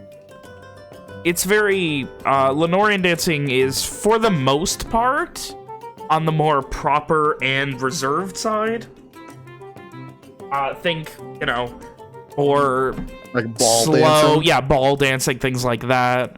Whereas something from Garland doesn't have a like. For Garland, dancing is much more of a, you know, a acrobatic, Headbanging, like wild thing. Yes, and We got river dancing in Kintaran. Yeah. That is established in canon. Owen and Fergus have had a river yes, dance-off I know, before. I know. Much more chaotic is the best way I could describe the types of dances that come from Garland. Sophia, regarding your cultural dances from the Isles in particular, your Floresian, you know, ballet, things like that. Yeah, Sophia knows too many cultures of dancing. Yeah, but like, I going into all of them would be hell. But you know, lots of, you know, very upbeat, very like a lot of the stuff in the Dragonheart Isles is very upbeat. You know, like salsa, stuff like that. Stuff where it's very much dancing as a group rather than with rather than as an individual or with just a couple of people. So for Lenorian one, so someone like Rom would know like the real like actual ballroom style of dance, where Yes. someone like Walk would be used to the bullshit like you know, imitation Line style. dance. Yeah, you know, the Titanic Rose versus Jack thing. Sophia would also know ball dancing. Sophia probably knows like fucking everything at this point. She She's knows the best dancer canonically. she knows she knows a lot of dancing from Floresian culture because of her grandparents. She's also lived in Brightfall for a long time and also in the DHA. So she knows quite a few different dancing styles. Yeah. So, oh, there's your dancing culture lesson for the evening. With that, And we all try to teach Ishri our own style. Yeah, basically. yeah, what's Ishri take Ishri- to? Ishri is enthusiastic and takes to none of them because she's not very good at dancing. But she's has fun. She's trying her best. How many feet does she step on? All of them. She's also in full Every armor. single foot. She's also in full armor. Of course. I think Walker would probably, despite being drunk, tell her she should take her armor off before dancing. These people probably sleep. Fucking Mama McDurk's probably fucking sleeping upstairs. She can join us. That was You William did talking. not see her come home tonight. Yeah, well, we did or we didn't. So I guess we're done. We're done playing D&D now. Is that Alright, it? so, Yeah, is that it? Is that we done? with that, Hard cut. End the session. just slam cut to the end of the session.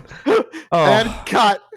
As you guys relax and dance and celebrate and try and share any kind of revelry and enjoyment you can before this march to Borealis, this march towards the bindings, and the eventual march towards this strange being known as Corvier, this greater vampire.